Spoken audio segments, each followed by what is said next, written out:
Declare open this public hearing of the Parliamentary Joint Committee on Law Enforcement for its inquiry into law enforcement capabilities in relation to child exploitation. The committee's proceedings today will follow the program as circulated.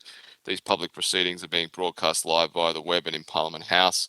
The committee prefers evidence be given in public, but under the Senate resolutions, witnesses have the right to be heard in confidence, being described as in camera. It's important that witnesses give the committee notice if they intend to ask to give evidence in camera. I remind all witnesses that giving evidence to the committee, they are protected by parliamentary privilege. It's unlawful for anyone to threaten or disadvantage a witness on account of evidence given to the committee, and that may be an act of contempt of the Senate. It's also an act of contempt of the Senate to give false or misleading evidence to the committee. A witness called to answer a question for the first time should state their full. Oh yeah, that's all right. I'll ask you to do that. Okay, excellent. Sorry for the formalities as we kick things off. I now welcome representatives of Meta. Forgive us if we slip into the old jargon and call you Facebook once or twice. It's not deliberate. We're just still getting used to the rebranding. But can I ask you to state your name and position just for the record? My name is Antigone Davis, and I'm the Global Head of Safety at Meta. And forgive me if I occasionally get that wrong as we do this. Thanks, Chair. My name's Mia Garlick. I'm the Regional Director for Meta for policy across Australia, New Zealand and the Pacific Islands. That's wonderful. And look, can I say that the committee is grateful to have senior people as yourself joining us. It shows a commitment to Meta for this really important topic that we're discussing. You have on the line myself, Julian Simmons, as chairman of the committee. You have Deputy Chair Anne Ali coming to you from WA. You have Pat Conahan, who you can see on the screen, and then you have Senators Antic and Senator McLaughlin, who are on the video conference so they can hear you and ask questions, but they don't have the video conferencing capabilities.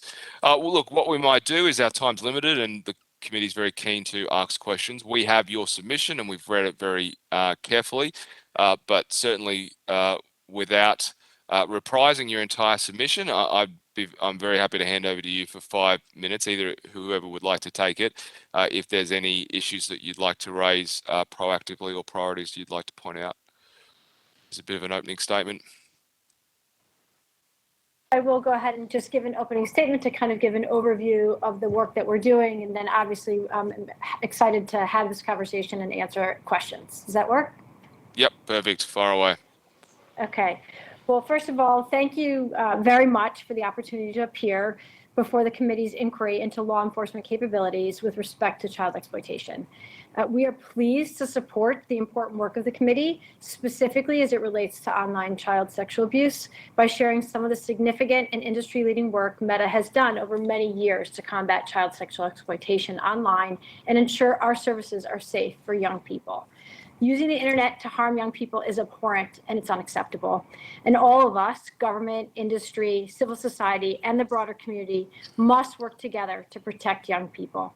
We know we cannot do this work alone, and we are committed to collaborating with all safety stakeholders in safeguarding young people online. Meta has been an industry leader in initiatives to combat child exploitation since as far back as 2011. At a global level, we have more than 40,000 people working on safety and security at Meta. We've invested more than 17.5 billion Australian dollars on safety and security since 2016, and we're on track to spend 6.6 billion in 2021, about the entire market capitalization of Qantas. We have strict policies against child exploitation and the sexualization of minors on our platform. We've developed world-leading AI to combat it, and we've shared this technology with others to help combat the issues across the internet. The impact of our efforts are clear. In the last quarter alone, we removed 20.9 million pieces of content for child sexual exploitation globally, 99% of which we removed proactively before a user needed to see it and report it. When we detect CSAM, we remove it, take action, and report it to the National Center for Missing and Exploited Children in the United States.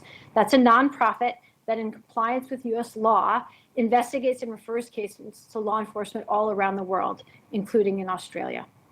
Our commitment to this issue does not stop with our own platform.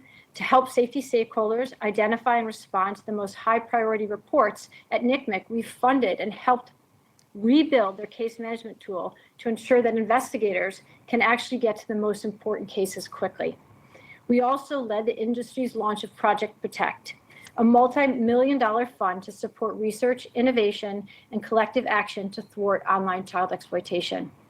And we supported and continue to promote the CSEA voluntary principles developed and championed by the members of the Five Eyes. Our work in this area is ongoing, and our commitment is everlasting. We continue to develop tools to help keep young people safe on our services. Just last week, we detailed in a global blog post some of the new innovations we have been working on in relation to private messaging. For example, we've developed safety notices on messengers. These are tips that appear as a banner that help to spot suspicious activity and to encourage people to take action and report or block when something doesn't seem right. We use machine learning to offer these tips at targeted moments, and we've offered more than 100 million people have seen these safety notices on Messenger in the last month alone. This is just one piece of the important work I detailed in the blog post, and I look forward to sharing more of it here with you today. More than that, we look forward to continuing to build on this work to develop the safest private messaging apps while providing encryption. Of course, working with government and law enforcement is an essential part of our work. We value the strong working relationship we have with this e-Safety Commissioner and her office. We've supported the government's passage of the Online Safety Act earlier this year, and we continue to work with law enforcement. For example, the two technologies that we've developed to detect identical and nearly identical photos and videos are now being used by the Australian Federal Police. Our commitment to these efforts, these relationships, and our collective work to thwart the exploitation of children online remains steadfast, and we'll continue to look for opportunities to deepen these relationships. Our intention is to support the work of this committee with your inquiry, sharing information about some of our efforts and having this discussion today. We look forward to your questions. We look forward to the discussion, and I'm grateful to have the chance to appear before you.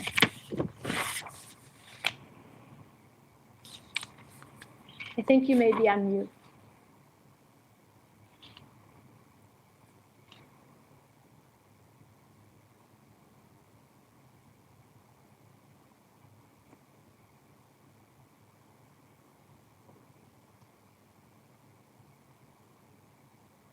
Does that work? Aha, success.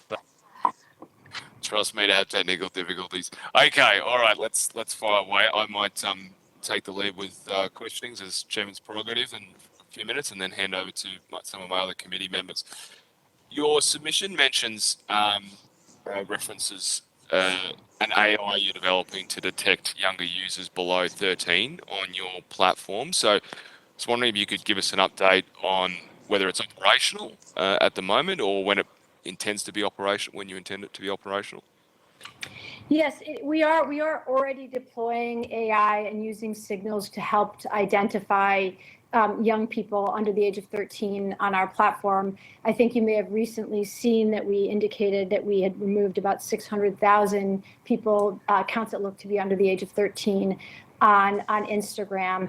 This work is ongoing. This AI is definitely newer. It's very challenging. This is an issue that's a challenge across industry.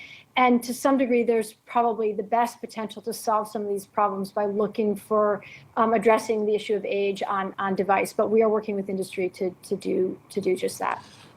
Is it in your intention that will be open source, similar to what you've done with some of the other AI technologies you've put together?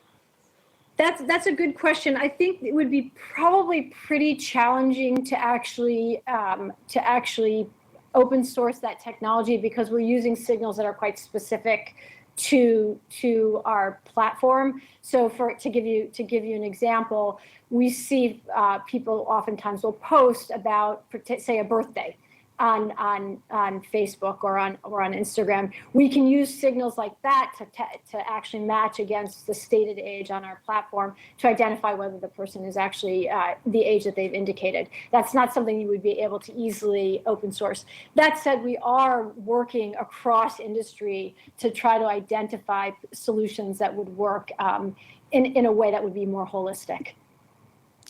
You mentioned 600,000. So when the AI is identifying these users, it's automatically kicking them off, or it's then sending them to a person to look at the account again?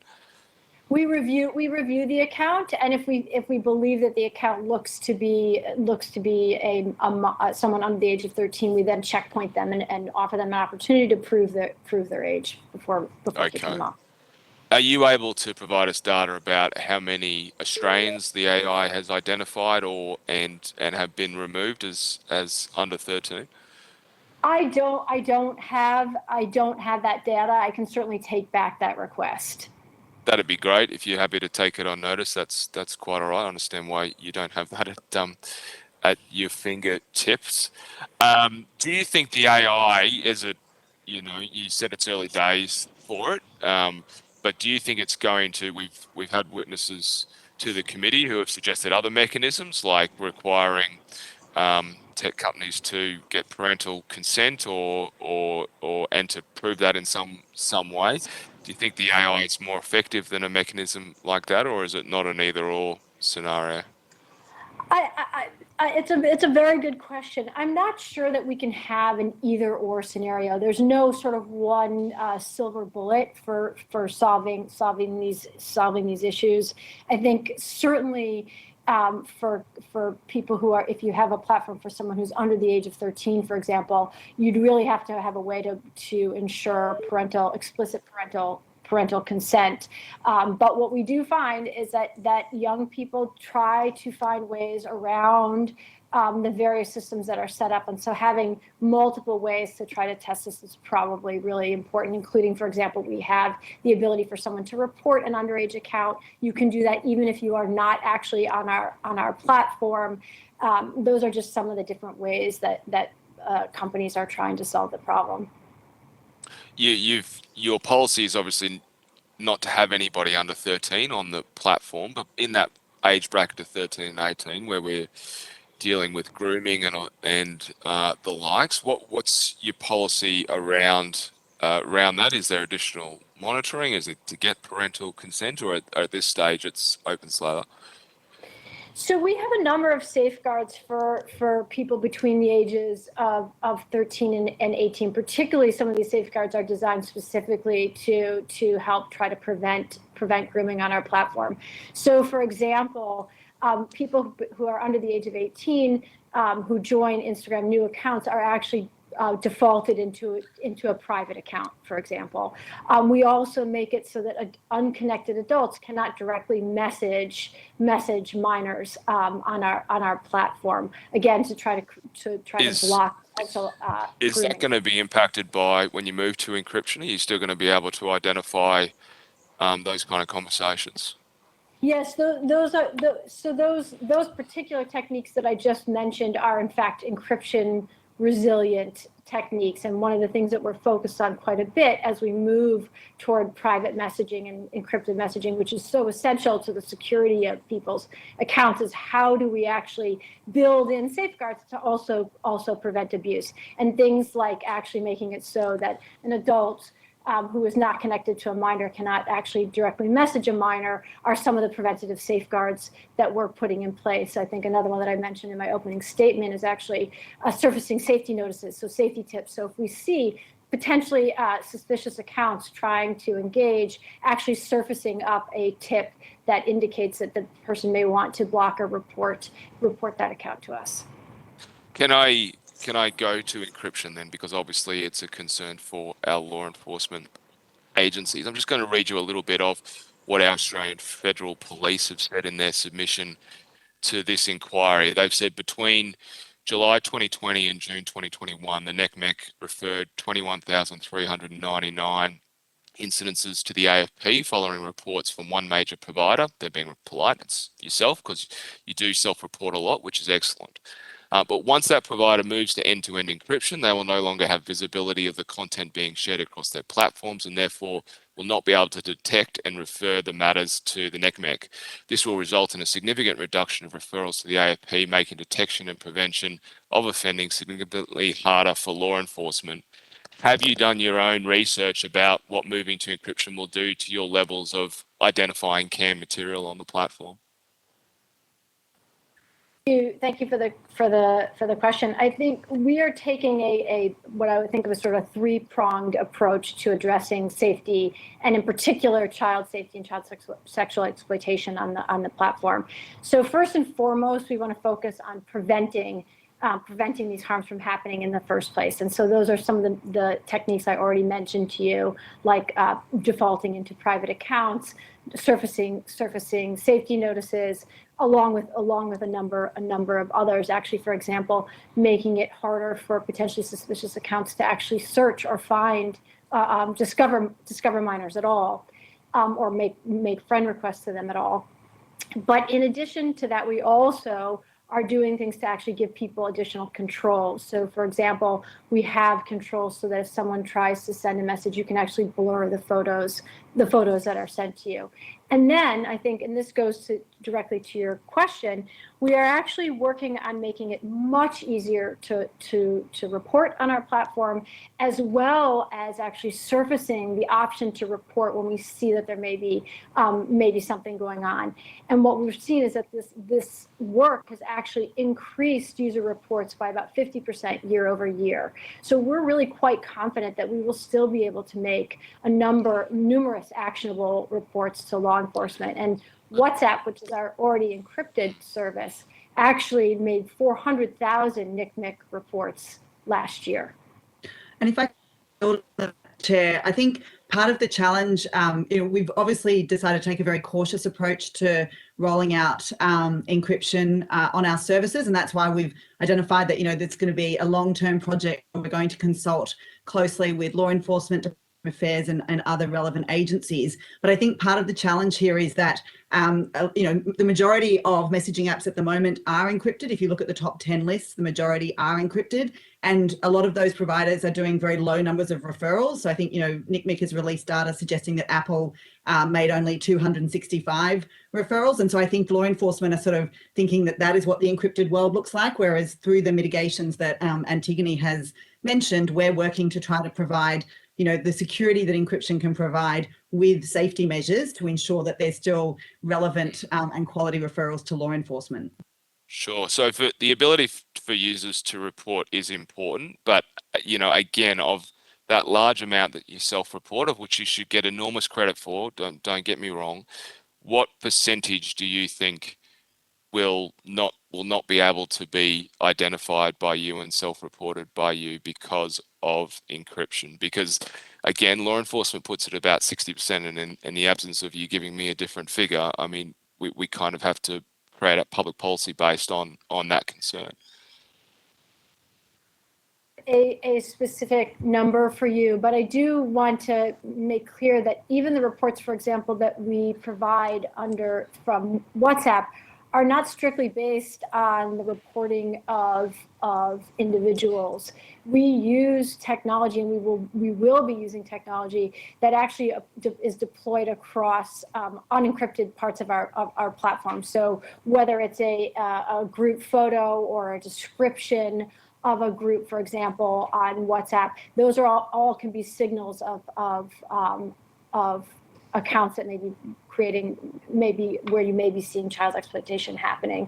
And so I don't have a number now, but I do believe we will see numerous reports. And I think the 400,000 that you're seeing from WhatsApp is a very strong indication of our ability to continue to provide actionable reports. The other thing that I do think is really important to make clear is that the number of reports that go to NCMEC is not really necessarily a great proxy for what's actually happening out there. So we've been trying to do some research around our NCMEC reports to better understand them so we can build better interventions.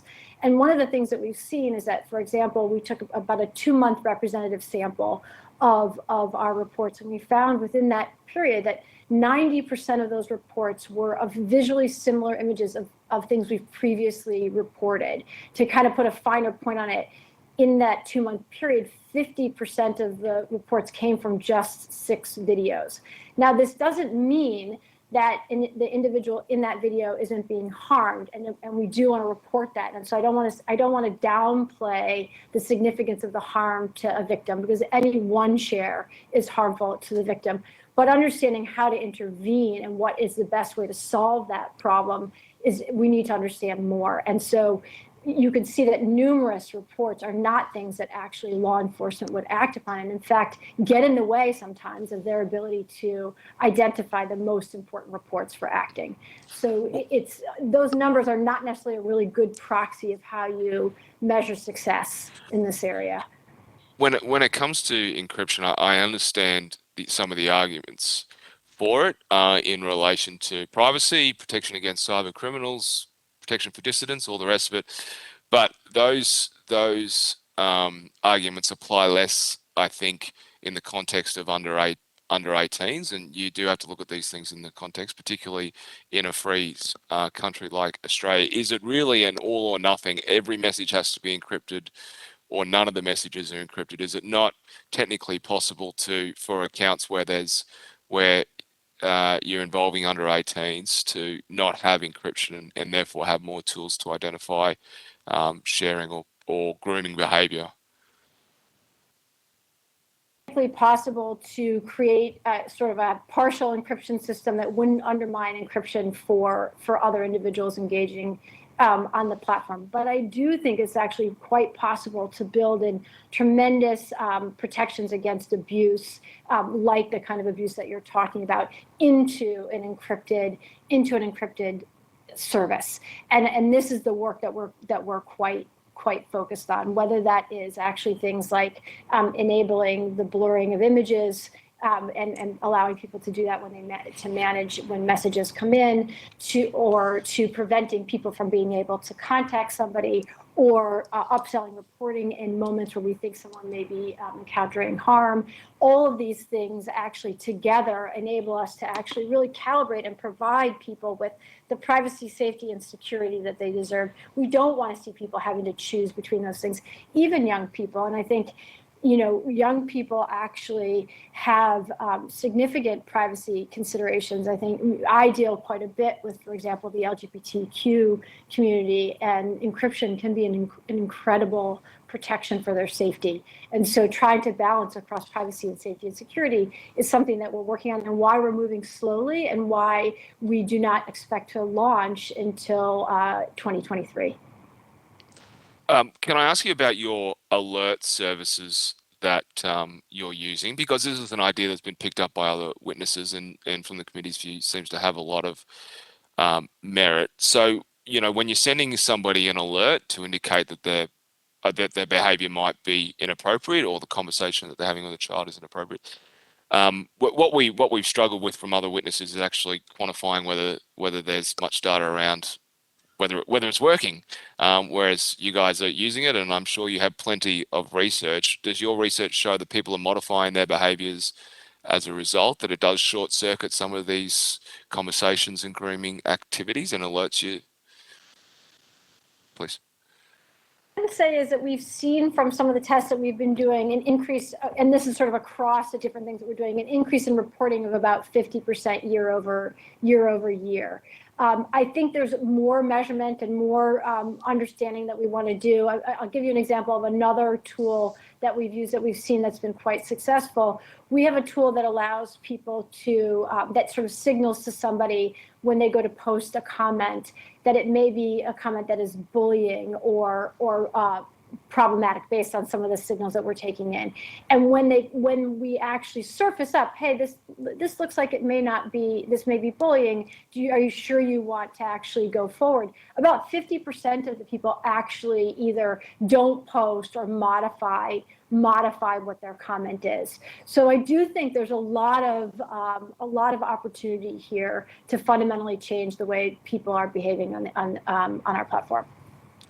Look, if you wouldn't mind, take it on notice. I mean, the committee has the ability to receive on notice evidence confidentially. So if there is any research or figures around behavioural change, particularly around the grooming aspects of it and CAM aspects of these alert systems, we'd be very grateful to receive. It would help our thinking about whether this is a tool that could be used more broadly.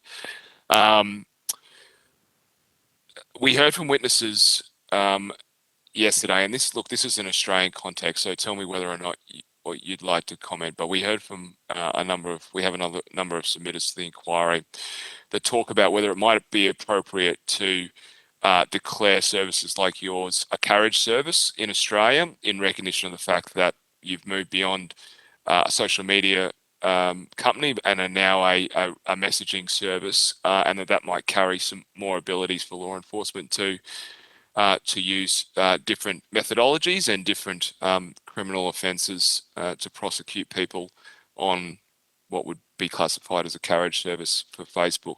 Is this something that you've considered? Do you think it's appropriate?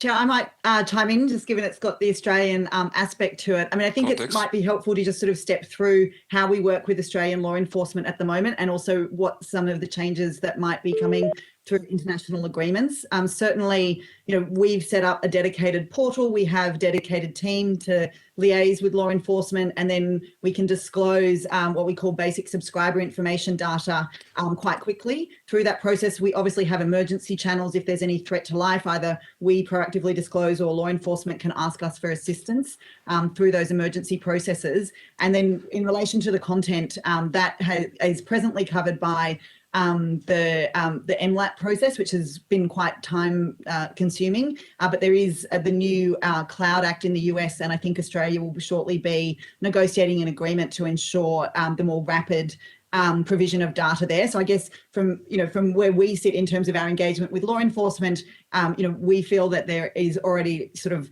a good there, and so it might not be necessary to sort of tinker with definitions in telecommunications acts when we've got the ability to work constructively through the existing frameworks. Okay, so your argument is just that it's unnecessary with the current tools that we have. Certainly, I mean, from our perspective, we're working to try to make sure that we can work with law enforcement and provide them with ways in which we can be helpful with the data that's fine. That's I appreciate. No, that's your view, and that's what I was looking for, because we'll put the same to law enforcement as part of this committee. I chewed up a fair bit of time there, so I'll hand over to Deputy Chair to take up a similar amount of time. Over to you. Thank you, Chair, and thank you, Mia and Antigone, for your submission this morning. In the evidence that we heard yesterday, there was it became very clear that on the kind of the clear web, or on the clear web as opposed to the darknet, much of the activity involving child abuse material was through Facebook Messenger or DMs in Instagram. How do you capture that kind of activity that's happening on Messenger, on that platform? A number of different techniques. We use photo scanning technologies. We use other forms of AI. We use behavioral signals to try to capture these kinds of activities on across both of those, both DMs on Instagram as well as on Messenger. How are you able to do that on Messenger, and will end-to-end encryption have any impact on your ability to do that? So we are changing the ways in which we try to identify that kind of behavior on the platform. First of all, actually and foremost, we're working very hard to try to prevent it. And so that means everything from the tools that I already mentioned, like making it hard to directly message a minor, for example, if you're not connected to them, to actually preventing them from doing that. But also things like we see sharing on the platform that through forwarding of content. And so on our platform, on our messaging platform, for example, we have forward limits, because one of the things that we see is that sometimes content can go viral, and a large number of our reports are because of viral content, and putting in place forwarding limits can help break down the viral sharing of harmful content. So we are in the process right now of really trying to identify how it is that we can both prevent the abuse abuse from happening in the first place within these messaging services, but then also how do we surface and identify when things may be happening and encourage people to report or otherwise identify that. So different techniques and some of the techniques that we're currently using.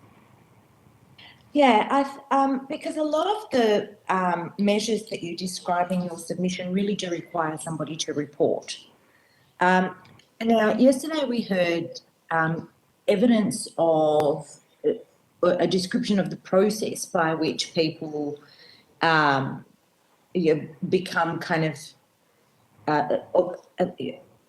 users of perpetrators of child abuse material online. And that process involved, seeking the material, establishing a kind of an identity that they could hide behind, and seeking a group, a closed group. Okay. Now, arguably, services like Messenger, like the Snapchat, the DM and Insta allow people to set up a closed group where they can share these images, like going into a room and closing the door, locking the door behind you and sharing those images with each other. Nobody in there is going to report it because they are part of that group, and that group think that group is part of the process of accessing child abuse material for an individual. So my question then is, how do you penetrate that or capture that? If people are sharing it willingly in a group and every person in that group doesn't think what they're doing is wrong, so they're not going to report it. So, Dr. thank you for that question and sort of that thoughtful analysis of what you might see. Let me talk to you a little bit about a number of places where we can intervene to prevent that or actually discover that. So, first of all, you talked about actually searching to find that content or to find and make connections with others who are interested in that content. And so one of the things that we do on our platform is if people are searching, we actually will surface up certain resources. So in other words, we will let them know that that content is illegal. We offer them the opportunity to connect with diversion resources. And I do want to call out and commend Australia in this area, because Australia is one of the few countries in the world that has really fundamentally invested in offender diversion. And I think that's a very important component of this. So that's one of the things we might do. The other thing that we're doing is we actually, in order for people to discover these things, they have to find other people with a like interest. So that means in our open platform, groups, for example, we can use AI to try to identify groups that may be trying to connect around these issues and find those groups and shut them down. We can also use people's patterns of behavior of doing these kinds of things, for example, to actually potentially not allow them to access minors. So right now, for example, we have a classifier that we use that identifies potentially suspicious adults. These are not people who are necessarily doing anything that violates our policies, but their behavior gives cause for suspicion. And we can actually make it so that they cannot actually connect with a minor. They may not see the friend button when they go to look for a minor. They may not have minors that when they go to search, have minors come up in their search. So there are a number of ways in which we can break down that networking that you're talking about, that we're exploring and that we're actually testing, and some of that we've already implemented. So that's a part of what we're doing. I think the other thing to keep in mind is that in the context of reporting, you are right that once people are in a group, they may be seen as willing participants, but there are people inside of these groups who may not necessarily be, or who through the surfacing of reporting opportunities may actually come forward and report, particularly if they are people who are younger. And so this is part of the next, if someone ends up in a message where we hope to be able to actually capture that as well. So I'm familiar with these kind of online behavioral profiles because I used to do them in the terrorism and radicalization space. But I have to question their application in this space, which is a very different psychology to the terrorism space. Because in the terrorism space, somebody's persona or somebody's Facebook profile will have very strong indicators of their ideological leanings. They will describe themselves as a soldier. They have thematic and emotive markers, as well as leakage and fixation as markers of potentially becoming operative in terrorism. And it's because they believe what they're doing is right. Right? But from what I've understood over the last day about the psychology of people who access child abuse material online, they know that what they're doing is wrong. They have an empathy towards the victim. That's what the psychological profiles are telling us, that people who perform, that contact offenders don't have. So I'm wondering about the utility of online behavioural markers in this space when the intention of this space, the intention of the abuser is to hide their identity, hide what they're doing because they know it's wrong. So that's actually a very, very interesting question. There are a couple of things. First of all, in order for them to engage in the behavior, they do actually have to find people who have that interest. So while they may obfuscate some of what they're doing, what we do find is that they do leave trails. They do leave what you might think of as crumbs. So, for example, you may see people who have this kind of an interest provide sexualized comments under minors, or you may see what will look like an innocuous bringing together of lots of photos of minors that appear innocuous, but why are all these photos in a particular group on a public part of our platform when there's no context around them? And so there are opportunities to actually use those breadcrumbs.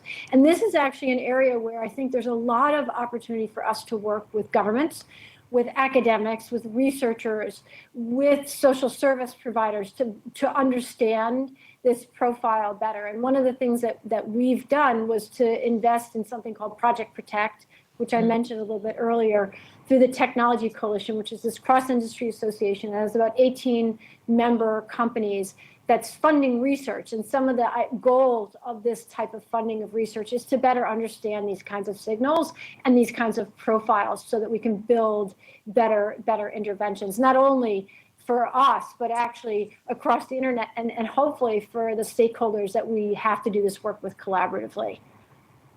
Can I ask, do you pick up, we heard evidence yesterday of arrests in the UK and the US of people who have been sharing manuals on how to access CAM and how to actually groom a child, grooming manuals, handbooks disguised as Harry Potter books. Does any of the measures that you have pick up text, or is it only images that you pick up? Use text as signals. So, for example, before I was talking about, even on WhatsApp where it's encrypted, we have unencrypted spaces on WhatsApp, and they can use things like the description of the group or as the image of the group, and those are usually our signals when people are trying to indicate an interest in children. So those signals can be useful even across our unencrypted. But you surfaces. wouldn't pick up the sharing of a manual. You would only pick up the sharing of an image or a video. I can't speak specifically. It would depend on how someone uploaded that manual. What are the signals that they provided to that particular manual? So I don't want to give an answer that I don't know exactly. But certainly we can use things like text, or we could use, for example, the name of the manual to potentially pick up things like that. And one of the things that we have been working on is actually figuring out how we can share some of these signals across industry. So beyond the sharing of hashes of images, are there other signals that we can share? So for example, sometimes they'll set up URLs for sites where these images are collected. How can we share these URLs across industry and make sure that we can shut them down so people don't hop from one platform to another? Just one more question, please. The NCMEC, there isn't an Australian or regional, Asia Pacific regional like organisation?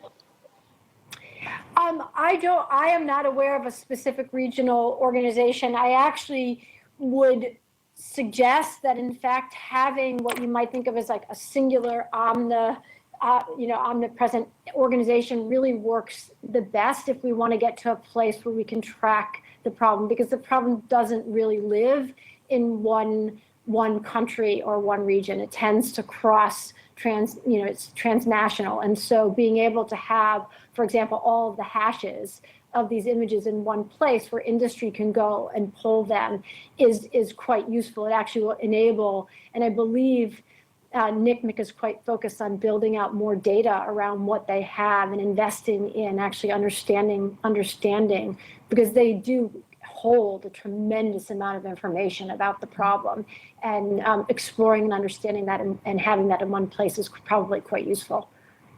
Okay. Thank you, Deputy Chair. Thank you. I'll hand over to Mr. Conahan. Thank you, Chair. Mine's more of a technical question in terms of the end-to-end encryption. So what you have is competing interests between the privacy of an individual and, at the other end of the spectrum, the safety of children and people who are offending in the most vile, horrendous way against children. Facebook can seem to do almost anything with AI, algorithms, technology, etc. these days. Why is it you can't use all of that, the AI, because you're getting 99% of all this material that's coming out on the open web, if I can use that. Why is it that you can't take a social stance and use all that AI and algorithms and technology and identify halfway through, let's say, WhatsApp, people sending these messages to each other? Why is that not possible? Or am I being commercially naive? So I would never call you naive. But what I would say is I probably wouldn't sort of say it's a privacy versus safety. Privacy is actually essential to safety. So rather than pit them against each other, I do think privacy, safety, and security kind of all work hand in hand. And so, for example, setting in place certain privacy defaults for minors is actually really quite important for safeguarding them. I think one of the things that we're looking at is how do we actually properly calibrate across all three of these things? How can we use our machine learning, our AI, to continue to prevent and stop and detect abuse while providing people with the very necessary protections of encryption for securing their messages and their data and protecting them from criminals and hackers. And I think we've seen success here. So if you take things like these safety tips where we are actually able to, using behavioral signals, so this is using AI that's actually encryption resilient to identify potentially harmful interactions. So for example, a suspicious account, an adult who may be, for example, sending a large number of message requests to to minors that are unconnected to them. We can actually use that to potentially surface a tip to a minor to to encourage them to either block or if they've already engaged, to report that account, but also to actually prevent accounts like that from actually finding minors in the first place. And so it is sort of calibrating across privacy, safety, and security so that we can provide the safest private messaging to protect people from criminals, from hackers, while also stopping abuse that we are quite focused on, and why we're taking our time, and why we're talking to experts, and why we're looking at all kinds of data, researching our own cyber tips to do this well. And they're all great. Sorry, if I can just build on that as well, just taking on board your commercial point. I mean, obviously, when things are end-to-end encrypted, that actually limits our ability to, access additional data for the targeting of ads. So it's certainly not in our commercial interest in this sense. This is primarily consumer-driven. Thank you, but I just want to go back to my question. And those measures are all fantastic, important initiatives to as a backstop. You've got pedophile A and pedophile B using WhatsApp, sending material to each other, and then each of those send it out to another 5, and they send it out to another 5, and they send it out to another 5. And I'll be very direct here. Why can't Facebook use their AI sitting over the top of WhatsApp and make your users aware? And that's why I say commercially naive, because they'll probably go elsewhere. Make your users aware to say, if you we will be sitting over the top of you. You can transmit anything that you like. It will be under our privacy laws. The government can't get access to it. Nobody else can get access to it. But if you transmit any of this material, we will let the authorities know. Why can't you do that? You do it now on the open platforms. First of all, our users are actually looking for us to not be in their messages as well, and they've indicated. And sorry for interrupting, but the criminals are looking for police not to be in their business as well. But in most of our users are not criminals, and they are looking to have their messages secure. And we've seen that they are actually quite sensitive to this issue. To just give you an example, when WhatsApp updated its privacy policy recently, there was a misunderstanding that people thought that we had rolled back encryption in some way. And actually, other messaging platforms, encrypted messaging platforms, saw a surge in people going to download their encrypted messaging. Now, that doesn't mean that WhatsApp or that we are not committed to preventing child exploitation. So WhatsApp does use its unencrypted signals. So it uses things like the name of a group or the photos of a group, signals that are used by people who are trying to connect, to share this kind of content, to find each other. We actually use signals to find those accounts, and we ban and remove hundreds of thousands of accounts every month based on those signals. So we aren't turning away from that. And in fact, on WhatsApp, you can't search for groups or individuals. And not only that, but when there are apps that are out there that try to provide the ability for people to search for these groups on WhatsApp, we actually take action against those apps because they violate our terms of service. Okay, and finally, on the same point, so what I'm hearing from you is that it would be possible for Facebook to actually do that with an encrypted end-to-end encryption, but it's a choice not to because of civil rights and privacy. Possible to do it inside of end-to-end encryption. End-to-end encryption requires that we can't see the content of those messages. So we can't be in somebody's messages and offer them end-to-end encryption. Those two things are not compatible. Thank you. Thank you, Chair. Thank you, Mr. Conahan, and that brings us to the end of our time. Thank you very much to our witnesses from Meta for your time today and for the information that you've shared with the committee. Any further information you can provide us on notice on those issues that were raised would be greatly appreciated. really thoughtful questions. It was a pleasure to participate. Thank you for your time.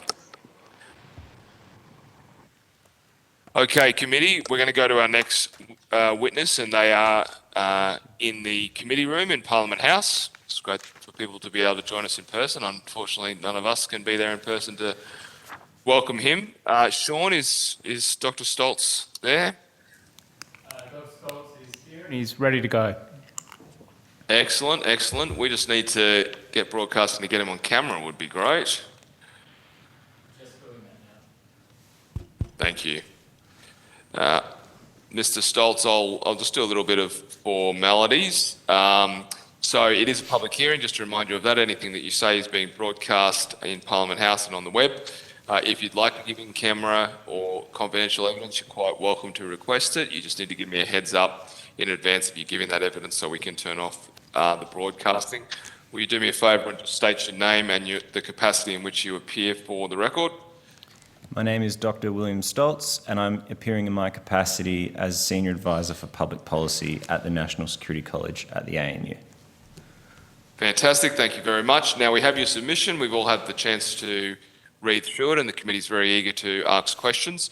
Of course, I will hand over to you if you want to take the first 5 minutes as a bit of an opening statement to highlight anything out of that submission that that you'd like to.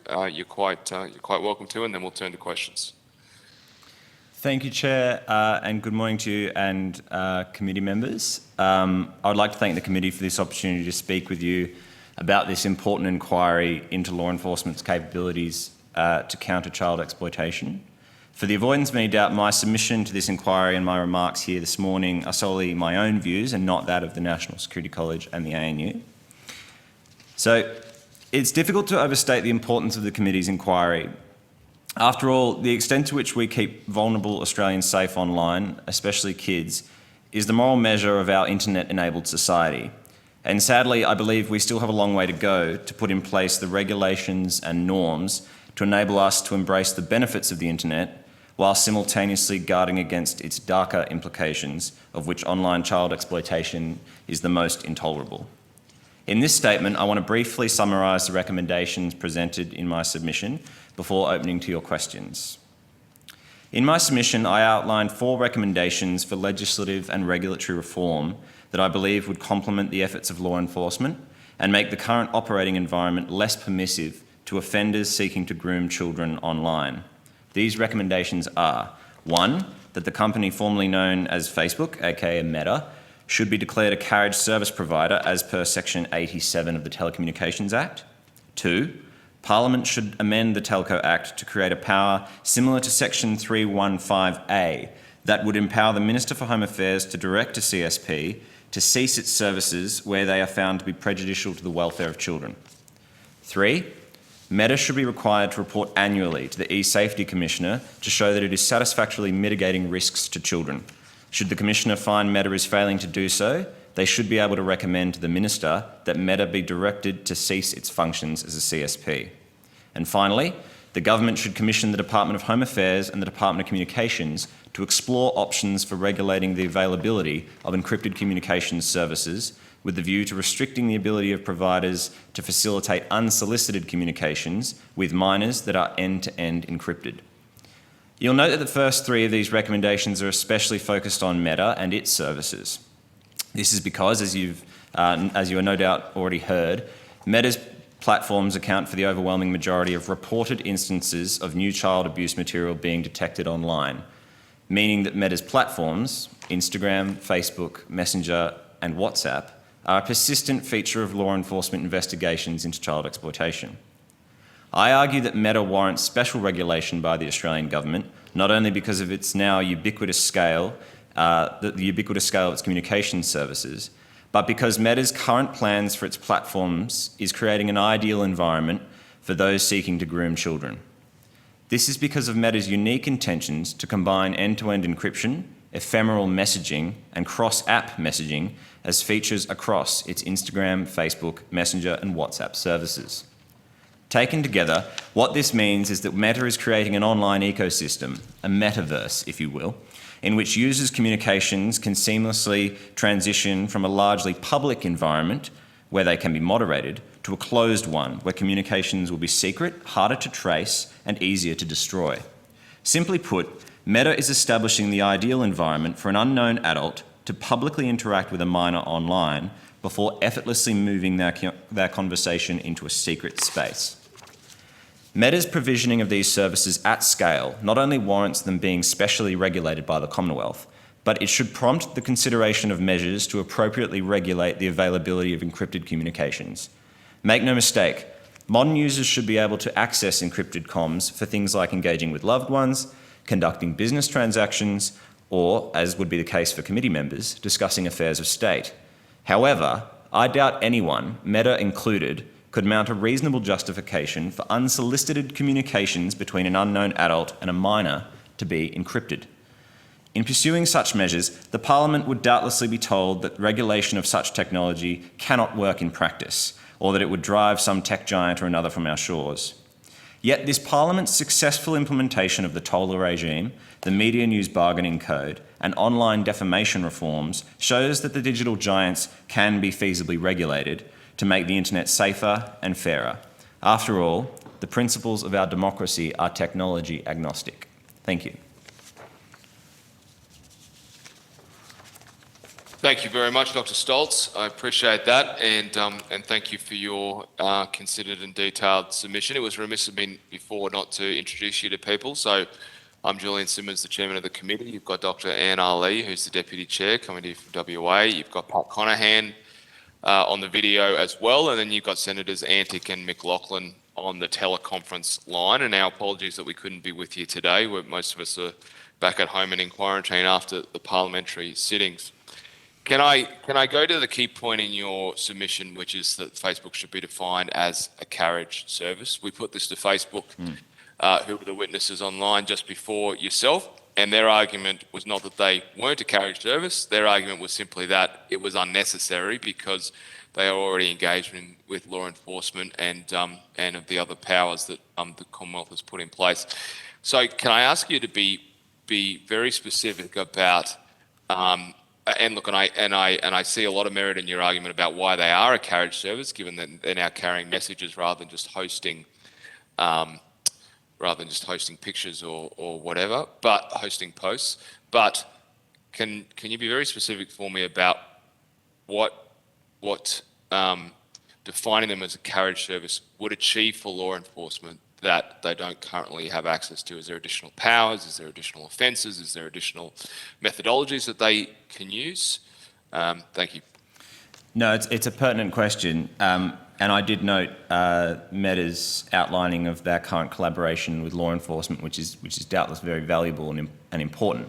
However, I would note that most, if not all, of that collaboration is essentially voluntary. And I think that's partly the problem here, is that they can shape their business model in ways that can become quite frustrating and preventative for law enforcement efforts, as I've outlined with this kind of difficult combination of end-to-end encryption, cross-app messaging, and ephemeral messaging. And I suppose the point is that if they're declared a carriage service provider, as I outline in my submission, it then allows for the Commonwealth to consider additional regulatory measures like the one I outlined, like an additional power similar to 315A, which is in relation to national security, where the Commonwealth would be able to kind of compel Meta's business model to be operated in a way that is not prejudicial to children. And I think the other point as well is that it also brings Meta in line with other businesses that are operating in Australia, you know, in the sense that the regulations that the Commonwealth lays down should be fair across the board. I think it is somewhat unfair that, you know, you have entities like Telstra and Optus, for example, being declared carriage service providers and the obligations that comes on them, but Facebook essentially delivering services that for the purpose of the user are indistinguishable, but they are not declared a carriage service provider. And I think it does, in a very broad sense, go to Facebook, Meta's social license to exist. this is not just any old technology company. This is a technology company that has now become quite ubiquitous into everything that we do, from communications to even the conduct of commerce. And I think that it's important that it be regulated accordingly. So I don't want to put words in your mouth, so correct me here if you wish to. But so defining it as a carriage service really provides a very large deterrent for them to continue engaging with law enforcement. Say again, sorry? Defining them as a carriage service provides a very significant deterrent in your mind for them to continue to engage positively with law enforcement. Yes, I think so. And as I outlined, my suggestion is linked to the idea of them being declared a carriage service provider, as well as adding new additional regulations specifically on Meta. Are you familiar with the ABM Act by any chance? No, I haven't committed it to memory, I'm afraid. No. But you're aware of it, because we've just done an inquiry into the effectiveness of the ABM Act in terms of as a deterrent to get tech companies to deal with abhorrent violent material, and particularly terrorism material, and some of the worst when it comes to CAM. And some of the suggestions from other witnesses has been that, like you, they think a similar deterrent is required for big tech, but their suggestion is to pick up powers where individuals within tech companies can be prosecuted that are in the ABM Act, and put it into a standalone act for CAM offences, which had a broader definition of CAM offences. Do you think declaring them as a carriage service would be more potent than that suggestion? Do you think both would deal with it in a different way? Would they be necessary to both done, or would you pick the best of those two suggestions? Well, I suppose there's a myriad of different ways that the Parliament could decide to regulate Facebook, and I think there's probably merits in the alternative you've outlined there.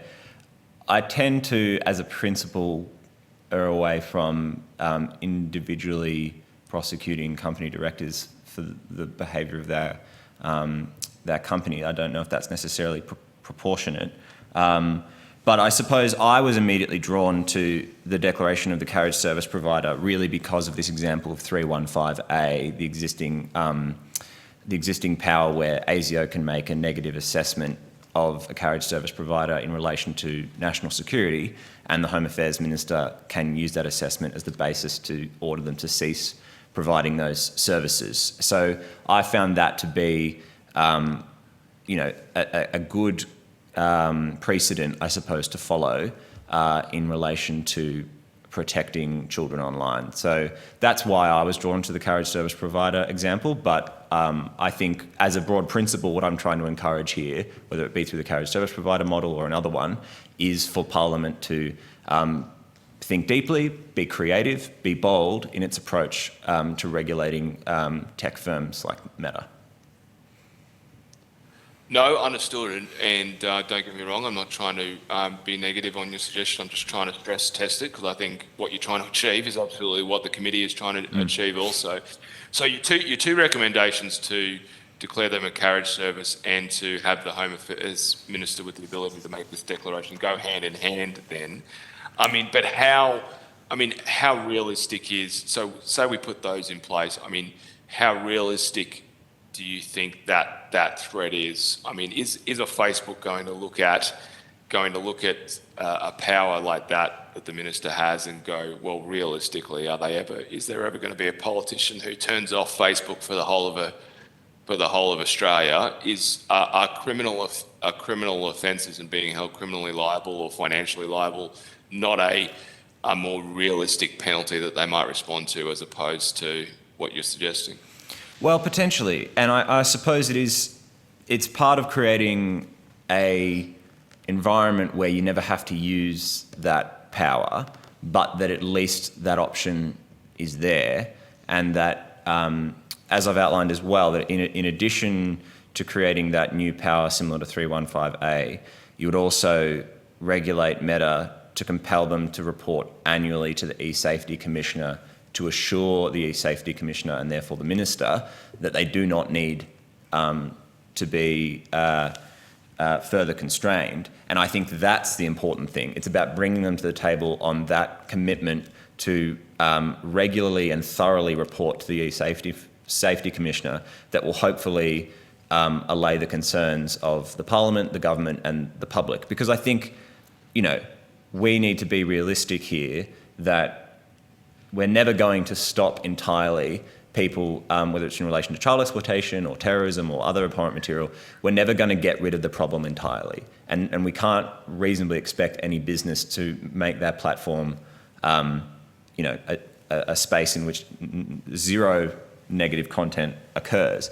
So it's about understanding whether Meta, in this instance, is doing everything that is reasonable and proportionate to the challenge. And I think at the moment, unfortunately, we don't have enough information about their systems, particularly the artificial intelligence systems, and we're kind of taking their word on it here that they are committed. And as I mentioned, their current collaboration with law enforcement is largely voluntary. If they continue down this approach where they're essentially making their own platforms go dark, their own ability to actually collaborate with law enforcement will be curtailed. And so they're creating a situation where they will be able to just say to law enforcement, oh, sorry, we can't possibly help. We don't even know what's going on here. And I think that's unacceptable. We need to push back against that. Understood. And this theme of Facebook being secretive and not publicly releasing a lot of data is one that's been raised by other submitters and other witnesses. So, just for clarity, for the record, it's your view that the government needs to find some way of requiring Facebook to release more of its internal research and internal data so that both academics and law enforcement can get a better picture of what is going on. Yeah, I think so. And I think the e-safety commissioner is a place where that can be done. If Facebook has issues about commercial and confidence information, about, the backbone of their AI systems, that sort of thing, it's entirely reasonable for them not to want that to be publicly released, but it should at least be, shown to the likes of the safety commissioner, law enforcement agencies and others to understand the intricacies of that system. Because, I was watching the previous session and a lot is being made of that artificial intelligence capabilities, but the reality is we don't have a great understanding of it. You may be familiar with the Wall Street Journal's investigative reports, the Facebook files, that showed that in relation to their artificial intelligence systems that were there to prevent the sharing of violent and abhorrent material, that in most instances that artificial intelligence only detected 0.6% of the material that was on their platform.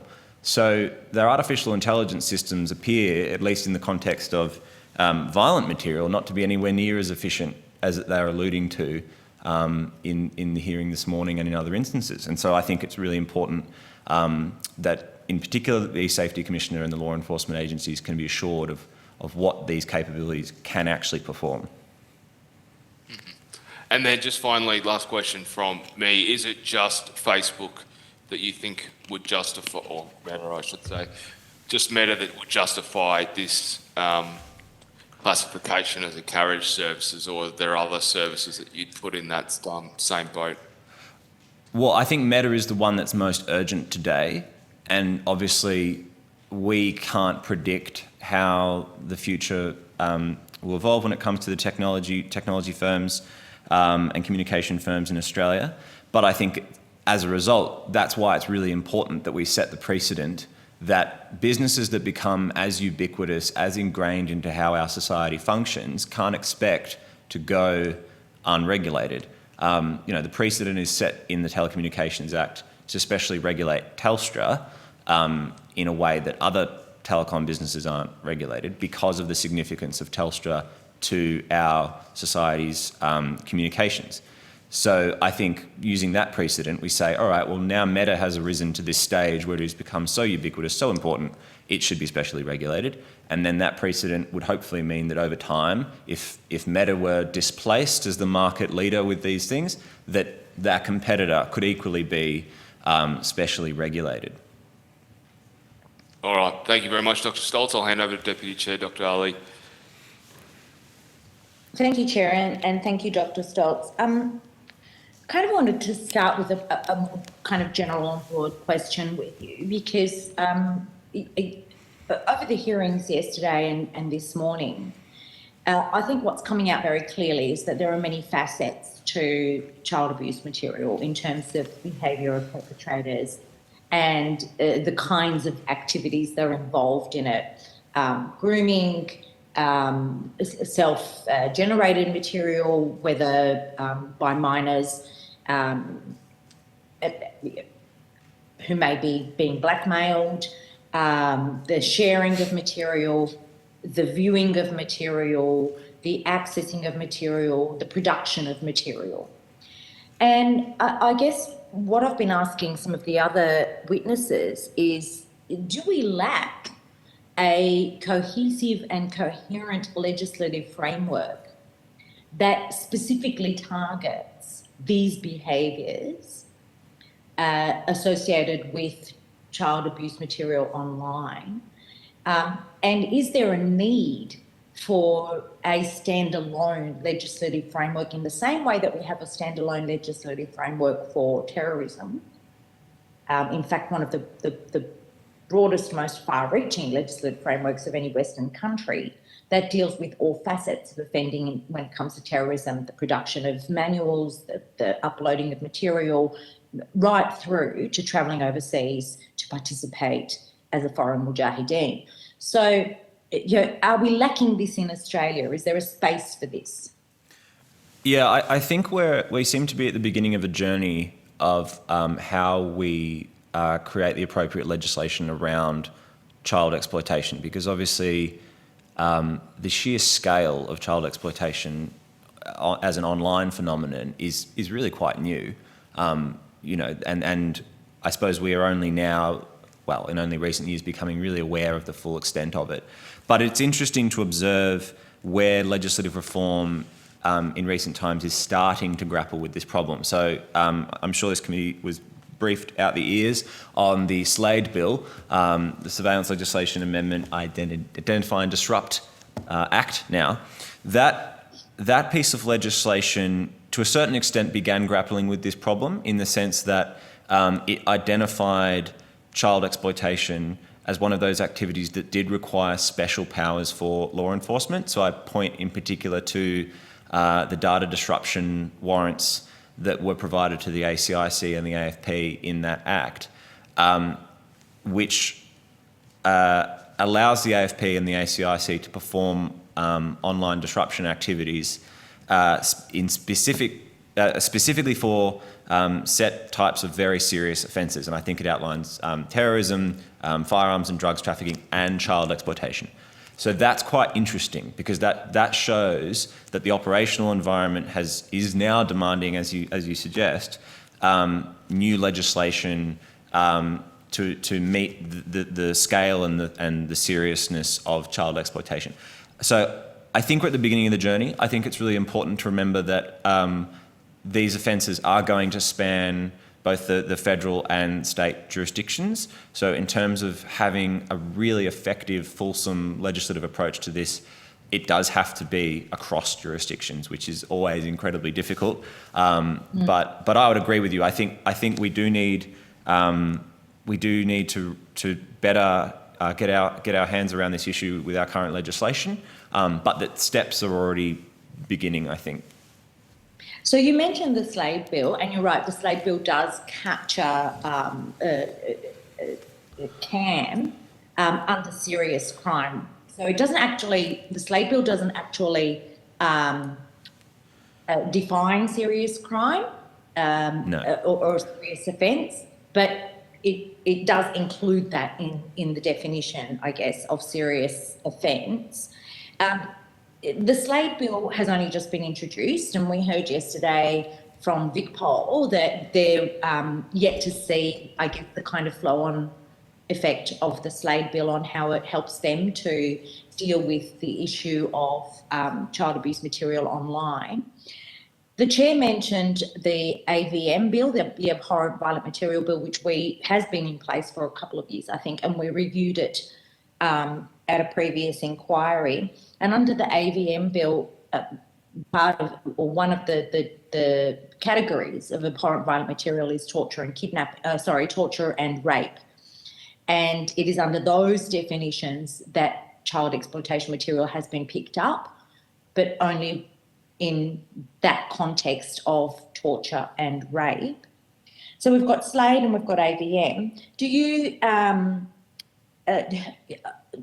with the recommendations that you propose, do you think that perhaps the Slade bill, once it does get a full rollout and we start seeing the kind of what's coming out of the Slade bill and we review it, do you think that the Slade bill would address many of the issues that you raise? I would love that if that were the case, but I think unfortunately, the reality is that the proliferation of end-to-end encryption technology with the other two that I mentioned, so the ephemeral messaging and the cross-app messaging, is going to mean that I think even with the additional powers, it will still be a great challenge for law enforcement to be able to achieve the type of operational outcomes that we'd all like to see, which is why I'm suggesting that I think we need to turn our minds to context-dependent regulation of encrypted communications writ large.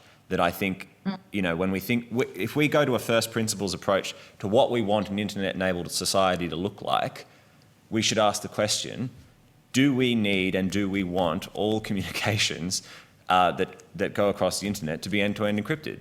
And I think the answer to that is no.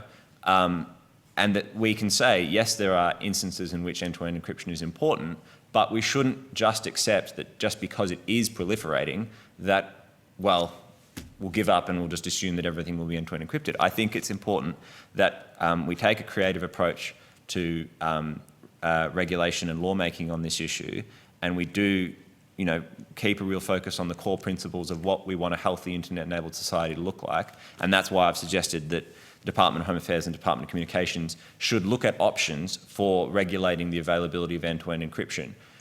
And what I'm pushing for here is to say, in instances where I'm able to interact with you in a public context, you've got a public Facebook page, for example, and I can start chatting to you on that communication shouldn't be able to seamlessly move into a secret encrypted space, which is what Meta's platforms are enabling. So, and that's problematic, not just with child exploitation, but child exploitation is perhaps the most pressing and urgent thing we need to deal with here, because young people online, minors, aren't always going to have the wherewithal to know when a communication from someone in a public context is being pushed into a secret or encrypted environment. And I think, as a general principle, we need to ask the question, why on earth should communications with minors online be end-to-end encrypted if the people they're speaking to aren't their family, essentially? And from what I'm hearing from you, Dr. Stoltz, it's not just the end-to-end encryption that Facebook or Meta is introducing. It's also layered on top of that, the cross-app messaging and the ephemeral messaging that's going to, I guess, compound, I think is the word that you use, compound it. Can you just talk a little bit more about the kind of the cross-app and the ephemeral on top of the encrypted messaging and why that makes it more difficult for law enforcement, please? Sure, of course. And this is where I think, again, going back to the earlier question from the chair about why Meta is particularly deserving of specific regulation. I think this is an example because Meta is really the only service out there that is providing these three types of technologies at scale to so many consumers internationally. And the three things combined do create an incredibly pernicious operating environment for law enforcement. You have to deal with the challenge of end-to-end encryption where the messaging is essentially secret. So your ability to obviously detect the kind of signals that might require law enforcement intervention is already gone. But then if you layer on that the cross-app messaging. So the cross-app messaging, the intent is that if I message you, if I'm using Instagram direct message, I could message you, but the message appears in your Messenger or your WhatsApp, and then you could respond to me, and I can view it in a different app. So where the communications is that law enforcement needs to interdict is not just residing on one platform, it's actually going across multiple platforms. So their ability to actually detect that communication and respond accordingly is therefore made a lot more complicated. And then with obviously the ephemeral messaging, the ability for you to set a timer on your messages where they automatically are destroyed. So in the context of child exploitation, you can, I guess it's quite easily to see how this is a problem. If someone is engaging with a minor online and trying to start grooming them and potentially trying to move them into a, whether it's to move them into an encrypted communication or even to try and interact with them in the real world, the ability for those messages being automatically destroyed, it's destroying evidence. And it also means that a child or their parent may actually recognise that the communications is unlawful, but by the time, if they're not quick enough, by the time they go to the police to complain about it, the evidence may be destroyed. So these three things together, to be brutally honest, is creating an ideal environment for those people trying to groom children. I'm not a technical person, but would you be aware of any kind of vulnerabilities that could be exploited when messages are transported from one app to another app? From say Insta to Facebook Messenger, are there vulnerabilities in that could be exploited by law enforcement? Well, I suppose, so if you weren't dealing with encryption, so if I was messaging you from one app to another and in the process of messaging across the two apps, the communication ceases to be encrypted, then that obviously is an opening for law enforcement. But Meta's intent here is obviously for the entire ecosystem of platforms to be end-to-end encrypted, to close off that issue. I think for law enforcement, increasingly we see the vulnerabilities that they're trying to exploit are less to do with the apps themselves, but more in relation to the devices upon which those apps are being used. And finding ways to be able to get onto the device in which the encrypted communication is occurring so that in that way they are able to observe it. But that's incredibly difficult and requires incredibly sophisticated capabilities which our law enforcement agencies simply cannot use for every single investigation. I kind of want to ask you about the ethical question here, because that often comes up, this kind of balancing of privacy and confidentiality and civil rights, and it's often a counter-argument to increasing law enforcement powers to be able to penetrate things like encrypted messaging. Have you given any consideration to that and play devil's advocate, what possible advantages to end users does this kind of encryption, cross-app messaging and ephemeral messaging have? Obviously, from a security point of view, your communications become entirely secure. And I can imagine, you use the examples being used, of vulnerable groups, civil rights groups in unstable countries, that sort of thing, wanting to communicate with one another. And I think there is a place for them to have access to end-to-end encrypted communications. But what I'm arguing in my submission is that it's not an either or. We can have context-dependent regulation. So, for example, if you and I want to chat to each other on WhatsApp through end-to-end encryption, I think that's fine. I think that should be able to happen, and we can create a group to include other people so we can have an end-to-end encrypted discussion. But the important feature there is that I can only contact you if I know your mobile number. And essentially, you've probably had to give me your mobile number to allow that communication to commence. What I'm saying is that Meta's ecosystem has created an environment where, for minors online, that initial interaction that begins the communication can occur in a public space, and can essentially be unsolicited. So if they have a public account, or if they accept a friend request on Facebook, someone's found them in a public environment, they can then push that public communication into an encrypted secret environment. That's the type of end-to-end encryption communication that I think we don't need.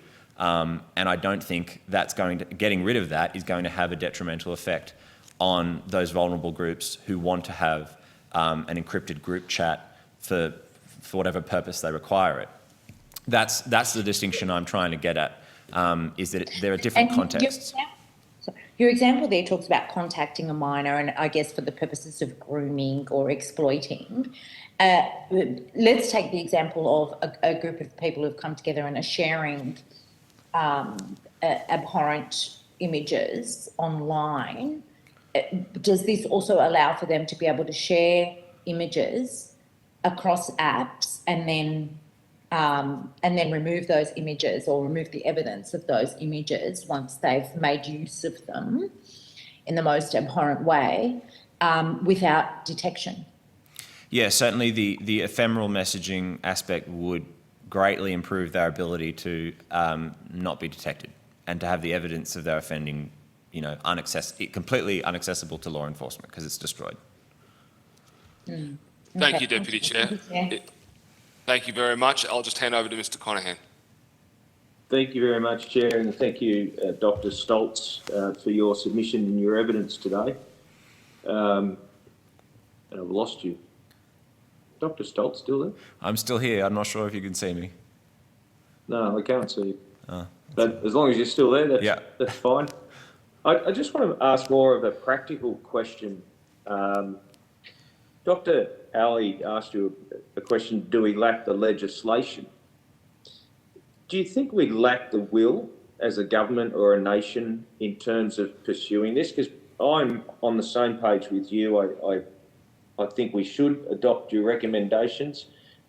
We need to have a look at recommendation 2 in terms of the alternates to directing the CSP to cease its operations. But let's walk it through. We adopt these recommendations, and then Facebook, as the chair said, well, this is a country of 26 million people. We really couldn't care less if we operated in Australia. I, for one, would be quite happy giving up looking at my next door neighbour's dinners on Facebook that they've created, knowing that I'm protecting the child. But getting back to the question, do you think we would have support of the nation if we adopted these recommendations? Look, I think that there is a assumption that it's easy to fall into the trap of to say, well, so many people use this technology. It's been around for so long. It's so ubiquitous. It's such a big company. We're just one jurisdiction. What could we possibly do to change the kind of current state of affairs? I think recent legislation laid down by this Parliament shows that regulation is possible. We saw the pushback that Facebook gave Australia in relation to the News Media Bargaining Code. And there was that whole suggestion that we would lose the ability to share news media on Facebook, and they'd cut us off, which obviously they didn't end up doing. They came to the table, and a deal was struck. So I think there's already precedent being laid out that we can regulate. I think to your wider question about the public's will and therefore the will of our leaders, I think we can give the Australian public some credit. I think that when the issue is explained, and kind of to your example, if you explain to people, well, how much do you think your entitlement to end-to-end encryption, if you getting end-to-end encryption comes at the cost of a child being, let's be brutally honest, in extreme instances raped and tortured, do you really think that's a fair exchange? And I think I would hope that all Australians would say, well, that's certainly not a bargain, a Faustian bargain worth engaging in. And so I think there's a communications element to be engaged in here. And I think we shouldn't underestimate the importance of international leadership on these issues. Yes, in one sense, we are only 26 million people, but but another angle of that is we are a very digital economy, one of the world's most deeply integrated digital economies. We are a member of the Five Eyes partnership, so we are part of a very small group of countries that are very much leading and setting the norms on how law enforcement intelligence agencies engage with tech giants.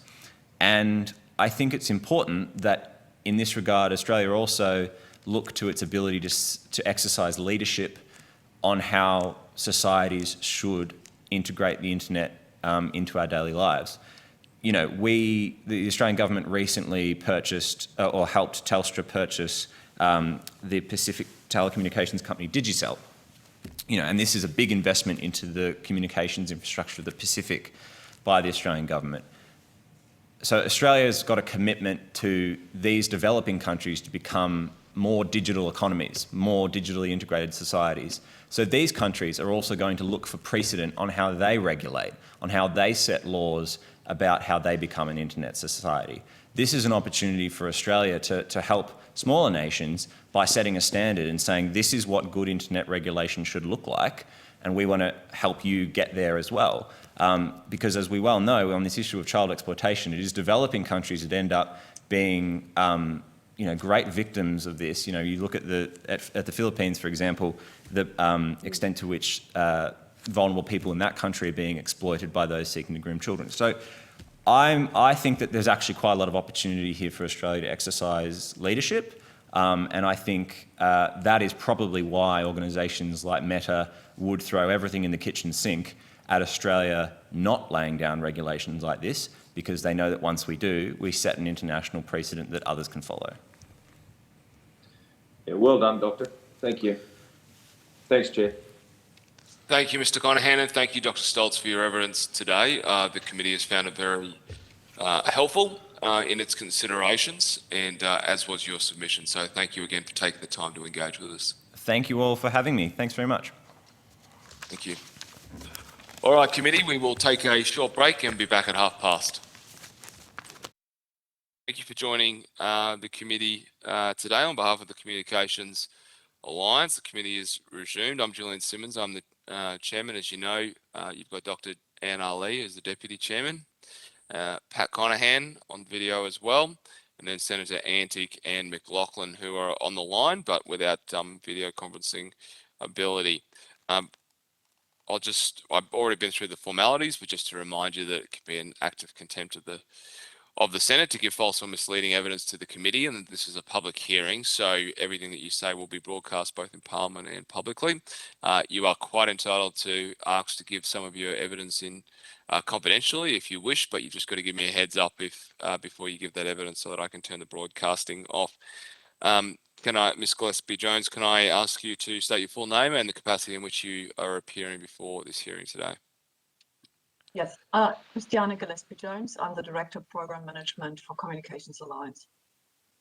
Lovely, thank you very much. And look, we appreciate the Communication Alliance's detailed submission to the committee as we consider these matters. We've all had the opportunity to read it in detail and are keen to ask some questions. But before we do, can I just give you a 5-minute opportunity without repeating your submission, just to highlight the key things, considerations that you wanted to lay out in today's hearing? Thank you, Chair. Thank you. Thank you for the opportunity to appear before the committee today to give evidence in your inquiry. It goes without saying that illegal content, especially material relating to child sexual exploitation and terrorism, must be eradicated as quickly as possible and to the extent possible. Our members are keen to assist law enforcement and intelligence agencies to protect our society against those crimes that are carried out through communications networks and facilities and other infrastructure. And I think we have a track record of doing so.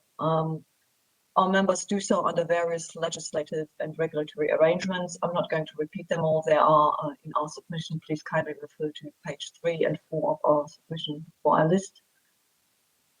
In addition to the legislative arrangements, members are keen to assist on a voluntary basis. That was, for example, the case when ISPs blocked voluntarily the live stream and manifesto of the Christchurch attack, and that was in the absence of a blocking direction from authorities to block access to the material, and that was not for lack of trying to elicit such a direction from authorities. And that situation lasted for a long time, for 6 months. Digital platforms equally support law enforcement proactively through proactively notifying NCMEC, and I believe you had heard quite a bit about that in previous evidence, so I'm not going to talk about the functionality of that.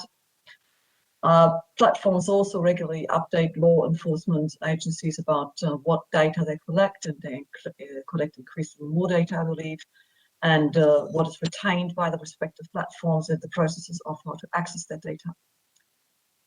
Most importantly, they invest substantial resources in proactively detecting and removing child sexual abuse material on their services, such as photo DNA and other open source technologies. Given the committee's terms of reference make reference to encryption, I quickly placed encryption into a broader technological context. Encryption, as you know, is a vital part of modern electronic communications.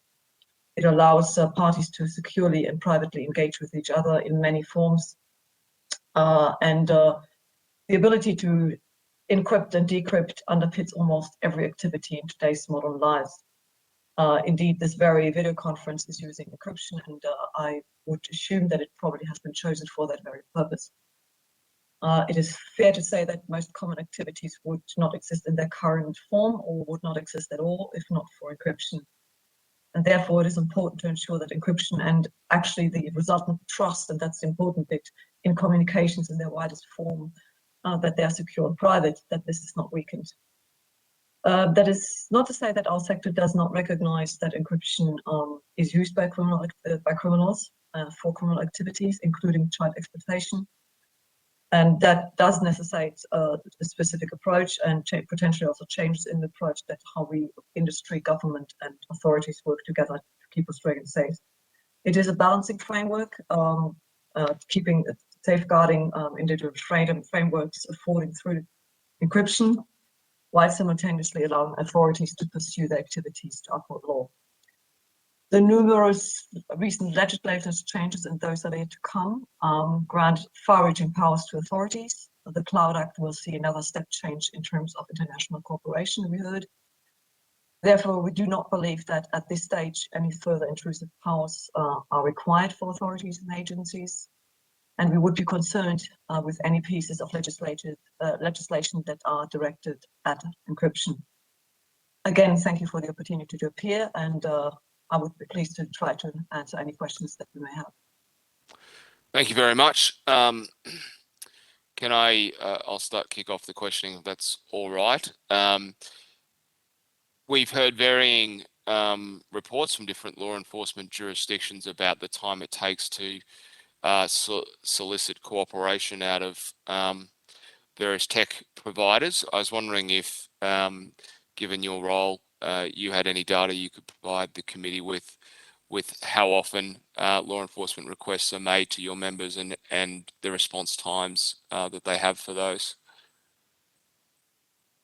Can I ask whether the law enforcement agencies or where the evidence that you heard made any distinctions, whether that was platforms or were they talking about internet service providers or carriage service providers? Platforms primarily they were referring to. Oh, right, okay. We don't have any data as to kind of specifically how long it takes. My understanding though is that the especially the larger platforms which are our members react quite quickly. That's at least the feedback that we have received. Sure. Well, that's not the feedback that a number of law enforcement agencies have put in their submissions, which are all publicly available for you to see. And look, and I would have thought that if you're trying to avoid further regulations for tech companies, that you would be keeping track of how often they're requested to assist law enforcement and whether or not they're providing that assistance quickly. Is that not a fair assumption? I'm happy to take on notice how often the request is being made. That I think is data that should be accessible. I don't But- have it at my fingertips how often. No, that's fine. No, by all means, take it on notice. But you don't think that you'd be able to tell us whether they are, how quickly they are responding on average to various Australian jurisdictions? I would believe that data might also be available. It depends a bit probably on what type of request has been made. So the question is, can you, is it any request or what type of request is being made? So, but I would be happy to try to answer the question as best as we can. Well, that'd be great if you take it on notice, obviously specifically in relation to requests involving incidents of CAM and CAM takedown, as that's what this inquiry is focusing on. Can we talk a little bit then about the encryption? Again, you say that your members are keen not to see further government regulation regarding encryption. And your submission actually says, if I just quote from it, that despite encryption, all of the existing cooperative processes will remain in place and will continue to provide meaningful data for law enforcement investigations. And again, I guess that statement contrasts with the evidence we're receiving from law enforcement agencies, where the AFP itself is predicting that up to 60% of its NECMAC referrals will be lost when Facebook goes to end-to-end encryption. So again, have your members looked at to what extent the movement to encryption will prevent self-referrals from their platforms? Look, I think, apologies. I think you also just heard the evidence from Facebook this morning.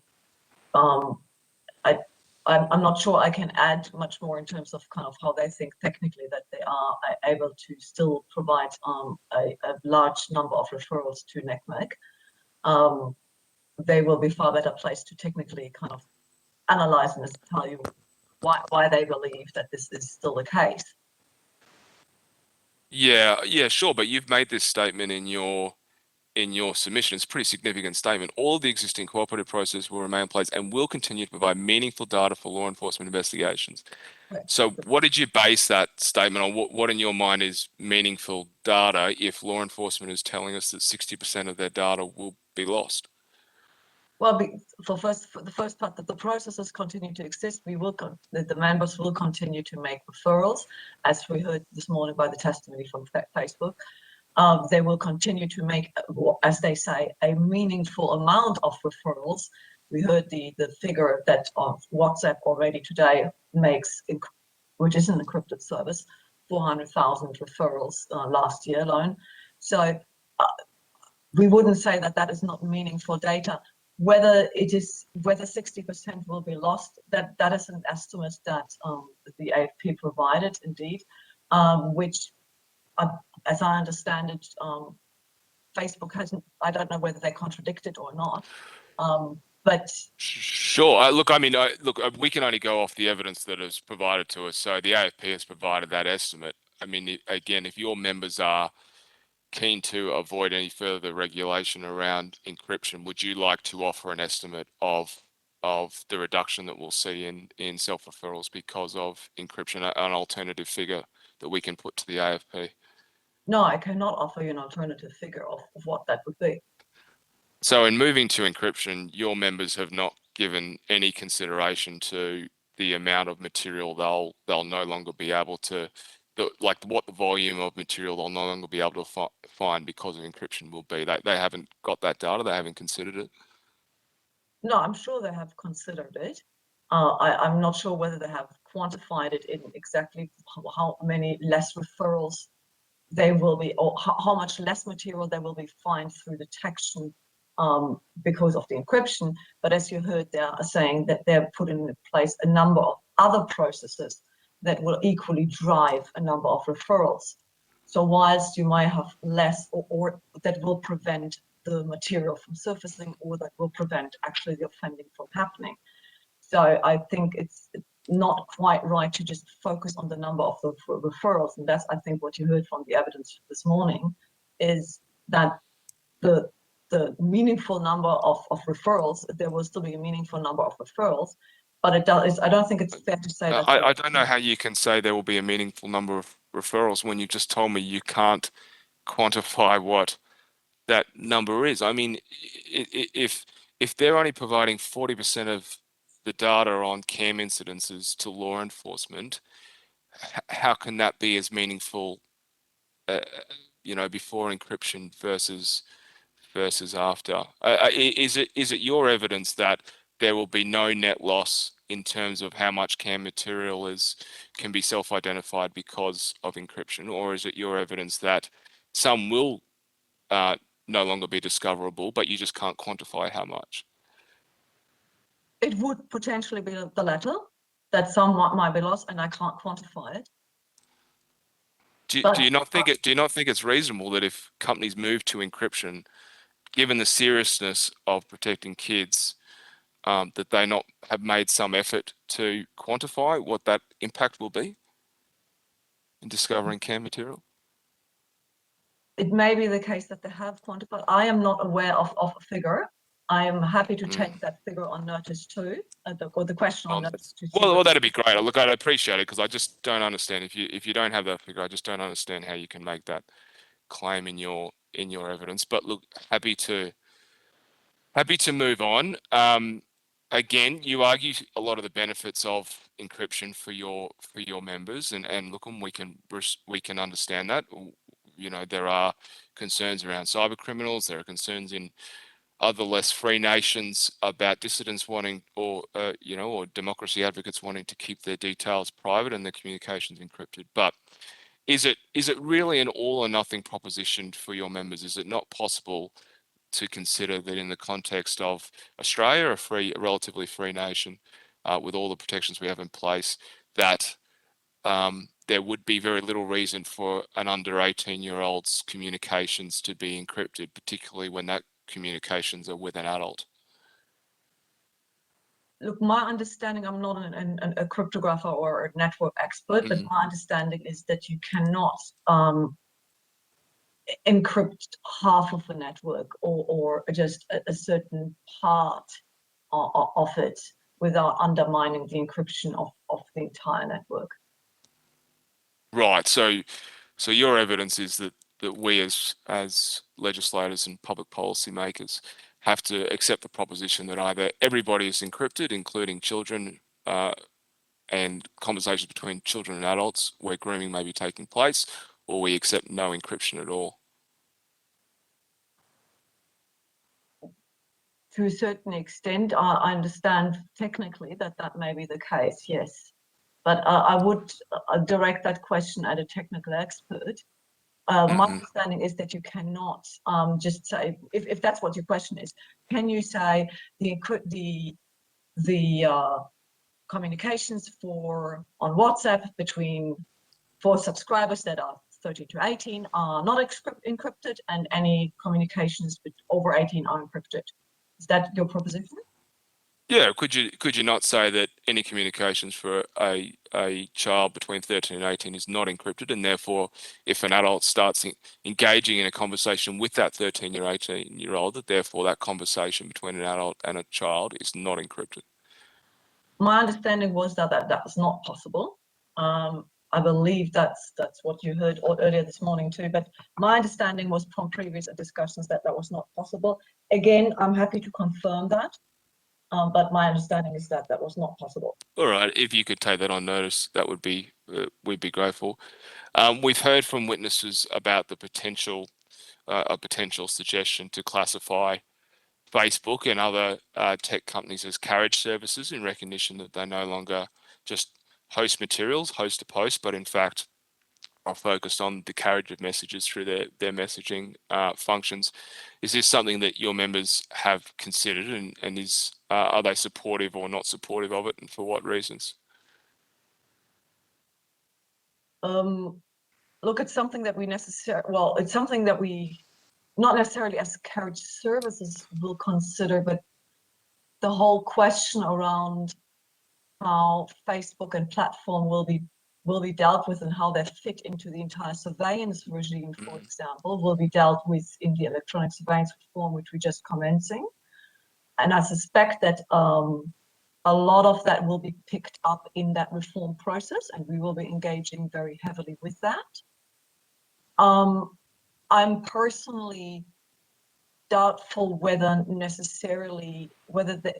classifying them as a current service provider provides much more to law enforcement agencies than what they're currently already having. I don't know what the specific benefits are to doing so. Yeah, well, I guess the argument is it would provide an incentive to engage, to continue the engagement with law enforcement officers that they do, and a deterrent not to, just as the ABM Act does in relation to abhorrent and violent material. Do you think that they need that? Your members need that encouragement and as a deterrent, or do you think it would be more appropriate perhaps to put CAM offences into a separate act that then carry some of the same penalties that the ABM Act does in relation to holding individuals within these companies responsible if they don't act in a reasonable time frame to remove material? Look, ultimately, it's a question whether law enforcement agencies feel that they don't get sufficient engagement with platforms. I would like to believe that platforms do engage sufficiently with law enforcement agencies and do not require the kind of the stick that you're kind of referring to. Yeah.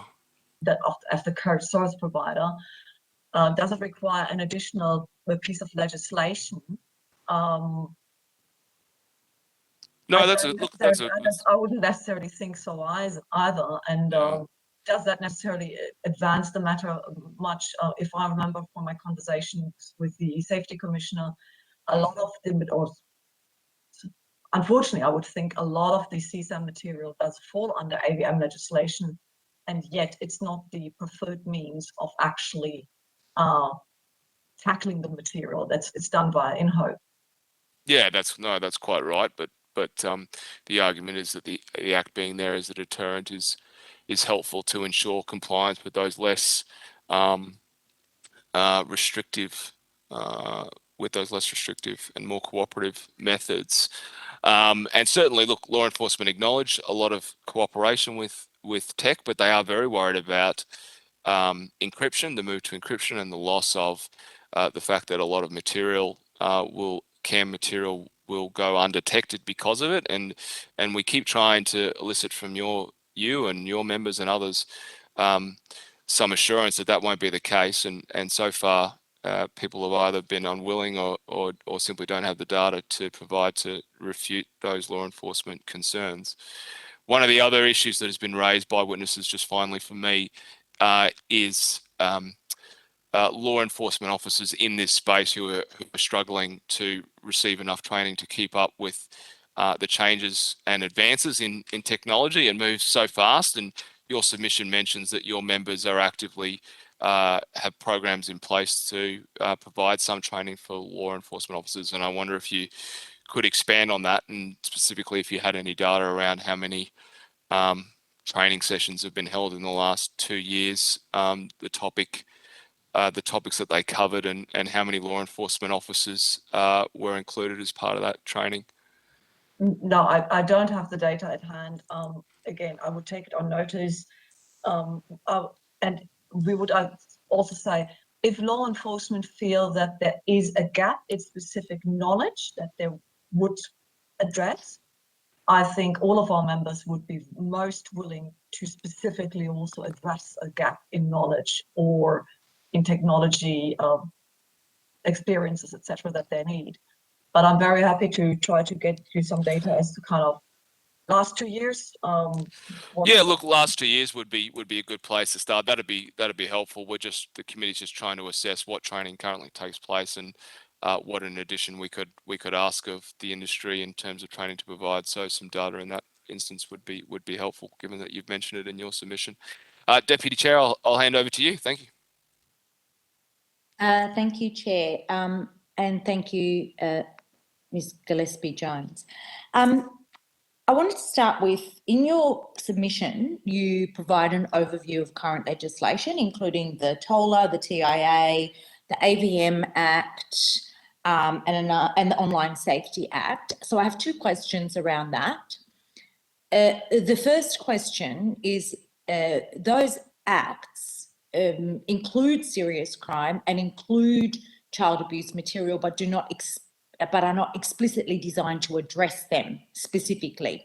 The AVM Act, for example, was in response to the Christchurch call, and only captures child abuse material insofar as it constitutes torture or rape.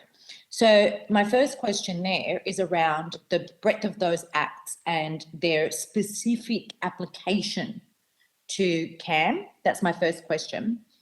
My second question is around the application of those acts to providers that are not listed as CSPs. Now, the chair asked you about a recommendation that was made by a previous witness to have Meta considered a carriage service provider. Can you please comment on how many of those acts that you've listed here, or the extent to which those acts listed here apply to organisations or applications like Facebook, WhatsApp, etc., who are not considered carriage service providers?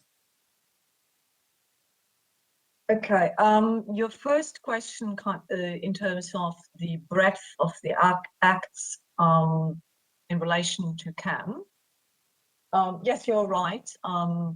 These acts go wider than CAM. We listed them in relation to the assistance that the industry provides to law enforcement agencies so that they can pursue the offender of the CAM, so, which, for example, then goes to data retention, interception, etc., etc. Okay, so that was the background as to why we listed partly these acts. But you're entirely right.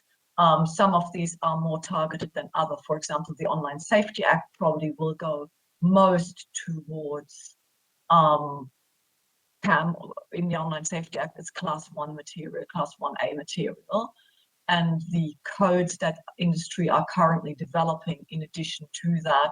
And then again, the basic online safety expectations that are going on top of that. In relation to your second question, if I just go from top down, so the data retention regime currently applies to CCSP, so carriers and carriage service providers. I should caveat all of that, as I previously mentioned, that the Telecoms Interception and Access Act, the TIA Act, and the ASIO Act, and parts maybe also of the Telecoms Act that intersect with the interception regime and with the assistance obligations, like Section 313, like potentially where parts of the data retention regime intersect, they will all be looked at holistically currently, or are just kicked off the electronic surveillance reform, and the electronic, which was the Richardson Review. And that Richardson Review posed the question, to what extent will we need to bring platforms and all the top players, etc., into the regime? So bear that in mind when I answer the question. I'm answering the question as to how it currently is. It will be up to policymakers how this is going to be in the future. This is a process that will be concluded, it's predicted to last 24 months. So currently, data retention regime is CCSPs, the TSSR is CCSPs, the Assistance and Access Act is wider. So that is designated communications providers, I think they're called, and is very far-reaching. Section 313 of the Telecoms Act, so that's CCSPs. As you see, the abhorrent violent material that goes wider again. That's not just carriers and carriage service providers. Online Safety Act includes the entire online industry, much wider. The bows will go also much wider than just carriers, largely targeted at platforms and messaging services. I think we have that twice, apologies, the assistance and access. Yeah, And you then do. we have the IPO and identify and disrupt, which also go wider. So for those acts that only apply to CSPs, what would then be the argument against that recommendation to declare providers such as Meta CSPs so that they come under those acts?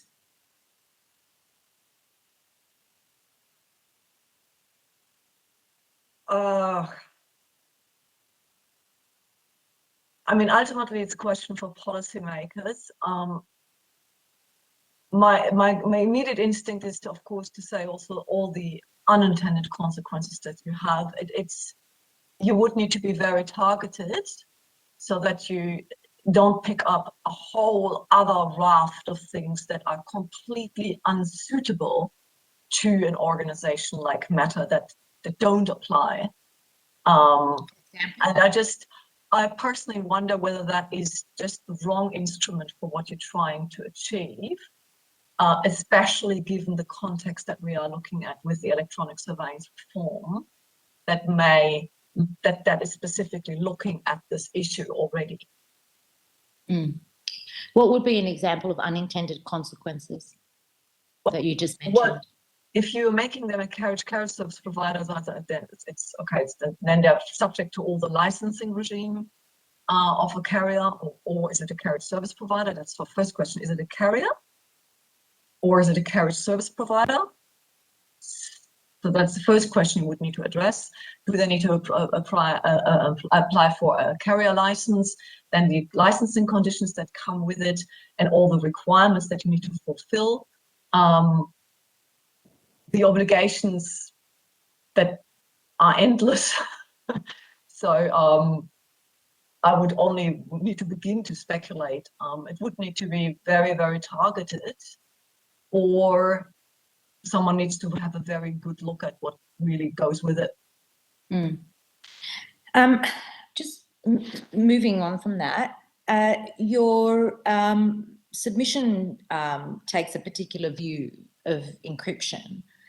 But we heard from the previous witness that it's not just encryption, but that's compounded by a number of other proposed changes to the way in which Meta operates.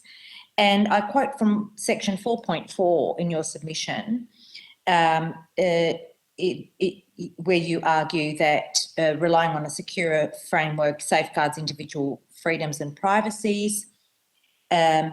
And all of the existing cooperative processes will remain in place and will continue to provide meaningful data for law enforcement investigations.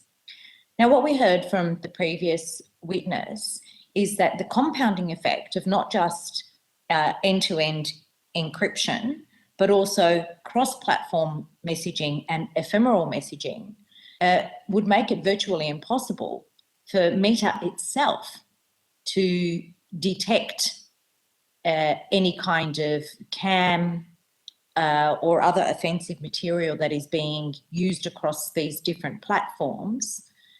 And so how is it then that they are able then to continue to provide meaningful data for law enforcement agencies? So I guess my question is, going beyond just end-to-end encryption, these other compounding factors of cross-platform messaging and ephemeral messaging, and whether you've given, or your organisation has given, any consideration to that.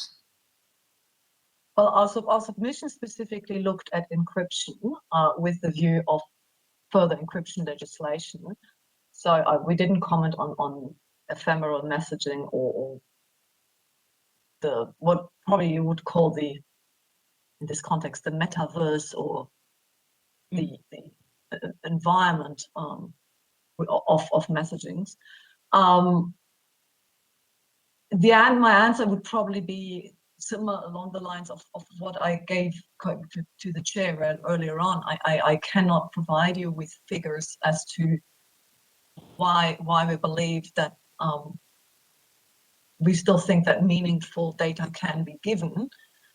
We acknowledge that there is that encryption and ephemeral messages certainly must present a difficulty to law enforcement agencies in terms of the evidence that I think sounds logical to me, or are already presenting a problem, right? That is nothing new. But I don't think it's fair to say that no meaningful data will be provided. Wouldn't these, first of all, I think we can't just talk about encryption in isolation, particularly when encryption is also being accompanied by cross-app messaging and ephemeral messaging. Doesn't it also compromise the ability of the provider themselves to cooperate with law enforcement? I would not necessarily think so, that it's compromises the ability to cooperate with law enforcement. Well, they can't provide the data because they don't, if they can't identify CAM because they've got end-to-end encryption, cross-app application, messaging and ephemeral messaging, if they can't identify it, how are they going to refer it to law enforcement? Look, I would need to be probably much more deeply in the ecosystems of, and I guess you specifically refer to Facebook here, or Meta, sorry, in order to answer the question kind of how this exactly does work. And I would refer you ideally to Facebook to ask these questions, and I assume you have. Yeah, we have. And I don't know which answer you received there. I haven't watched all of the evidence.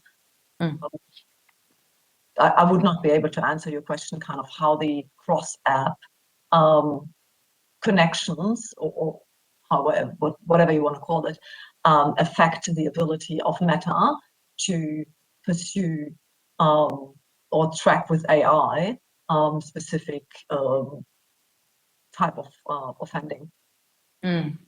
I just think in terms of we can't just talk about encryption in a context where there's an entire environmental ecosystem change, which includes ephemeral messaging and cross-app messaging.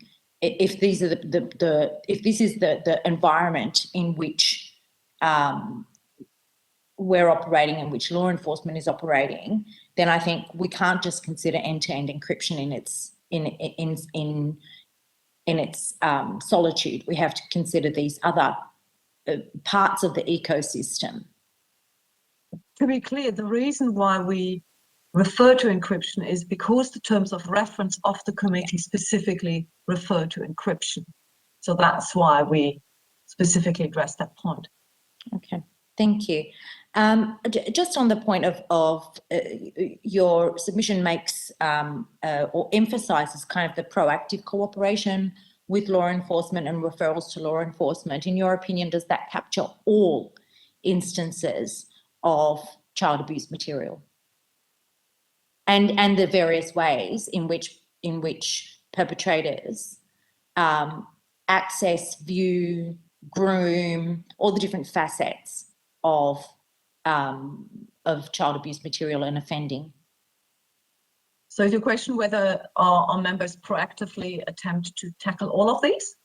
Whether those proactive measures that you describe here, and that which you argue will continue and are the primary kind of, I guess, mechanism, how effective are they in capturing all of the offences related to child abuse material? Grooming, viewing, production, accessing, all of those.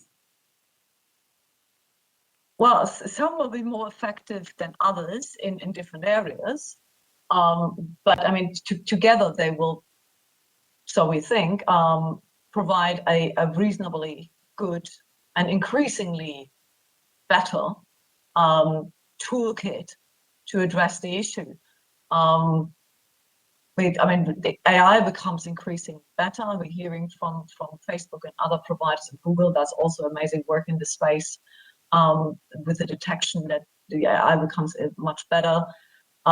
We are hearing noises that there might be something possible, even kind of to detect certain technical attributes or within encrypted messaging. But I'm not an expert there, but I know that there is something kind of like on-device hashing, for example, and there is, I think, some other homomorphic technologies that could also work. So some will be working better than others for the different aspects or in the chain, let's call it, that you just referred to.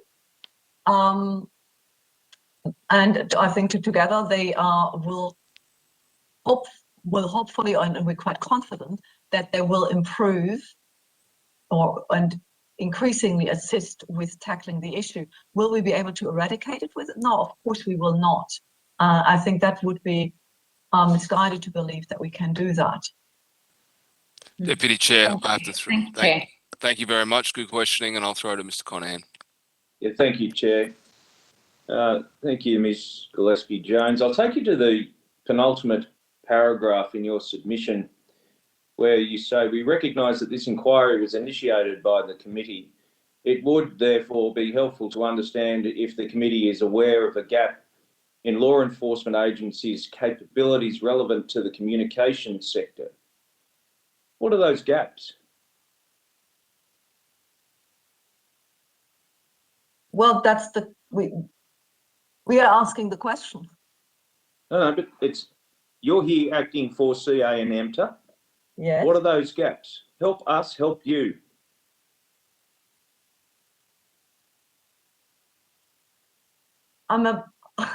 We would like to understand from the committee, because you self-initiated this inquiry into the law enforcement's ability to tackle this crime. What are the gaps that law enforcement agencies consider that they currently have with respect to the telecommunications sector? And the second question that we raised then further below, a line below, I think, is to say, are there specific issues in subsectors? Because you may remember my opening question was, are we talking ISPs? Are we talking platforms? What are we talking specifically? So that's something that will help us to understand what exactly we're talking about. Isn't that the obligation of CA and EMTA to work with the law enforcement agencies to identify this, not a government and not us as a committee? Wouldn't that be one of the first things that you would do, rather than reversing the onus on the law enforcement agencies to demonstrate to the public and to us as government that you don't need more regulation? We do work with law enforcement quite extensively, and we do try to identify gaps. But since you have initiated the inquiry, we thought that you had probably identified gaps, and we would like to hear about them. So it was more the reason, kind of, the inquiry was obviously established for a reason.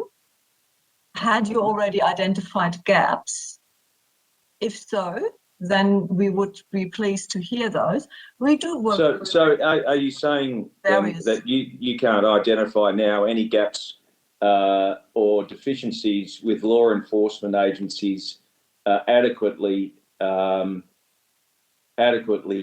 dealing with the communications sector in your role? No, for example, I give you an example. Where we do work with law enforcement, where we do see. No, the inadequacy, because you're asking us.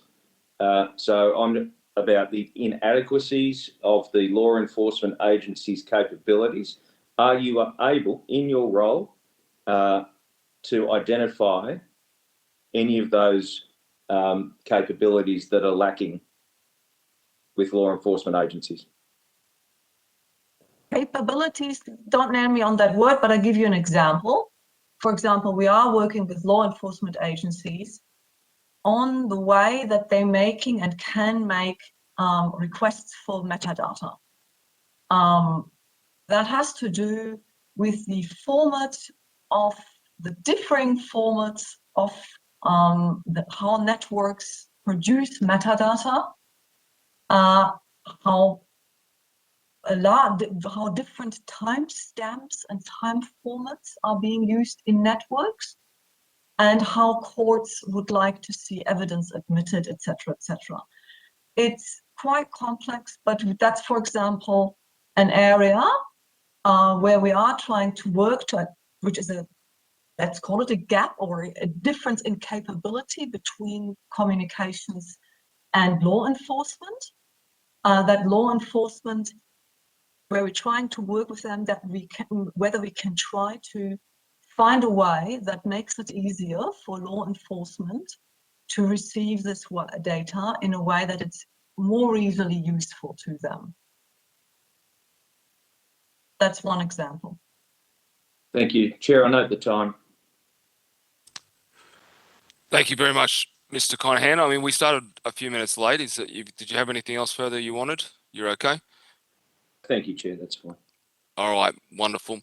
All right, look, thank you very much, Ms. Gillespie-Jones, for being so generous with your time for the committee this morning and helping us address what is a really, I know we both consider a really important aspect to protecting Australian families. We're going to hold you to what you've agreed to take on notice, and that's very kind of you. So thank you very much for doing that, and we look forward to receiving that extra information.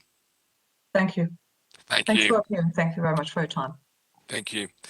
I'm now going to welcome our next witness from the Commonwealth Director of Public Prosecutions. Thank you very much for your time today. A little bit of formalities. I remind committee members and officers that the Senate has resolved that an officer of a department of the Commonwealth or of a state should not be asked to give opinions on matters of policy and shall be given reasonable opportunity to refer questions asked of the officer to a superior officer or to a minister. The resolution prohibits only questions being asked for opinions on matters of policy. It does not preclude questions asking for explanations of policies or factual questions about when and how policies were adopted. Thank you very much for taking the time today. Mark, would you mind just entering your full name and the capacity in which you appear into the record? Thank you. My name is Mark de Crespigny. I'm a Deputy Director with the Commonwealth Director of Public Prosecutions, and I'm in charge of our illegal imports and exports and human exploitation border protection practice groups. And in that role, I have responsibility for our prosecutions of Commonwealth child sex offences throughout Australia. Excellent. Thank you very much. We've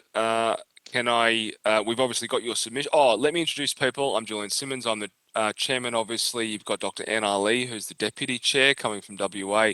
Mr. Pat Conahan, who's on the visual as well. And then you've got Senators Antic and McLaughlin, who are on the teleconference so they can hear you and ask questions, but they don't have the video conferencing. We've obviously got your submission. We've read through it. We're very keen to ask questions. But of course, we'd like to give you the opportunity of the first 5 minutes without rehashing the entire submission to give us a bit of an opening statement about the most important points that you wanted to make today. So I didn't actually have a prepared opening statement, but I suppose I'd make a couple of general comments. One is from a prosecution services point of view.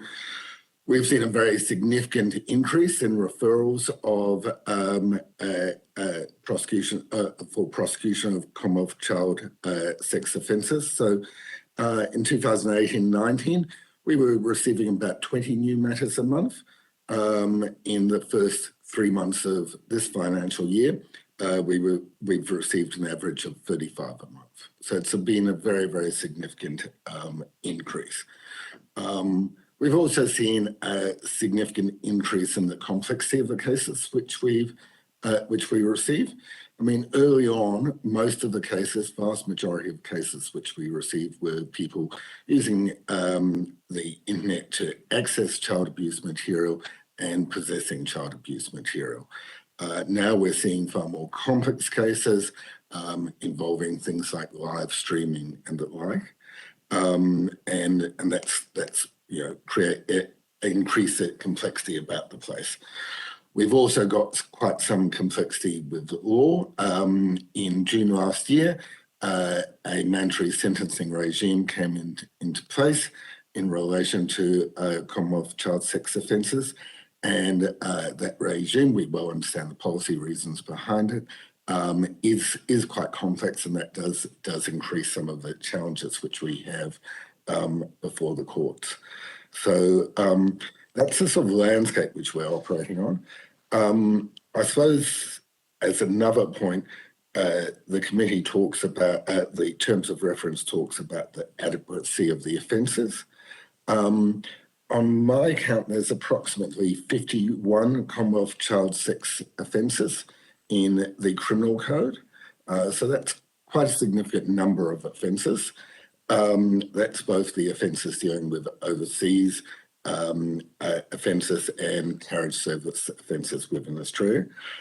Our view, as we set out in our papers, we're not seeing any particular obvious gaps. So we're not having matters come to us which we're looking at and say, no, we can't actually find an offence which adequately represents this type of offending behaviour. Our focus has actually been really over the last couple of years to very much ensure that we're using the existing offences as fully as possible, ensuring that when we've got an offender who's been directly dealing with a victim, that we have an individual charge in relation to each victim so that the criminality against that victim is reflected, and using the full extent of the offence provision. So, I mean, one of the things is that the provisions are really quite clever. The definition of engaging in sexual activity makes it very clear that that includes somebody who's involved in conduct which is over the internet. So they were some of the observations which I thought might assist.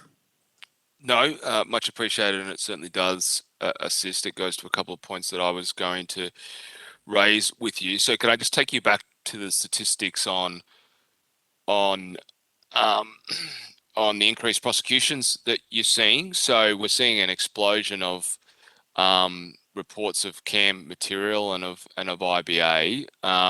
You're saying you're seeing increased prosecutions, but are you seeing an increase that in percentage that correlates with the the 300% plus increase that we are seeing in that's being reported by law enforcement agencies and the Safety Commissioner that they're getting in terms of material? You see what I'm trying to say? I'm trying to say is, are prosecutions keeping up with the rising scourge? My understanding is that to use an expression, the well has always been deep enough for investigative agencies to have enough cases to investigate. So yes, it's certainly on my understanding, and it's not something which we specialise in, but from the intelligence agencies and from the law enforcement agencies, it's increased, and their efforts towards investigating and referring these matters have increased, which has in turn led to greater referrals to us. But there probably were always more than enough cases to keep them fully occupied. Okay, so your position is that you're seeing an increase in referrals from law enforcement agencies, but certainly if they had the capacity and resources to refer more briefs to you, you would in turn prosecute. Yep. Understood. Your submission particularly talks about the instances of prosecuting an offender for online live cam has increased. I was just wondering if you could quantify that for the committee within your broader statistics. I don't have exact statistics to hand, but where several years ago such cases would be the exception rather than the norm. Now we would have a regular flow of those cases, and regularly have those matters before the court. They largely involve cases of children being exploited online, mainly in the Philippines. Would you be willing to take that on notice for us? I mean, we're happy to have it in confidence if that's what you're concerned about, just so that we can help understand the breakdown. I'm happy to take it on notice, and we'll try and provide some meaningful statistic about the place. I'm wary that statistics in this area get very complicated because none of these matters are simple. What we find is that unlike a lot of offending, where, for instance, with drug importation, you would have one charge that the person has imported commercial quantity of cocaine or what. Yes. In this area, because you're dealing with people who are offending over a considerable period of time and doing a lot of different offending, we end up with a very large number of different charges. So a person who's doing live streaming has quite possibly also accessed child abuse material, has also possesses child abuse material, may have sought to groom or procure a child within Australia, etc. So it can start getting quite challenging for us to provide breakdown of statistics and very time consuming. But if we can try and provide you with some generalised information, maybe not to the decimal point, we'd be very happy to. We'd appreciate that, and we're quite comfortable with you not trying to go into a lot of extra work, but perhaps utilising some information that you provided to other bodies as well that you might be able to pass on to us. Your submission also talks about the rise of offenders streaming from centralised cloud-hosted databases. Again, this is something that the committee is interested in, about whether we're putting too much emphasis on regulating content providers or social media providers or big tech, and not enough to the Googles and Apples of the world who are hosting in the cloud large databases for people to access. Can you give us a bit of an idea again about how this is increasing amongst offenders, and whether you've got a view that offenders see this idea of streaming it from the cloud as a more safe way to avoid detection and evade law enforcement? I don't have the knowledge to answer the second part of your question. I don't. That's probably something which is better from the Institute of Criminology as to the purpose behind the offenders. I would hazard a guess that in the same way as 5 years ago, I wouldn't have heard of the cloud. Now, my own family photographs are stored somewhere in the cloud, etc. And I suspect that some of that offending involves that. What we see is a case that's being referred to us where people have been shared with account details to cloud accounts at, say, Megit New Zealand or whatever, and have used that to access material. Sometimes it's their own material, which they've kept in their own account. Sometimes they're accounts which are shared between people and which the person who it's shared with may or may not have any control over. Okay. Your submission indicates, and you've mentioned this in your initial wording, that you haven't identified any clear deficiencies in the offences that you currently have available. And I just want to stress test that a little bit, if you don't mind. With the explosion of IBA and how quickly the technology moves. I mean, are you comfortable that if it comes to people doing deep fakes or grooming through gaming platforms or using cryptocurrency, these trends that we're seeing in this space, that you have a broad range of offences to be able to have successful prosecutions?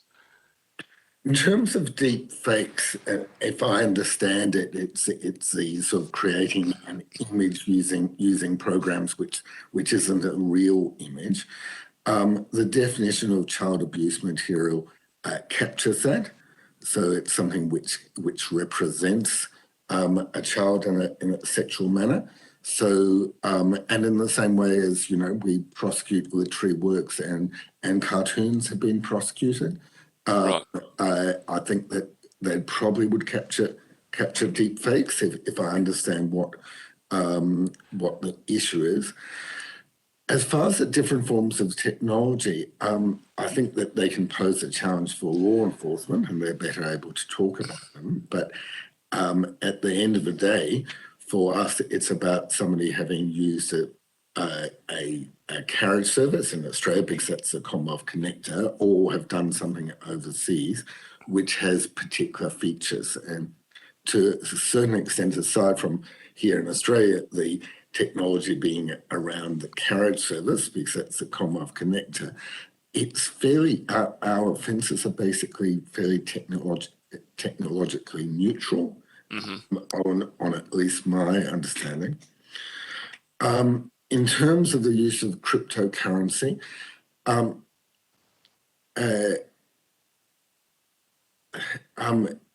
we have cases, I'm not certain how many cases I've actually seen which have involved cryptocurrency. A lot of the cases, the live streaming cases normally involve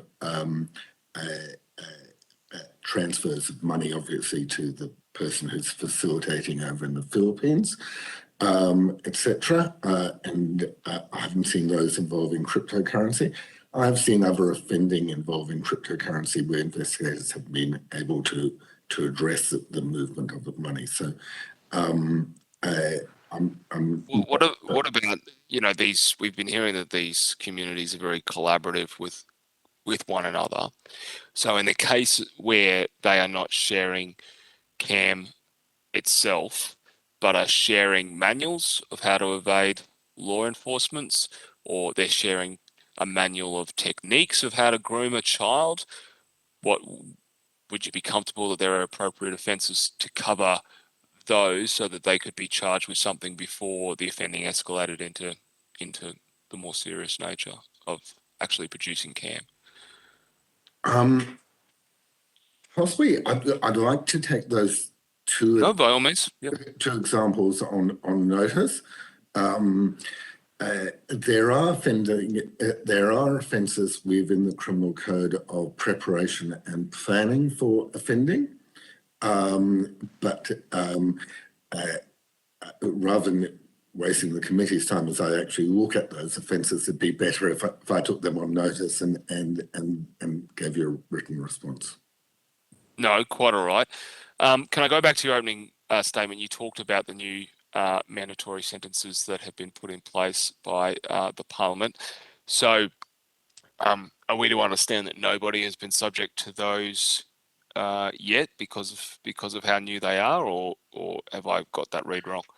No, we've had so far probably around 11 or 12. So the offences, the regime was brought in June last year, but because it applies for offending which occurred after its introduction, it's taken up until about June of this year before we had any of the cases reach the courts at the sentencing stage.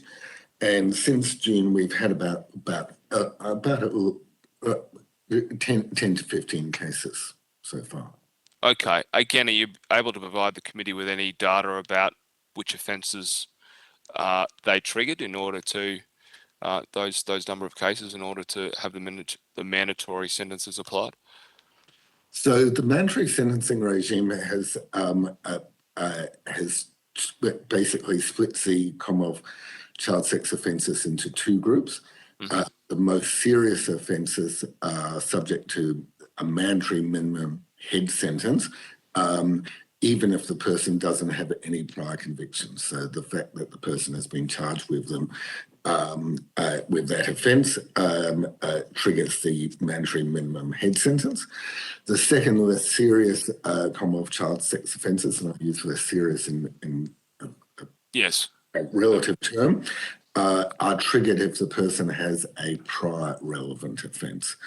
Now, it'd be probably around about 90% of the cases which we've had so far have been of the less serious kind, where the person has had a prior offence. Okay. All right. Okay, I can see the deputy chair has got some follow-up questions. Quite all right. Well, look, that's fine. I do have some other questions, but what I might do is hand over the deputy chair and other committee members and see if they're covered, and otherwise can always circle back at the end. So, deputy chair, over to you. Thank you so much, Chair, and thank you, Mr. de Crespigny, for appearing today. I wanted to pick up on a couple of things. And the first one is, you mentioned there are 51 offences in the criminal code and that there were no obvious gaps. But are the offences or the dispersion of the offences throughout different parts of the criminal code, is there a complexity to them that may make them less fit for purpose?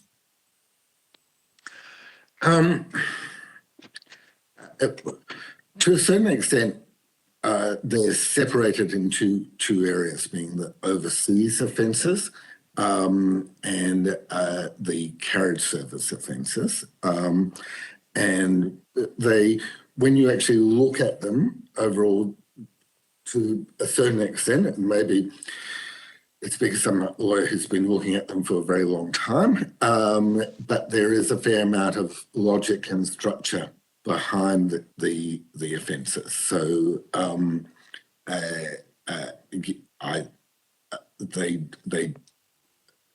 in that sense, I don't regard them as sort of particularly a smattering of offences or lacking in logic. In relation to the complexity of them, again, given the concepts which they're trying to address, the offences do make sense in how they're structured. I wouldn't call them, Byzantine or whatever.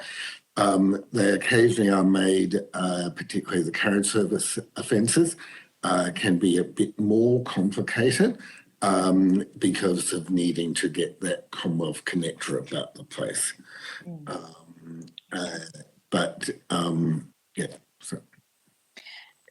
So on, continuing with this point, I wanted to talk about live streaming offences, because as you mentioned, there's a huge increase in the live streaming.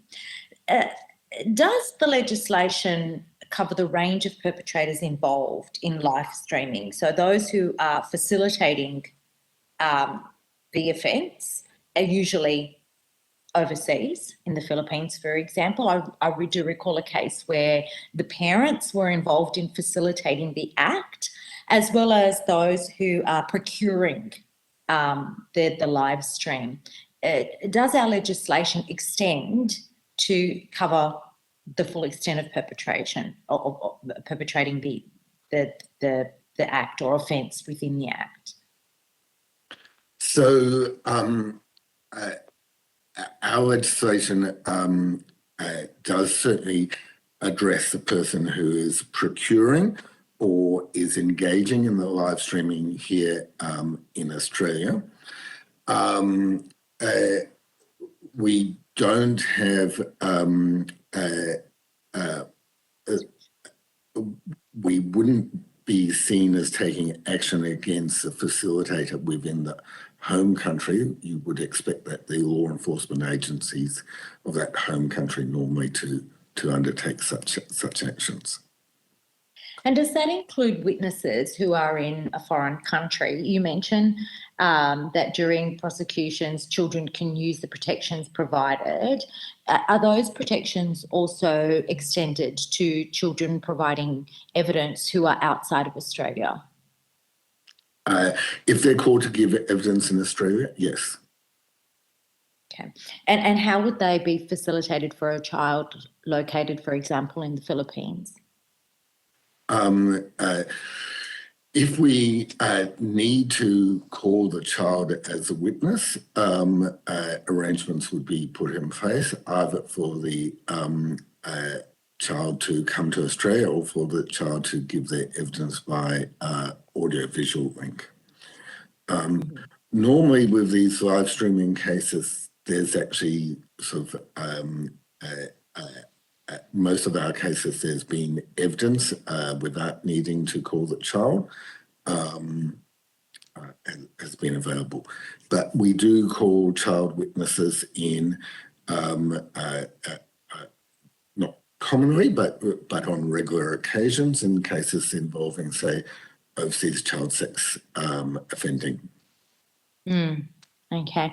I'm interested in the difference between offending online or the consumption, procurement, viewing, even production of online material versus contact offending. And over the course of the hearings these last 2 days, we've heard that there are differences, both psychological differences and differences in perpetrator profiles, I guess. From the perspective of the courts, is there a difference in how you treat the online offending versus contact offending? I suppose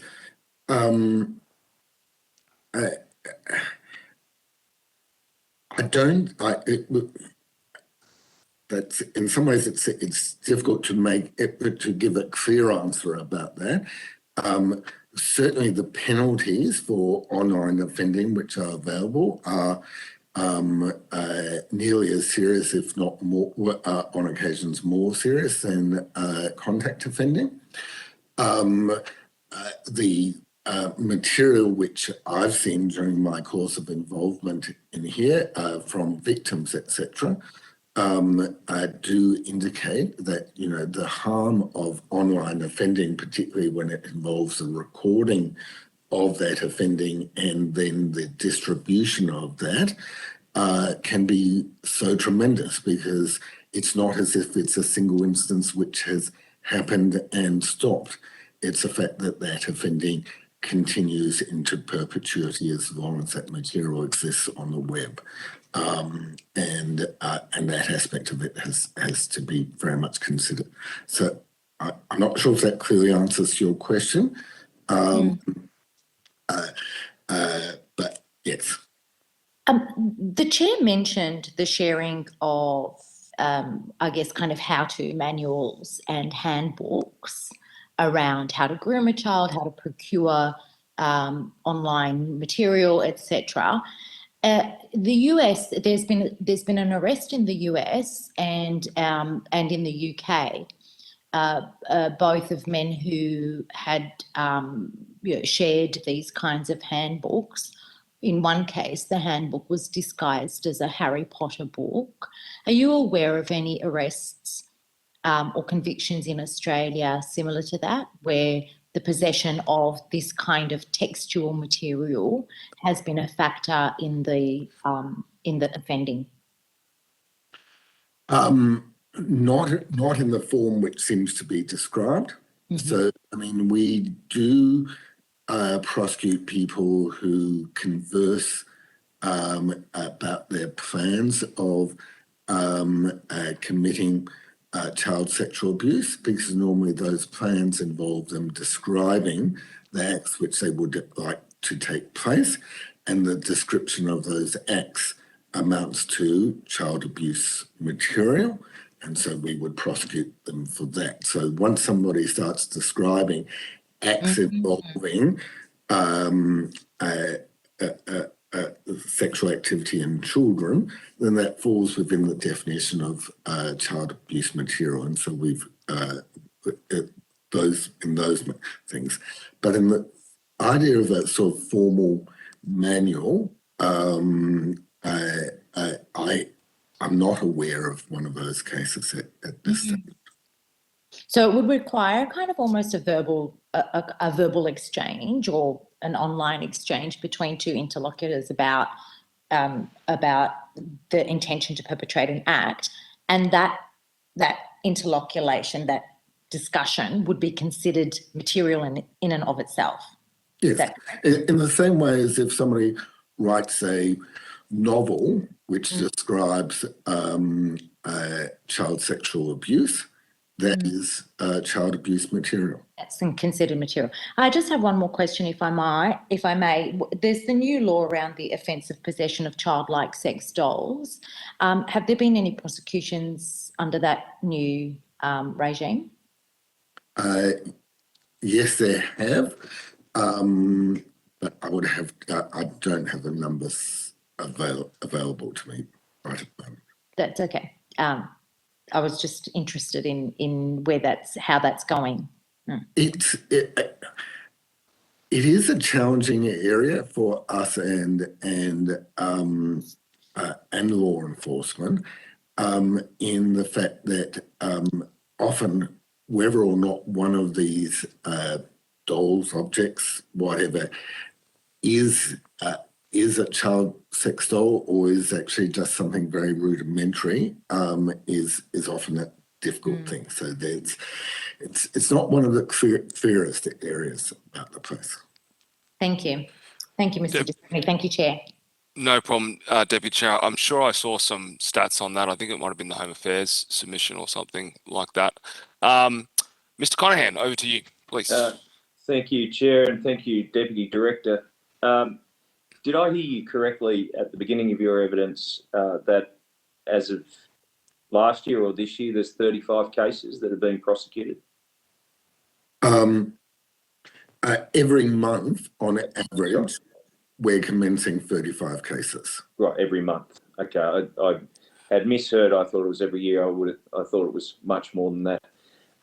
Obviously, all that work that the investigators go through are very reliant on a good prosecution at the end of the day, and I know the Commonwealth DPP does do a good job. Do you know, are you able to tell us what percentage actually go to trial, as opposed to those who simply plead guilty because of the strength of the prosecution case? The vast majority, and well into the 90%, plead guilty. Right. And of those, that's what I would have expected. Of those who do go to trial, I would also expect you'd nearly have 100% success rate, would you not? Yes, there have been acquittals, but normally very much depending upon the circumstances of the individual cases, and we do review those acquittals to see if there's any systemic issue, and our view is that there isn't. But I'm talking about a very, very small number of cases over. Just on that then, Deputy Director, those acquittals, and if you don't know, it would be very helpful to find out whether any of those acquittals were as a result of a technicality because of changing technologies and the inability of legislation to keep up with that. I'll take that on notice. My feeling is that that's not the case, but I'll take that on notice. Okay, thank you. The other thing was, and I'm just looking at the submission, and I recall this from the past, that the classification of exploitation material was originally based on volume, and I think it went from level 1 to level 6, and correct me if I'm wrong. Have you completely moved away from that and classifying on the depravity rather than the volume, or is that still in a transition phase? So what previously occurred, and there's still bits of it in Australia, was it would actually be classified on depravity. And it was called the Oliver scale, was originally from a case called Oliver over in the UK, otherwise called the Kett scale or whatever. And most of it was classified 1 to 5, being 1 being the lowest level of depravity of images, to 5 being the highest level of depravity. And it was quite common for investigators to go through a person's whole collection and quantify that and say how many images were category 1, how many 2, 3, 4, and 5. But that process had an immense toll upon investigators because it meant they had to look at the images and look at them in some detail. But in addition, from a prosecution point of view, we were finding it less and less helpful because a person could set their eMule peer-to-peer program on overnight and download 1 million images and not really have, it might have been their first time they'd ever done it and they haven't actually had any interaction with that material and it didn't tell you that much about it. So you could end up with these huge collections but it didn't tell you that much about the person. You also found courts were focusing upon the numbers and were saying, oh, well, he's got 100,000 images and only 500 of them are the worst. And so it's only a little bit of all of his collection, which is the worst, which is that sort of starts distorting things. So from our point of view, that wasn't that helpful either. So when the police sort of said we wanted to move away from that categorization and to just determine whether it fell within the Interpol baseline or was otherwise illegal, we were very supportive of that. And but we have asked police, and they do in the main, provide us with a description of the material which they've looked at, what is the nature of that material. And so we don't try and ask them to provide us with a description of the person's whole collection, rather simply what the investigators have looked at and what's the nature of that material. What does it appear the person is interested in from that? And from our experience, that is providing the courts with adequate information about the depravity of the material that the person is interacting with. And finally, Deputy Director, and again, I don't expect you to know this off the top of your head, would you be able to provide whether there are many inadequacy appeals from, I assume, the District Court to the CCA in terms of inadequate sentencing for these types of offences? So we do appeal, but we don't necessarily appeal that frequently. Prosecution appeals, the case law is very much should be rare, and it's a matter of choosing the case which will provide the best basis for the Court of Appeal to provide real guidance to the District Court. So just because we may not feel that every sentence is correct doesn't mean that we necessarily appeal it. We did, for instance, have a very significant appeal in relation in a case called CCQ up in Queensland, which came down earlier this year, and that increased the sentence from what I think had been 12 years and head sentence with a 6-year non-parole period to an increase in sentence for a 16-year head sentence and a 10-year non-parole period. So that was a very significant success. So what that would indicate, though, Deputy Director, sorry for interrupting you, was that the district courts and county courts are within range, so they're dishing out adequate sentences across the board.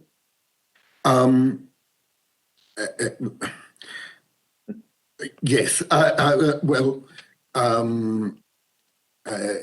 A prosecutor possibly always has one view, and a defence lawyer might have a different view. Yeah. Well answered. Thank you. Thanks, Chair. Thanks, Mr. Conahan. Looking at those questions about classification were were my remaining questions also. So just before I let the witness go, Deputy Chair, did you have any further questions for this witness? No, lovely.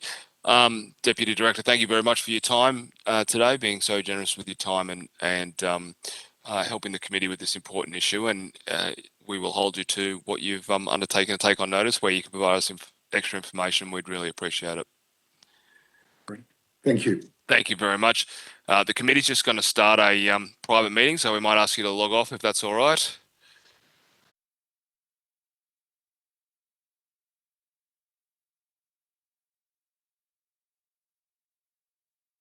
June. We now welcome as our next witness a representative, Detective Superintendent Doherty of the New South Wales Police Force. Thank you very much for joining the committee today and for giving up your time. On the line, you have myself as the chair of the committee. You have Deputy Chair Dr. Anne Ali. You have Pat Conahan. And then you've got Senators Antic and McLaughlin on the teleconference as well. I remind committee members and officers that the Senate has resolved that an officer of a department of the Commonwealth or of a state shall not be asked to give opinions on matters of policy and shall be given reasonable opportunity to refer questions asked of the officer to superior officers or to a minister. This resolution prohibits only questions asking for opinions on matters of policy and does not preclude questions asking for explanations of policies or factual questions about when and how policies were adopted. Detective Superintendent, I'll also remind you that this is a public hearing, so everything you say is broadcast in Parliament and on the web. You're quite welcome to request that any evidence you want to give confidentially is done in camera, but just give me a heads up if that is the case before you give the evidence so I can get the broadcasting to be turned off. Excellent. So what we might do now is we've got your submission. Obviously, we've all read through it and have some questions we'd like to ask you, but perhaps you'd like to take 5 or 10 minutes and without repeating the submission, highlight anything that you think is particularly relevant to the evidence you want to give today. Thank you for that. So I'm Detective Superintendent Jane Doherty, and I'm the Commander of the Child Abuse and Sex Crime Squad for New South Wales Police Force. And I thank the committee for inviting New South Wales Police to attend and give evidence at this public hearing on child exploitation. Throughout COVID-19, New South Wales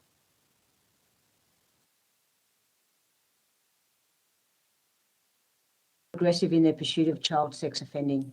The Child Exploitation Internet Unit is located within State Crime Command of New South Wales Police Force and is well equipped to deal with such cases and was expanded earlier this year to reflect the increased prevalence of online child exploitation.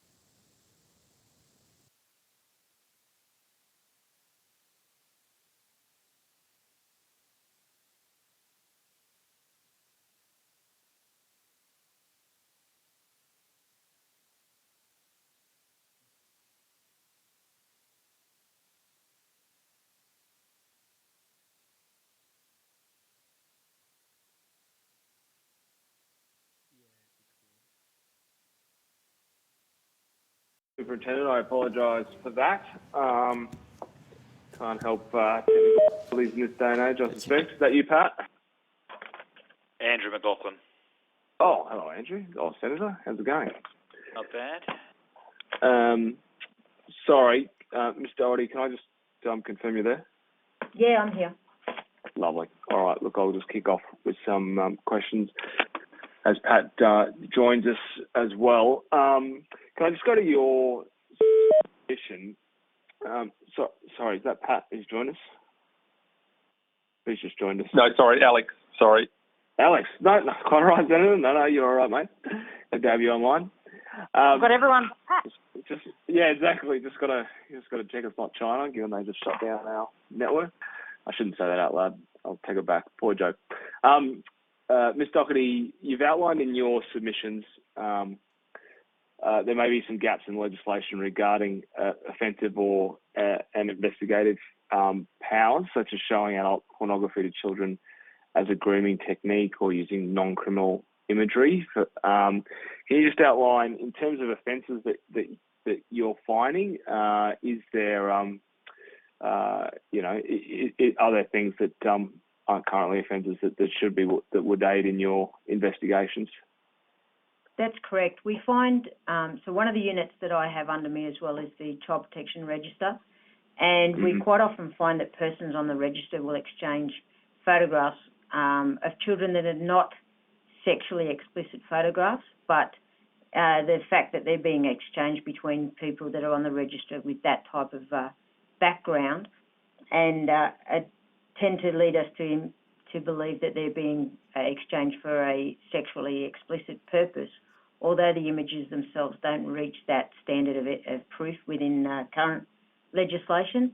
And so it's more about the intention of the swapping of those. So when we go onto some of the platforms... Because the current, sorry, just, I don't mean to cut you, but the current offences include images for sexual gratification, don't they? So, but there's an issue with showing intent, is there? That's correct. So trying to prove that to a court of law, it becomes quite difficult. And so we believe that there should be some broader issues around, sort of broader legislation around that, so that we can prove the actual nefarious reasons for the exchange of those videos. Okay. Are there other new forms of technology that you're seeing that either your investigative techniques or the offences are struggling to keep up with, you know, the rise of live streaming and the number of people involved in that, the sharing of how-to manuals about, you know, the best ways to groom kids or to avoid law enforcement? Are there any other gaps that you see currently? Your platforms are developing quite quickly, and so it's trying to keep up with them and have the legislation that is adaptable to those new platforms. So we have, through the sharing, we have platforms such as OnlyFans and Sugar Daddy, where we're finding a lot of people are going on board. And whilst the people that work, like the owners of those platforms, say that you have to be 18 to use them, we're finding people quite younger than 18 are on them and receiving a lot of money through it. So it has become a way that young girls are aware of being able to make money, and offenders are aware of it's a way to access young girls for directing sexually explicit images to be produced. So those sort of platforms are a new rising issue for us. And is there any? Sorry. Is there any engagement at all with new platforms like OnlyFans between law enforcement? I don't even know who owns that one. I believe that's an overseas one, but we are doing that. We're also trying to address it in an educational way. So through Department of Education and out-of-home care providers. So it's about educating the young girls as to what their images may be wider disseminated. From there, obviously they're seeing the money that they're receiving in, and that gives us a way to trace it. So once we go back through their bank accounts, we can see a number of transactions where men mostly are depositing money into accounts for these young girls. So that's giving us a way to trace it, but it's still the gathering of the images and the being able to prove that that they were actually for child abuse is where we're starting to come undone with those platforms. Okay. Can I ask, are you seeing a rise of offenders streaming from centralised cloud hosted databases, and to what extent is this a challenge for law enforcement in terms of in terms of gathering evidence and investigation, as opposed to people keeping it on a hard drive, which, you know, once discovered, it's discovered? Yeah, we're finding that there's a lot of sharing, either to make money or to gather back further child abuse material. The issue for us is that a lot of the cloud-based ones are overseas-based, and we have difficulty in gathering evidence to identify the user of those. A lot of it is locally produced, so it can be produced. Obviously, the technology we have now with phones and devices is that we can have a lot of child abuse material produced, and it becomes an exchange of material. So with the encryption that is built into a lot of devices nowadays, we are struggling to be able to intercept and identify all of that as quickly. So we would seek that we have greater powers, obviously, to be able to interrupt that end-to-end encryption wherever possible, or for providers to be able to have control of that and be mandatory reporters back to police or law enforcement as to people using their platforms to transmit or encourage or promote child abuse material. And so do you think there has to be a greater regulatory emphasis on Apple and Google and these other cloud hosters to scan for material and self-report in a way that Facebook does to NCMEC? Yeah, we believe that would be a very good deterrent for people to use them, but it would also be a very good tool for police and law enforcement across the world to identify the people that are making and using the child material. Do you know in your jurisdiction how many referrals come from NCMEC, from Facebook? They have been increasing the referrals, and obviously that's as the technology to find them increases. We've found that because there have been so many more children online throughout the lockdowns around the world, that we believe that the referrals are going to go up. I know that in our submission we put in relation to the vast percentage increases, we're still looking small numbers, but it doesn't. I don't believe that accurately reflects the use of those platforms by people, by offenders, and there are a lot of smaller providers that aren't participating in that. So it needs to be a whole of provider commitment, and it needs to be not just a sign in. It needs to be that it would be a regulatory one, so it's a mandatory notification. Otherwise, essentially, they're facilitating the abuse of children, and that's what we're here to detect. Are you concerned that a lot of those referrals will dry up when Facebook moves to encrypt their services? Well, that's where we're asking that providers should have to have that encryption, that entry that providers should be able to have that AI go across the data before it's encrypted, so before it's sent out across their network. So if they can access, and part of their regulatory, that they should be able to access that and ensure that they're not facilitating the distribution of child abuse material before it is encrypted and sent across their platforms. In their submission, VicPol talked about needing AFP buy-in to access Commonwealth powers, and that this wasn't always forthcoming for resourcing reasons or because they would carry then some risk for the operation. Is this are you experiencing this as well? Is there times when you've tried to partner with AFP on Commonwealth offences and it hasn't been able to be accommodated?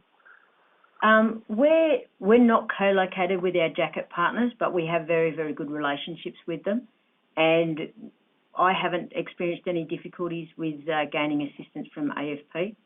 As I said, we've run a number of operations with them, whether they're short, snappy jobs or whether they're long, protracted ones.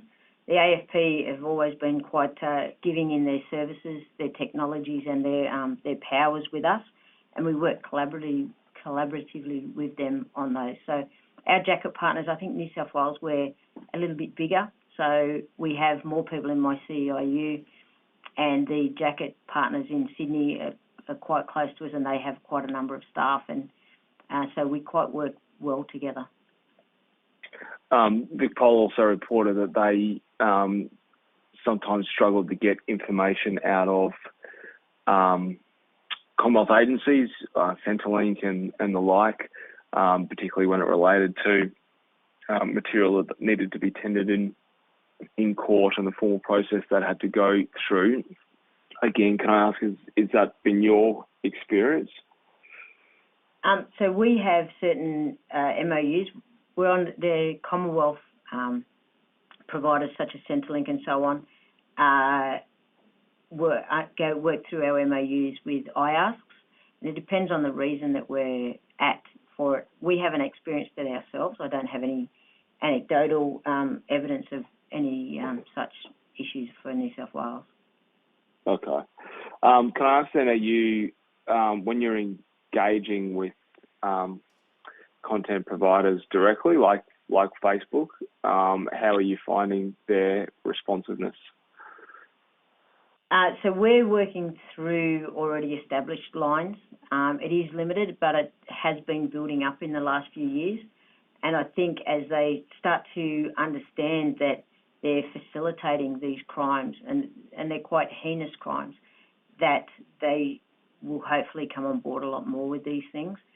We have had issues in the past with, because most of them are based overseas, we can wait for many, many months for any information to come back, by which time other leads have gone cold. And so it's resulted in matters being unable to be fully investigated because of the time delays.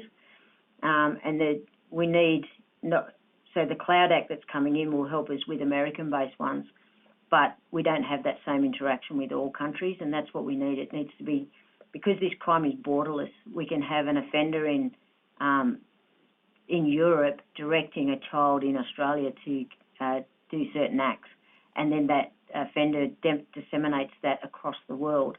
So we need to work together. The borders don't exist on the internet, so they shouldn't exist for legislation either. No, quite right.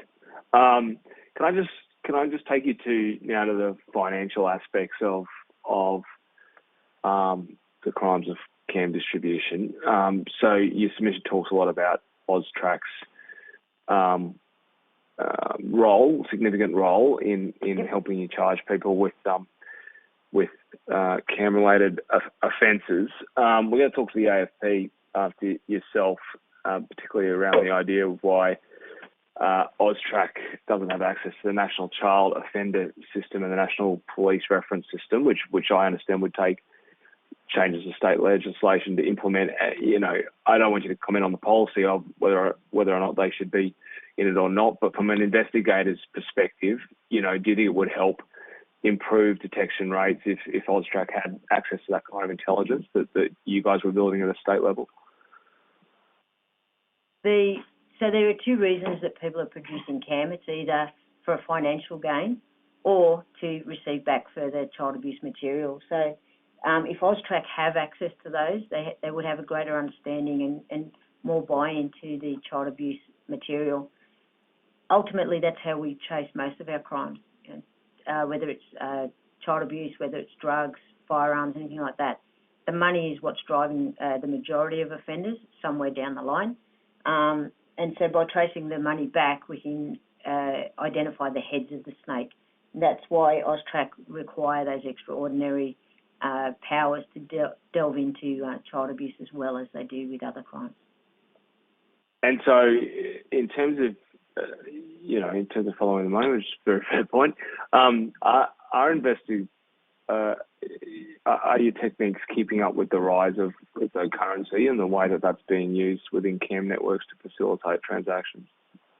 Well, New South Wales Police, we've just more than doubled our staff in the Child Internet Exploitation Unit, and we're hoping to move further into that line. So at the moment, we've been doing more of the online engagements and dealing one-to-one with people. Now that we're getting more staff, we're hoping to move further into that and working with our cybercrime team, who are making some great inroads in relation to the dark web and the financial. Are AUSTRAC and others providing some guidance about, latest techniques or the most effective techniques to follow cryptocurrency transactions, or is that a skill you're having to build yourself? No, our New South Wales Police Cybercrime Squad are working with AFP and AUSTRAC in relation to building those, and we will tap into them once we have our capabilities up with the training of our staff. Okay. Are the investigative powers you have around financial transactions, are they agnostic? Like, do they work equally as well with cryptocurrency, or is there a gap there with the rise of cryptocurrency?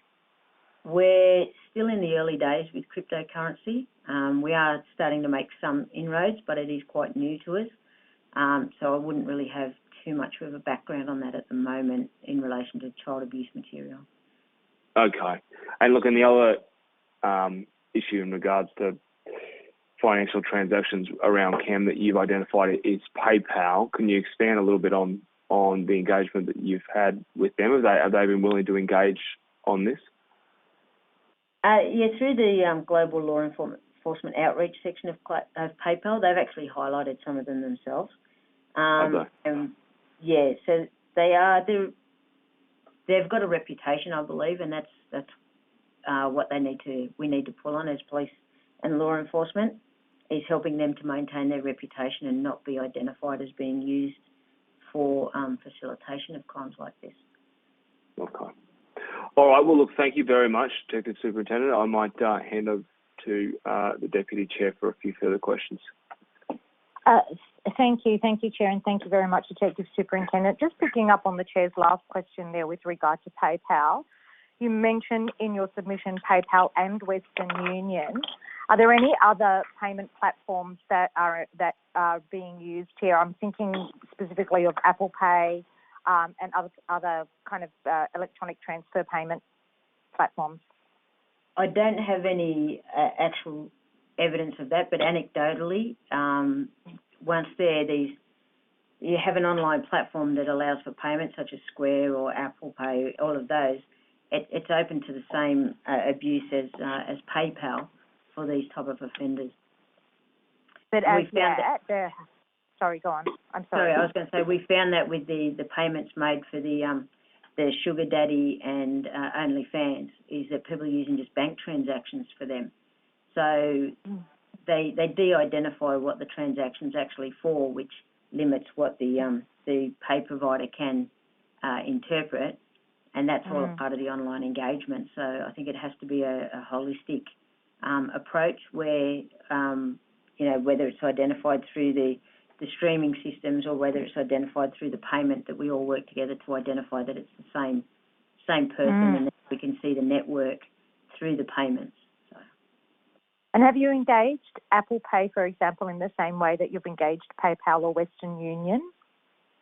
So that's the PayPal is more of a pilot, and that's through the ACIC and through the Operation Griffin. So that's still in the early days at this stage, but obviously once we have any successes with one, then we know where we're going with all of the others.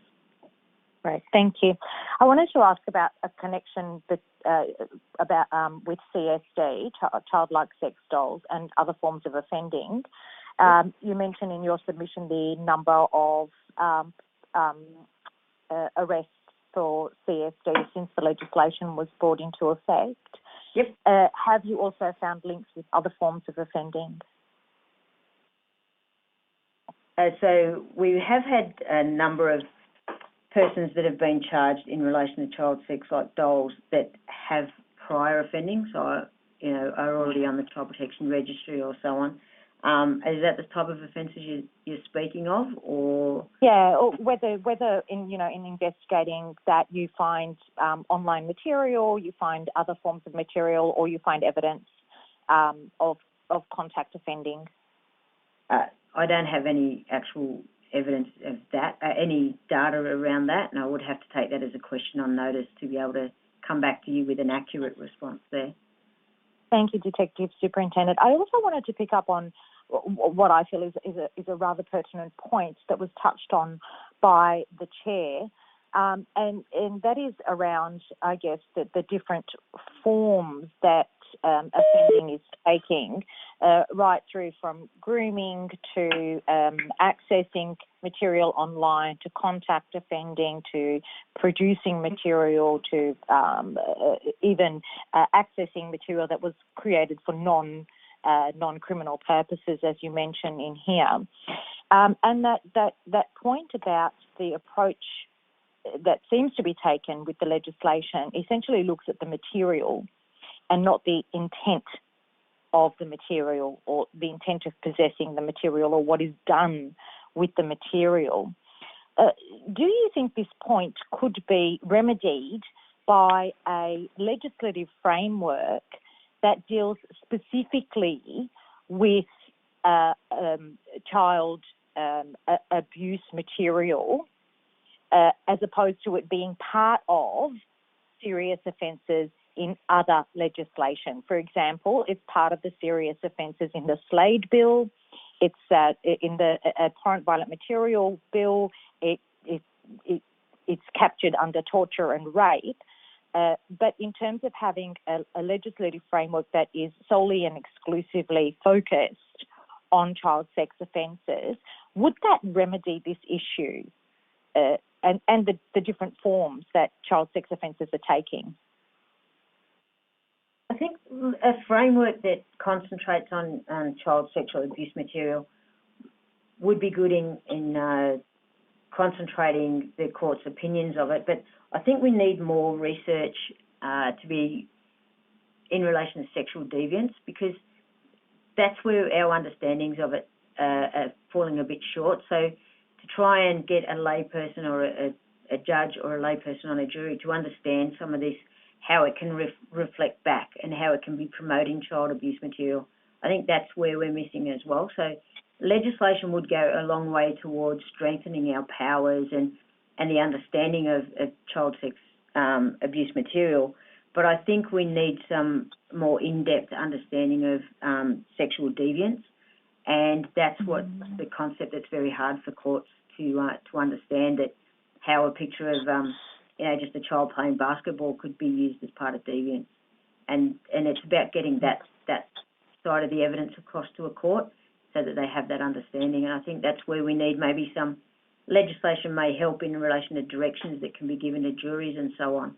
But I think if we have a strong research background, that be able to use that as a platform for that understanding as well. And on that point, the last witness that we spoke to referred to the different classification of materials from some of the most abhorrent, and that seems to be the approach that's taken, if I'm not mistaken, that it's based on classifying the materials as opposed to the kind of offending or the intent of possession. And that's Is right, that because Sorry, I mean, it's a more tangible way to be able to put things into slots, which we have to for the actual to establish for the court what offence they've committed. So we put them into their categories, and that way we can see how it is. But then the court needs to be able to take on board, and it's usually in sentencing that the intent would be more taken on board. But I think if we could show that the way that was communicated or possessed or further disseminated took it to the next level. So if we have, if it's not at the highest level, but then we can see that they've disseminated and made money on it, then it should go to a higher level. If we can see that it's part of a deviance and it doesn't reach it, but we can prove that deviance, it should be able to come into the first level.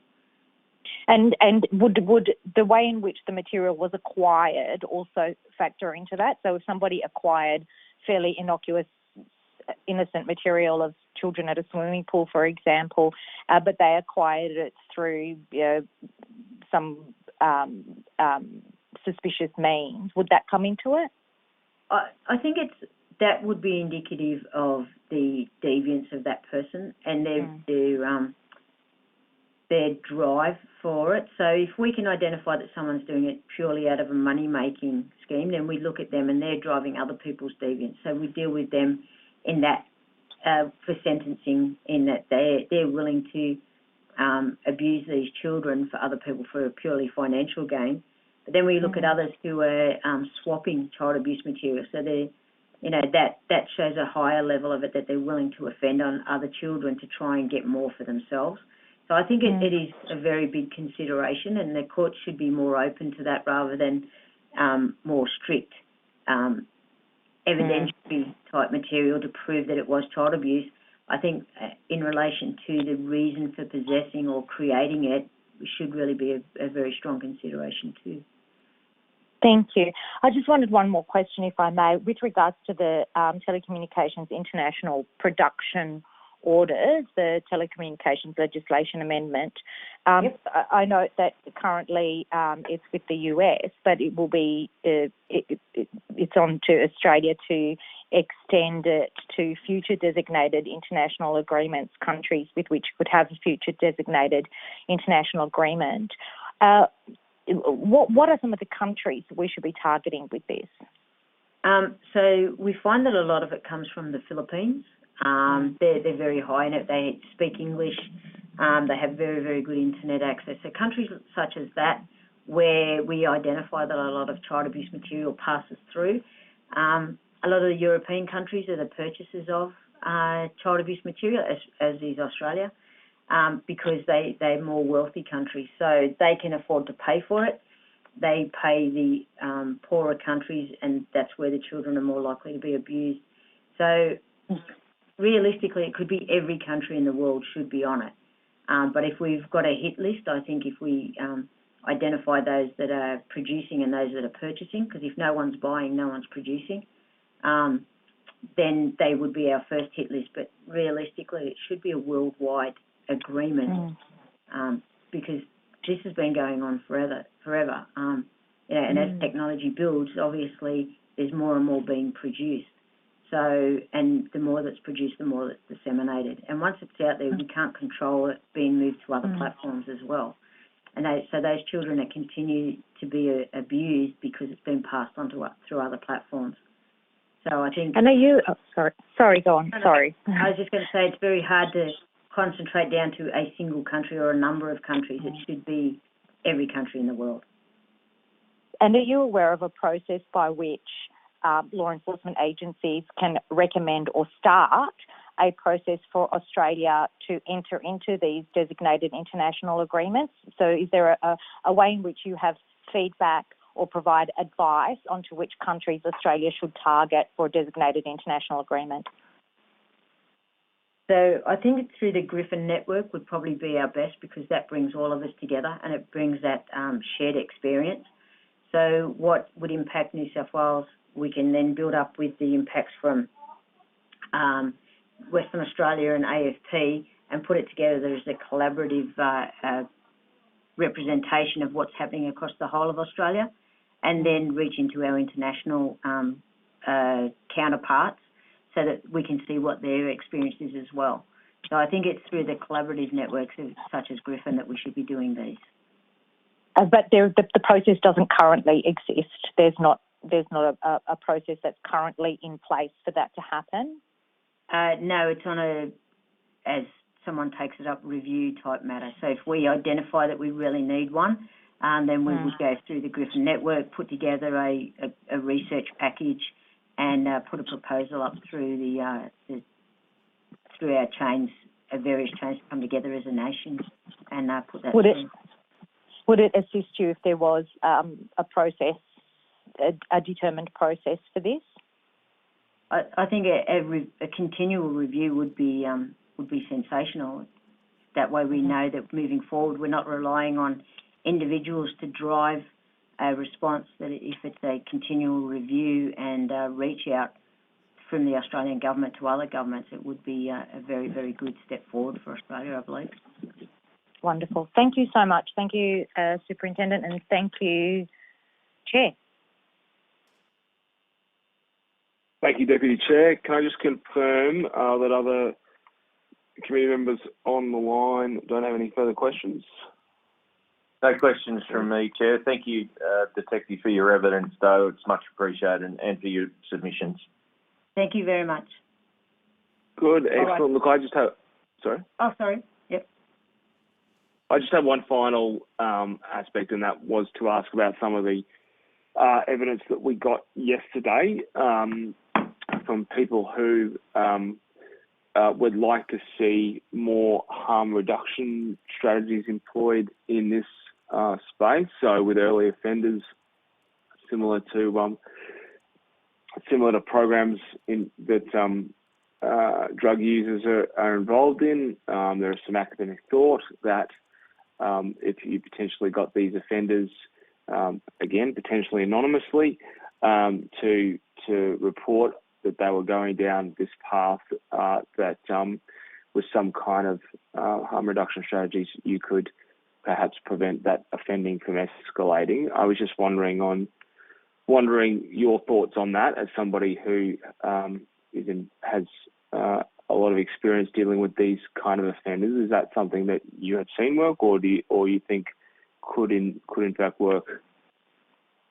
But we have, through the Extended Supervision Order team, so we have a number of offenders come out of corrective services, and in New South Wales we can see that they're prone to reoffend, and the serious violent or serious sexual offenders quite often get put into programs under our ESOID if they're on an intensive corrections order, and a lot of those programs are quite successful while they're on them, and they're about building relationships, learning to deal with the triggers that lead them down those. So I think if they were more widely available before they get into that offending, so when people obviously are starting to escalate where they're not able to build, where they're identified as not being able to build relationships, having these thoughts, I think if we could had the ability to put them into programs such as our extended supervision order offenders go into,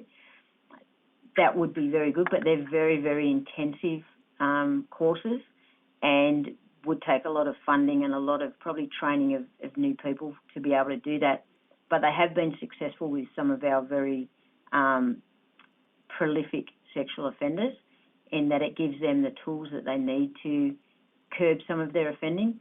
And we also have a lot of work being done at the moment on problematic and harmful sexual behaviour of young people.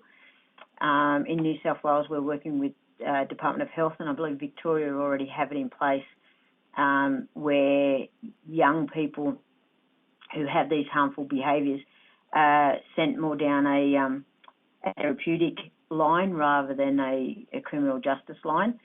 Obviously, we're a victim-centric, we're pushing for a victim-centric model, so we have to consider the needs of the victim and the best outcome for all. But identifying these people early, obviously that's for young people, but for adults as well. Hopefully it would be able to save a number of children, but it's being able to find those right ways to identify them and the right programs for them to be put into that would be intensive enough to stop that behaviour. So that's something that you'd like the power to refer people to if they're involved in early indicator kind of offences. Yeah, if obviously if they're offending, we have a criminal justice line that we have to go down first. But if the courts had an opportunity to be able to divert them and it was suitable to their offending type, then I think that would be very good to prevent contact offending.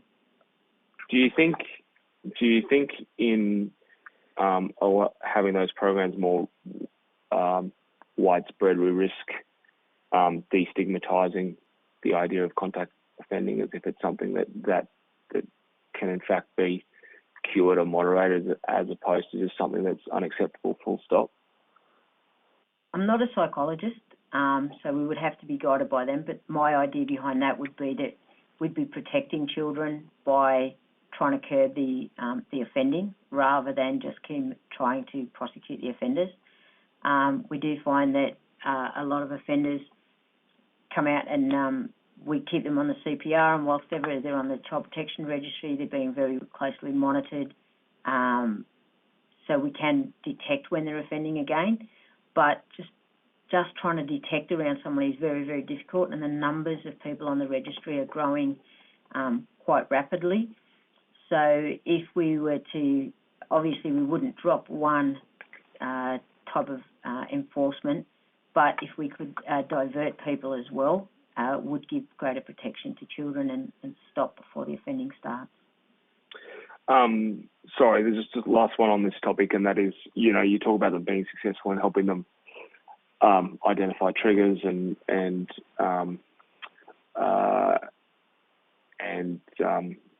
strategies that they can use to prevent further offending. Do you see any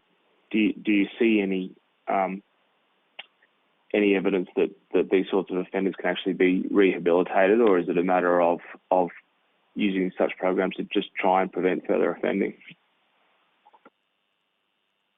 Again, I'm a police officer, not a psychologist, so I think that would be something that would have to be much further researched. I'm just going anecdotally with the success that we've had with a number of our people through the extended supervision order.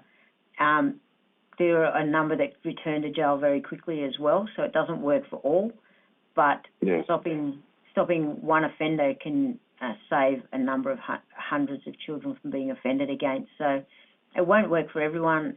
It will be a tool. It would be a very good tool to try and prevent some offending. It's not going to stop it worldwide. It's not going to stop it forever, and it may just stop that one offender and give them the tools to prevent themselves doing it. So. No, look, I appreciate that and very much appreciate your candor, Detective Superintendent. Thank you for your time in front of the committee today and for your evidence and your well-considered submission. It's been incredibly helpful as we consider these matters. And of course, a special thank you for bearing with our technology issues. Yes, please take the thanks of the committee with you. Okay, thank you very much for your time. Thank you. Bye-bye. Thank you. Committee members, we're just going to have a recess until the hour for the next 5 minutes, and we will re-log on the WebEx for our video conference, which is back up online. 3 o'clock my time, and goodness knows what in WA. 1 o'clock. We shall kick off. Thank you very much to our representatives from the AFP, and I see Brendan from Home Affairs, and Ms. Spencer was there a second ago. Anyway, she'll come back on the line, I'm sure. Oh. Have you got that feedback too? Yeah, okay, all right, seems to be gone. All right, let's kick on. So you've got myself as the chair, you've got Deputy Chair Anne Ali coming to you from WA, you've got Pat Conahan, who was here a second ago and will be here again shortly, and then you've got Senators McLaughlin and Senator Antic on the teleconference, who can hear you and ask you questions, but you can't see because of video conferencing. I will do the formalities. I remind committee members and officers that the Senate resolved that an officer of a department of the Commonwealth or of the state shall not be asked to give opinions on matters of policy and shall be given reasonable opportunity to refer questions asked of the officer to superior officers or to a minister. This resolution prohibits only questions asking for opinions on matters of policy and does not preclude questions asking for explanations of policies or factual questions about when and how policies are adopted. I will also give you a reminder that it's a public hearing, so everything that you say is being broadcast in Parliament House, and more broadly, you are more than welcome to give evidence in camera confidentially. You just have to give me a heads up that that's what you want to do before you give the evidence, so I can turn the broadcasting system off. Okay, with that, can everybody please, maybe we'll just go top of my screen to bottom, make it really easy. So I'll start with you, Brett. Just give your name and your position. No, Brett, you got to unmute us, buddy.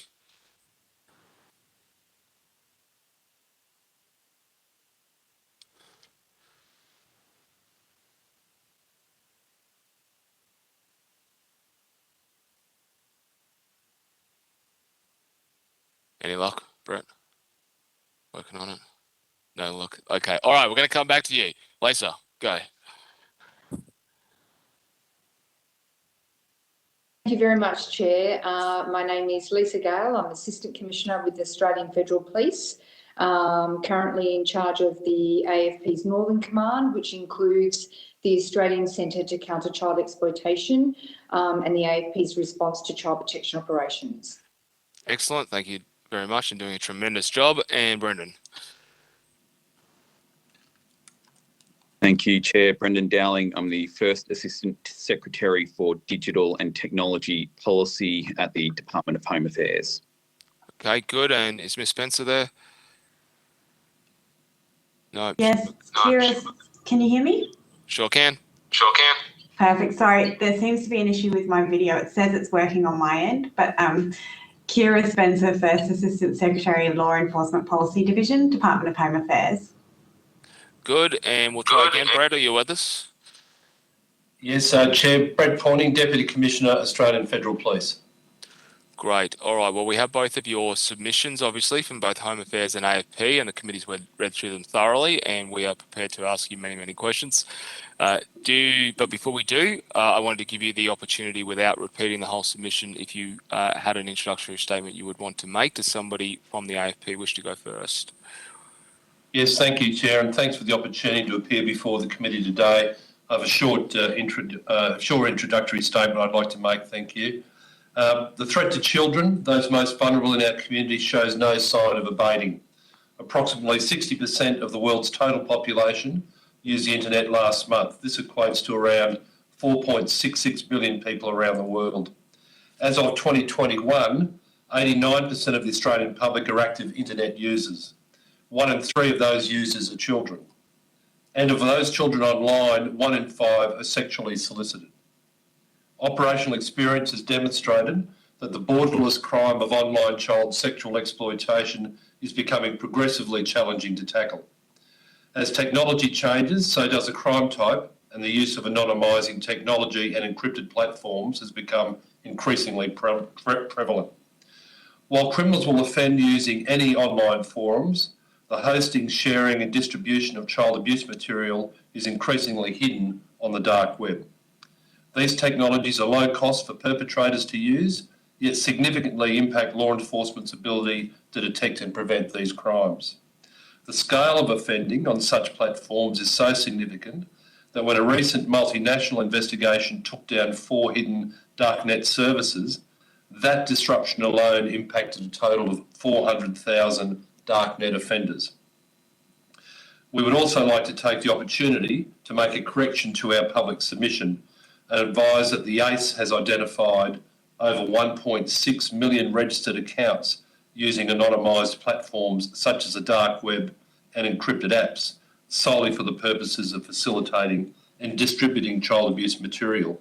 This was erroneously noted as 800,000 at paragraph 17 of our submission.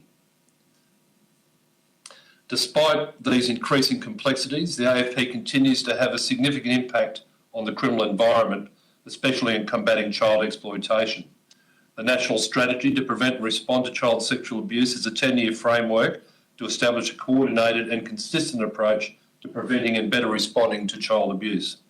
This strategy includes strengthening international relationships, implementing the National Victim Identification Framework, procuring additional technology detection dogs, creating dedicated strike search teams to target the organised crime aspect of online child sexual abuse, and enhancing technology support to frontline police and specialist users.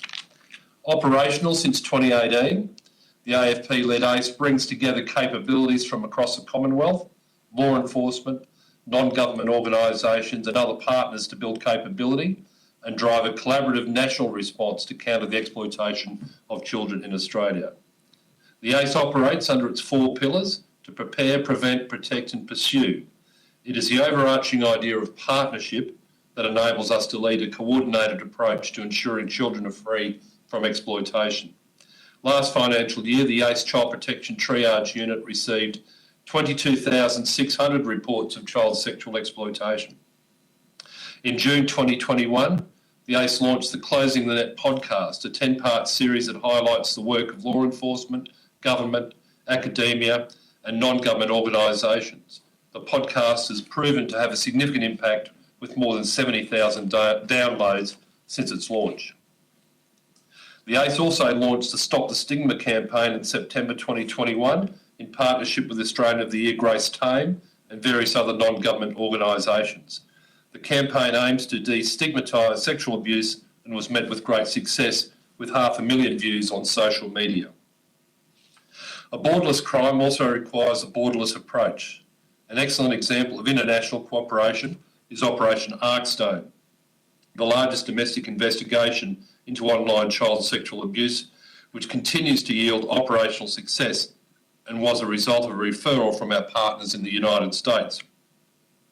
As of 6 October 2021, a total of 21 people have been charged with 1,301 offences, and I think more importantly, 55 children removed from direct harm and another 146 international referrals. In working towards our key goal of preventing the exploitation of children, we have an online child safety team who work closely with other areas to understand the trends and nature of reports and develop initiatives to counter new methodologies. The online child safety team deliver a range of education information and outreach activities through our Think You Know program, which reaches the Australian community across a broad range of platforms. In closing, the exploitation of children is a borderless crime that is constantly evolving to evade new law enforcement attention and action. The offenders exploiting those vulnerable in our community are highly adaptable and will adopt technological advancements as they emerge to facilitate and obfuscate their criminal activity. The platforms and methods used by offenders and criminal networks may change, but the impact of sexual abuse and exploitation of children does not. The AFP and partners continue to work together at local, national and international levels to coordinate a full suite of expertise, resources and technology to swiftly combat these threats and protect the community. Wherever possible, the AFP will work to prevent and pursue all individuals involved in child exploitation to the fullest extent of the law. Thank you. The AFP welcomes any questions that you may have. Good, thank you very much. And our representatives from Home Affairs, would you like to make an opening statement? No opening statement from the department, thank you. Great. Well, thank you very much. Oh, sorry, just getting a bit of feedback. In and out. We'll persevere. Look, thank you very much. And that figure of 1.2 million registered accounts is just extraordinary. I have to say, I picked out your line about the 800,000, thinking it was quite extraordinary. And so 1.2 million is incredibly significant and something that the committee will use as part of its report to demonstrate just what we're up against. As I said, you come at the end of 2 days of hearings, so there is a number of topics that we've covered in the last 2 days. So with your indulgence, I'm going to just skip through different topics, and so my apologies in advance for jumping a little bit all over the place, but that's where it's come from. First of all, to Home Affairs. So your submission talks, as does the AFP's, about AUSTRAC and ACIC not having access to the National Child Offender System and the National Police Reference System. So am I right in understanding that to get them access would require legislation at the state levels? That is correct, yes. And that hasn't been recommended to the state governments today? The department's keen to work with states and territories, and we have been working with them to secure their agreement for ACIC and AUSTRAC to be granted access because of the importance and the value of the material that they'd be able to get through that access. And we would also welcome state and territory support for providing AUSTRAC with access to the National Police Reference System, which would also enhance their financial intelligence and allow them to more efficiently detect and disrupt high priority child abuse activities. Which states to that? Look, I don't have that detail to hand. Will you take it on notice for us? I'll take that on notice. Okay, that'd be great. We're just having a bit of trouble with the audio, Ms. Spencer. We get feedback. Keep on logging on and on again. I'll try again. Thank you. Thank you. Sorry about that. From an AFP investigative perspective, how important would having the ACIC and AUSTRAC with access to those databases be to build a broader intelligence picture when it comes to CAM material? Thank you, Chair. I might refer that question to Assistant Commissioner Lisa Gale, who's got responsibility for the ACE in Brisbane. Thank you very much, Deputy, and thank you for that. That's an excellent question, Chair. Access to any intelligence in relation to offender data at a national level would be very useful and critical to law enforcement in order to identify and prosecute offenders in relation to child abuse, accessing, possessing, sharing and distributing child abuse material. So it's absolutely vital that we all have access to the same data, noting the methodologies employed by these offenders are diverse. So having all Commonwealth agencies having access to that is vital. Is there any historical or good reason why the state would not provide access to that data other than it being their data and they're trying to maintain control over it? Chair, I'm not, other than the reason that you've outlined, I'm not aware of other reasons. I'm not sure if our colleagues from Home Affairs who have led a number of the working groups would be able to assist with that.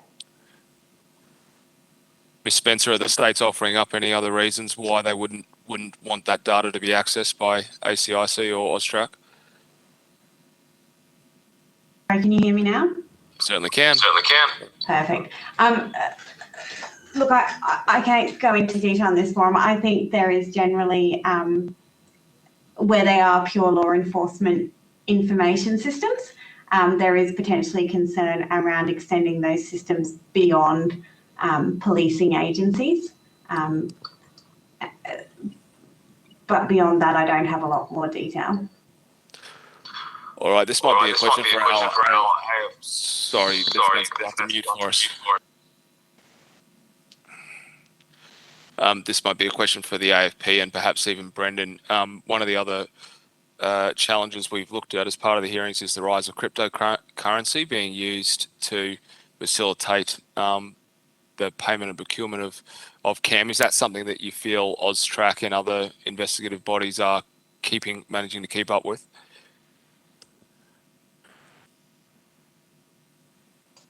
So, Chair, if there's no feedback, I can speak to the cryptocurrency issue, and it goes to the larger issues around encryption of communications as well.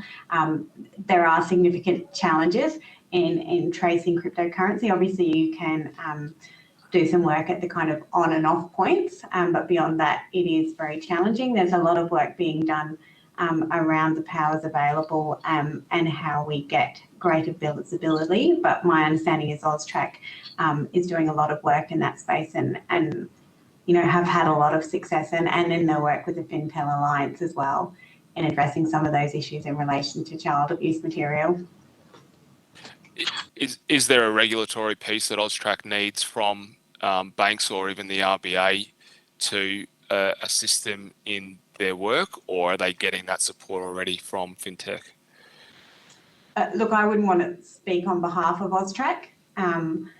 Happy to take it on notice and we can follow up and they could provide a response to that. Fantastic. Oh, yes, Lisa? If I could also add, in addition to the work that's being undertaken through the FinTel Alliance, the ACE has also, through the Intel Fusion Cell, my apologies, have also been undertaking research in relation to the utilisation of cryptocurrency as a method of payment for child abuse material. So the ACE is also undertaking research and gathering intelligence in relation to some of the methods employed by offenders in that context. Assistant Commissioner, your submission notes the prevalence of those sharing tradecraft on how to groom kids or to avoid law enforcement detection. Again, this is something the committee's been looking at. Are there adequate offences in place that cover somebody who may not actually be in possession of CAM but is sharing tradecraft on how to procure it? Yeah, thank you. That's an excellent question, Chair, and one I may defer to my colleagues in Home Affairs again about in terms of legislation. But certainly, yes, that is a trend that we're absolutely seeing, that, again, these offenders, particularly in the dark web, connecting and sharing information in relation to how to offend against children and in order to avoid detection by law enforcement. So it is very hard to trace because it is in the dark web.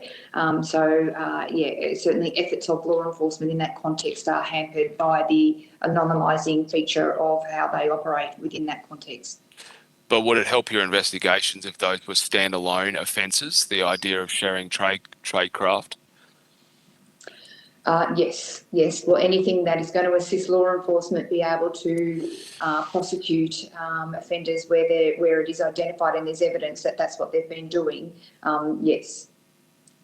There's been some suggestions, and again, this might be one for Home Affairs from a policy point of view too. There's been suggestions by witnesses that Facebook should be declared a carriage service under the and be accountable for that under the Telecommunications Act, in recognition that they're not just a place to post material, but they're facilitating communications through their messaging platforms, and that this would be a way to hold them to greater account or use mechanisms which have a more significant reach. Has Home Affairs considered that at all, or do you have a view on that kind of proposal? Sorry, can you hear me now? Yes. Perfect. I've switched to headphones, so hopefully that deals with some of the interference.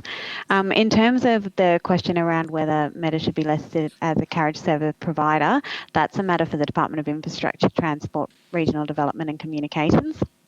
So not one for Home Affairs. Okay. But if I could go, apologies for that. And if I can go back to the other question you were just speaking about around facilitating online dealings with child abuse material. Yes. So in the Crimes Legislation Amendment, Sexual Crimes Against Children and Community Protection Measures Act, the government introduced an offence for the provision of electronic services, such as creating or administering a website or a chat forum to facilitate online dealings with child abuse material. And so that went to some of those aspects you raised there. Okay, excellent. Thank you. And the audio is much better. That's fantastic. Can you give us an update on the progress that the committee's heard before with the state governments on the National Public Child Sex Offender Register?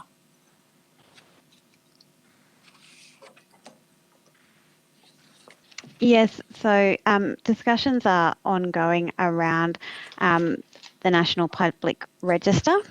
Apologies, bear with me. It's only possible with the support of our state and territory partners, again, who manage the data in this regard. In 2019-20, we chaired a national working group comprised of police and justice officials from all jurisdictions that looked at whether the National Public Register was in the best interest of community safety, and that group examined all the domestic and international evidence, including research into the effectiveness of the public register in the United States, which is known as Megan's Law, which has been in place since 1996. Police and justice ministers across Australia are considering the working group's findings and will determine next steps from there. Okay, is there a time frame on that? Not at this stage. The state and territory, all jurisdictions ministers met I think it was at the end of October, where they determined that they wanted to undertake further consideration and come back after that. Okay. To the AFP, can I take you to a couple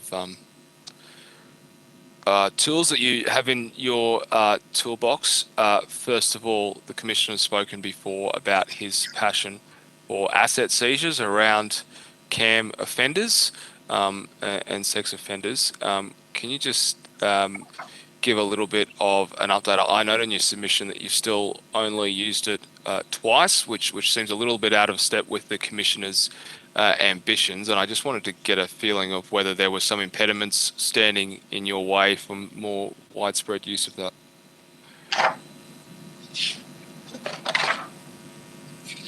Thank you very much, Chair. Lisa? Oh, sorry, Deputy. No, Chair, I might refer to Lisa for that one. Thank you.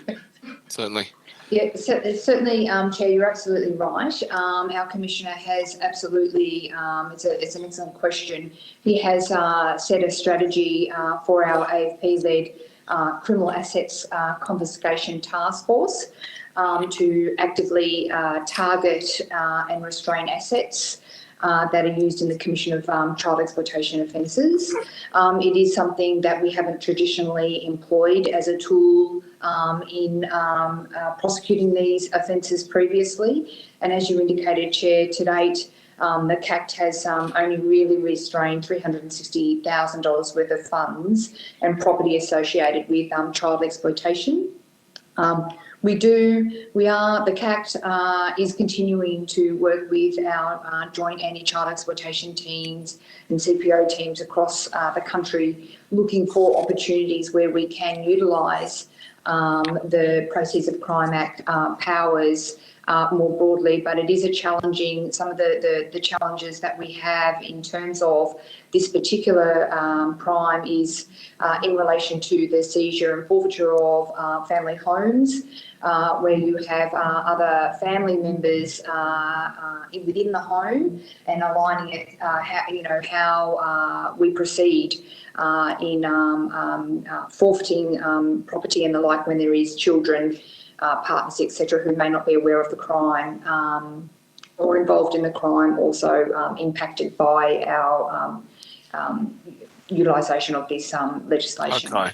So does the Proceeds of Crime Act, you're obviously trying to apply a broad interpretation of it. Would it be more helpful if the Proceeds of Crime Act was amended to specifically talk to these powers in relation to CAM offenders? Look, again, I'll defer to my Home Affairs colleagues in relation to the legislation, other than to say, Chair, absolutely, we're in the very early stages of looking to utilise this legislation for this crime type, and as I mentioned before, we haven't traditionally employed it, and so opportunities to improve the Act and legislation, I'll defer to Chiara in relation to that.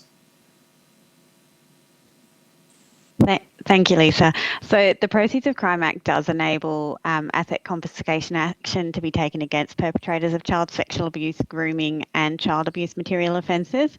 And in 2021, the laws were further strengthened to enable law enforcement to restrain all property under a suspected offender's effective control, which makes it clear that offenders can't profit from their offending. The question about family homes and children, that's obviously a different part, but the powers are there and they are available. Those practical questions, Lisa, are they not something you'd face with other asset seizures and the like? I mean, how do they work themselves out normally?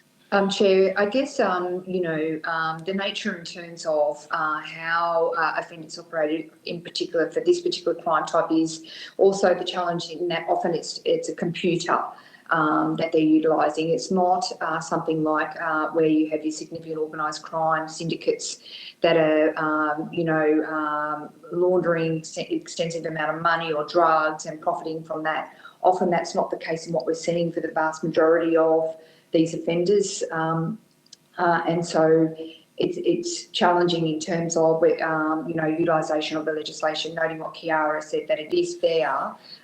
It's about us working through how we can better employ and enable that with these particular crime types. Okay. Your submission also notes that you have powers under law since 2017 to cancel the passports of registered sex offenders, but then that notes you still have to issue significant numbers of notices as they travel. Now, I mean, you can't help people being deported or giving up their citizenship and leaving, but to what extent are sex offenders still travelling? And I guess I'd like a better understanding of the practicalities of why their passport isn't taken, just as a matter of course. Chair, what I would say in relation to that is that the introduction of the passport legislation amendment has been significant advancement in terms of preventing registered offenders from travelling offshore, noting, as you indicated, that we do still have to report a large number. And I think we actually did 101 notifications to foreign law enforcement last year alone. But what I would say to you is that legislative reform had a significant impact in terms of the number of registered offenders. But the impact that has really led for law enforcement is those offenders that aren't registered, that aren't recorded, that we don't know about, that still are able to freely travel offshore. And we know, particularly in some of our more vulnerable communities around particular Asia and Southeast Asia, that is the unknown that we now are confronting in terms of how we look to prevent them from travelling. But certainly I would say to you, for the most part, the legislation has been very, very effective since it's been introduced. So what would be the circumstances where you didn't take their passport if they had no link at all to contact offending, for example? Chair, I don't know that would be a matter that for law enforcement, and certainly not for us. If they weren't recorded, I don't know whether that we would necessarily do that. That may be something that perhaps Border Force or, again, Chiara, I hate to keep deferring to you, but that's not something that we certainly would be doing. Similarly for state and territory jurisdictions, who, as you've indicated before, in terms of the National Register, who may have other statutory powers, but certainly if they're not recorded, I don't know that for the purpose of this that we would be taking their passport. Mm-hmm. VicPol in their evidence outlined that they have to partner with the AFP for their controlled operations power because they want to access some of those powers, but that sometimes the AFP can either have competing priorities for resources or potentially not wanting to take on a role within a certain investigation for whatever reason. Is there an ability, do you think, for a piece of work to perhaps streamline that or give your state jurisdictions access to some Commonwealth powers that don't involve as much resource-intensive partnership with the AFP to free you up to do your own investigations? Yeah, that's a really good question, Chair. And certainly, again, what I would say in relation to the controlled operations, Commonwealth controlled operations, is that we treat those powers very seriously. And so they are utilised for, the more serious of these particular crimes.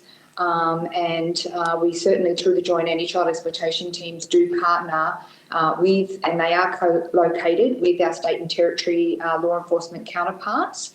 So without knowing specifically what Victoria Police are referencing, for the most part, we would, noting the nature of whatever the offence is that they're referencing, we would typically partner with them in relation to undertaking a controlled operation. I'd have to, if that's okay, take that on notice to understand what it is they're referencing in terms of the nature of what offences that they are talking about. I mean, noting that often it involves international and multiple jurisdictions, which very much sits within the mandate and remit of the Australian Federal Police, as opposed to state and territory counterparts. So I'd probably, if that's okay, take it on notice to understand more what they're referencing. That'd be great if you wouldn't mind taking on notice, having a quick look at their submission. I've taken up a bit of time there. I'll hand over to the Deputy Chair for some questions and circle back around. Thank you, Chair, and thank you to the AFP and Home Affairs for appearing today. I just wanted to pick up on, first of all, the point that the Chair made about what he called tradecraft, manuals and handbooks. And there recently has been an arrest in the US and an arrest in the UK of men in possession of these manuals or handbooks. In one case, they were disguised as Harry Potter books. The previous witness from the Commonwealth Department of Public Prosecutions confirmed that there have not been any such arrests made in Australia for possession of these kinds of manuals or handbooks. Is that a gap in the legislation? Do we need to amend the legislation so that it captures these manuals, handbooks, or the tradecraft?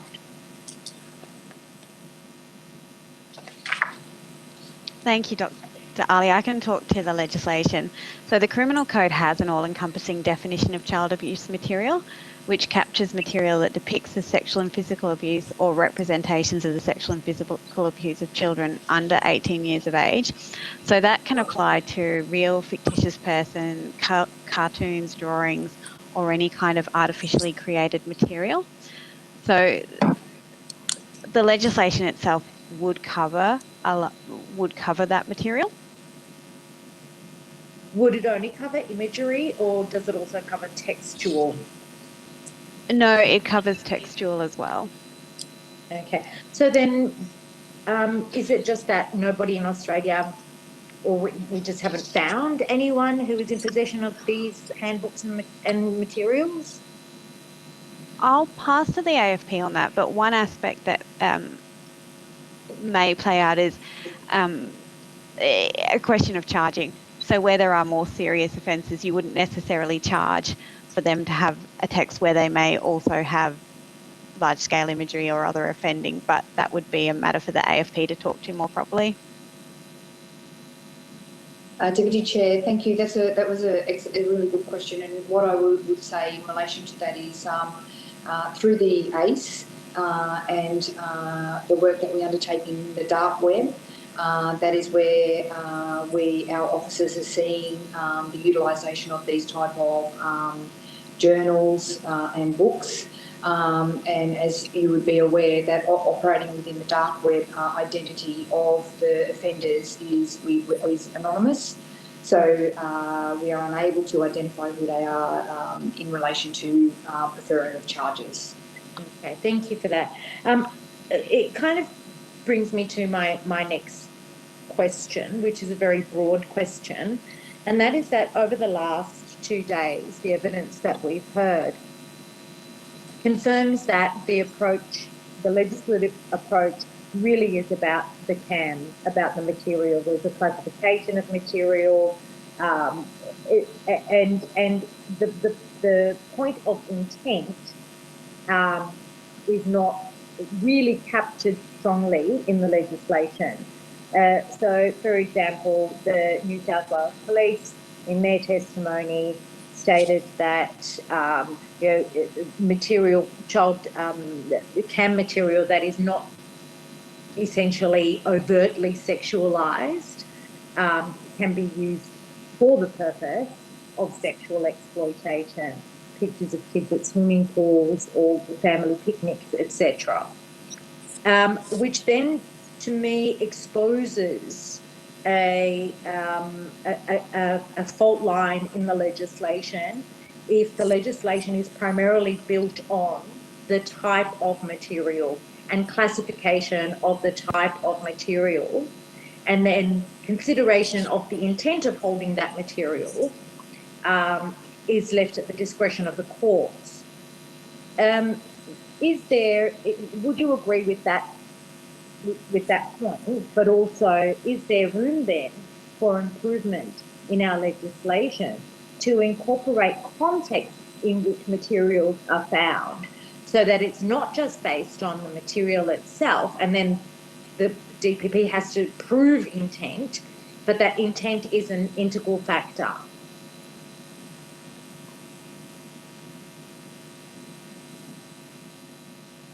Open to anyone. I might defer to Karen about that, if that's okay, Deputy Chair. Thanks, Lisa. Look,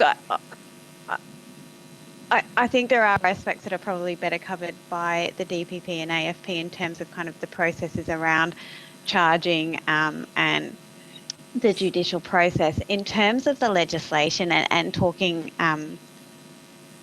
it focuses very holistically on child abuse material, and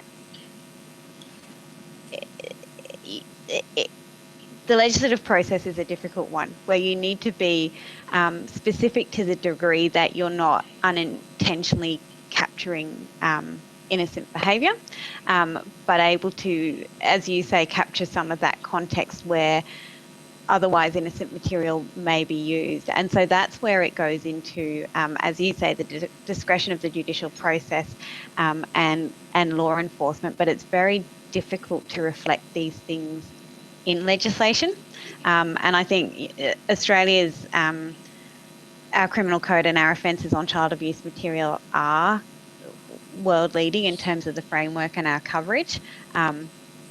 But there are always challenges in how you can cover the field without going beyond. And that's something we're continually have under review and looking at new and different ways of doing these things. Would one way to address this perhaps be training, research and education of the judiciary around assessing intent?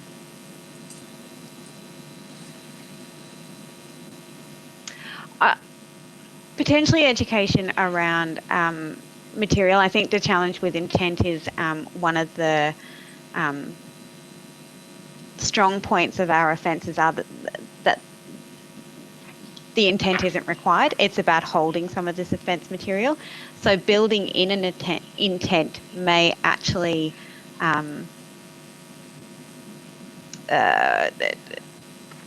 make it harder to prove certain offences. To some degree, the fact that simply having the material in as offence is part of the strength of our system. So I think that there's something around building understanding of the context of offending and the fact that it doesn't need to be offensive material for that to have a purpose for offenders. But I think there has to be caution around that element of intent. Okay. I wanted to talk about the designated international agreements under the Telecommunications International Production Orders. And we heard from New South Wales Police in their submission, they talked about currently that designated international agreement is only with the US. And my question for them was, what other countries should we be targeting for the designated international agreements? But also, what was the process for advising or recommending a country for Australia to have an agreement with under these Telecommunications International Production Orders? Are any of you aware of a process that exists for law enforcement agencies to be able to recommend or advise on the designated international agreements? I can probably speak to the international agreement more broadly. You're right. We're negotiating with the United States at the moment as the first country. That hasn't been signed yet, but we expect that to happen before the end of the year. The UK have negotiated with the US previously, but these are the first two arrangements done globally. And the reason for the US to be the first is that the majority of internet and social media companies hold all their data in the US. So it goes to the volume of requests, and with online child abuse material, the majority of that evidence will be held in the US, no matter where the offending or the imagery comes from. So that's why the US is the first cab off the rank. The agreement is a much more streamlined version of what was previously done through mutual legal assistance, and Australia has a range of agreements globally for mutual legal assistance. So we still have arrangements to be able to transfer that evidence. I couldn't speak to future agreements under the Cloud Act or similar agreements, but the key focus has been about getting access to the most electronic evidence, and that sits with the US at the moment. Australia has also participated in the recently finalised negotiations on what's called the second additional protocol to the Budapest Convention on Cybercrime, and that also goes to the sharing of electronic evidence. So the Cloud Act is one arrangement, but Australia has entered into a whole range of arrangements with, like the Budapest Convention, where a larger range of parties are involved. So it would be of limited value for Australia to enter into a designated international agreement with a country like Philippines, where you have a lot of the live streaming offences taking place? So the purpose of the agreement to streamline obtaining electronic data by providing that clear framework for direct cooperation between government and the communication service providers. So as I said, the majority of those communication service providers sit in the US, and potentially the AFP have more information, but my understanding would be that there would be few in the Philippines. That would bring a significant benefit. Can probably add, Deputy Chair, that certainly just for context, through the ACE and the Child Protection Triage Unit, of which the vast majority of ClearNet reports enter into for Australia, as Kara said, indicated that the vast majority are through the National Centre for Missing and Exploited Children in the US. So absolutely don't believe that in the last year of the over 22,000 of reports coming through, that's the vast majority were from the National Centre for Missing and Exploited Children in the US. In relation to the Philippines, certainly one of the outcomes from the national strategy to prevent child sexual abuse against children is an enhancement to the AFP footprint in the Philippines to work with our partners in the Philippines to look at how we can better prevent, disrupt, and prosecute child abuse offences in the online environment. And one of the challenges we have is the lack of regulation over there, and the multitude of providers that operate in a very crowded marketplace in an environment where you have some really vulnerable communities. So certainly we are expanding our efforts in that country to look at what we can do to work in partnership from a law enforcement perspective at least to enhance ability for law enforcement. And Assistant Commissioner, would that also assist the prosecution of people who are involved in the procurement of an act? So if an Australian citizen is paying for live streaming, but that act is being facilitated or procured by somebody in the Philippines, yes. Do you envisage that kind of cooperation would assist in being able to prosecute the Australian person who has paid for the viewing, the live streaming, as well as the person in the Philippines? And I recall a case where it was the parents of the child who were facilitating the act. Is that the kind of cooperation that you're looking at that would be able to prosecute all offenders? What I would say, Deputy Chair, it's a really good question.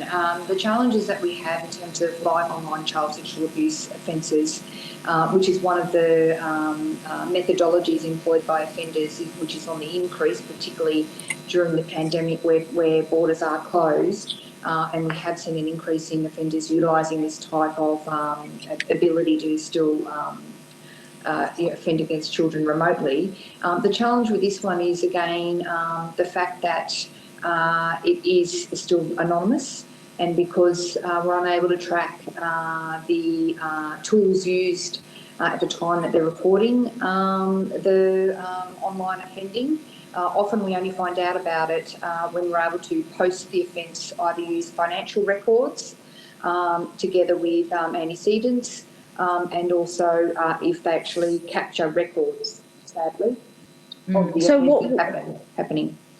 Is it technological capabilities that mean that you can't track them in real time? There's no electronic trace because of the platforms that and the remote services that are being utilised to. It's just using tools like Zoom and the like. Unless it's being recorded by the offender, we can't intercept that particular transmission. So we can't. That makes it very difficult for us to disrupt. Unless, as I mentioned, we can identify it through other means, be that financial down the track, post-offending, or if they are capturing it themselves and recording it or capturing images of the offending while it's happening, sadly. And on the financial, New South Wales Police mentioned PayPal and Western Union. Yes. What about other payment platforms like Apple Pay, for example? Yes, I think the ones, Deputy Chair, that you've just mentioned, they are common methods utilised, and these. I'm going to be quite upfront here. These guys, they know how to avoid detection, and they know to do the transactions that won't alert law enforcement. Often it's very small amounts of money spaced over periods of time that are not going to come to law enforcement's attention. That's where it's so critical that we have those partnerships with the Fintel Alliance, and also we work closely with AUSTRAC and the like, and the financial sector to try and work through that information so that we can detect who these people are. But certainly I would say the nature of these offenders are opportunistic, and they will use whatever platform they can to be able to access this material. So most likely, yes. Thank you. Chair, I see you giving me a look, so thank you that's for all your right. indulgence. No worries And at all. that's it from me. I'll hand over. Thank you so much. Okay, Thank you, no. Chair. After 2 days, Apologies, if I can. Yes. Apologies. Could I just add to that? Sorry, for Deputy Chair, for your question about support in the region. So the department's also establishing an international capacity building program to work with partners in the Indo-Pacific. And so that goes to policy, legislative and operational responses to child sex abuse and direct assistance, but also building mechanism and opportunities to share global and regional best practice, both to online child exploitation, but also travelling child sex offenders. Thank you. Okay, over to Mr. Conahan. Yeah, thanks, Chair, and thank you everybody for your evidence today. Just picking up on something that Deputy Commissioner, I apologise if I have that wrong, Deputy Commissioner Gale, you said they know how to avoid detection. Crooks pivot. When they find out how the investigators work, they pivot, they change. How difficult is it to protect police methodology in investigations? That's an excellent question. I would first clarify I'm merely an assistant commissioner and my deputy there in SIFS. Back front. Sorry. No, you're right. You're absolutely right that certainly offenders in this crime type certainly will pivot, and they will change their methodologies in order to avoid detection. Having said that, as I mentioned before, they are opportunistic, and so they will look for the lowest risk way to commit these offences. So the live online child sexual abuse, for example, is considered to be, for a lot of offenders, very low risk. And so it's an extremely successful methodology that they employ to be able to access and direct often child sexual abuse occurring often in the Philippines particularly. So in that context, it is very difficult for law enforcement to, our methodologies to detect and conceal can be challenging. Having said that, I would say that for all the advancements that we see with these offenders, law enforcement, and through the investment in facilities such as the ACE, we are seeing our officers being able to operate in environments like the dark web undetected, and that's through, we pride ourselves on utilising world-leading capabilities and tools in order to keep up with offenders in this crime type. So I think it is hard, absolutely, because they are very tech savvy, and for the most part we know the vast majority of offenders we apprehend are operating in the clear net. So that means we have to lift our game, and as I say, through the ACE, I believe we are doing that, and we are staying one step ahead of offenders through enhancing, and it's collaboration. We can't do it alone. It's critical to us that we have those partnerships with industry and academia, not just here in Australia but internationally, so that we can be world leading and countering what I would say is just an absolute abhorrent crime. And the only way you can be world leading is with good, stable investigators. So my next question is, what do you have as backstops and support networks for them? That is actually a really important question, and thank you. I'm grateful that you've asked that. One of the things we're very proud of in the Australian Federal Police and the ACE in particular is the efforts that we've undertaken to protect the health and wellbeing of our members that investigate this crime type on a daily basis. And I'm very proud to be able to say that the team at the ACE and in the AFP, we work very closely with our psychologists and our international law enforcement partners to ensure that we employ best practice in terms of how we look after the psychological care and well-being of our people. If I can share something, I know the time, but I just would be really grateful to share one thing that Commander Zurich has, who leads the ACE, has employed is we introduce methodologies and initiatives such as wellbeing dogs and things like that. So we look to be innovative and provide some alternative options for our members so that when they're doing the absolute worst work, that we support them the best that we can. And we have been recognised through our efforts in terms of the psychological and wellbeing efforts that our teams do as being world leading.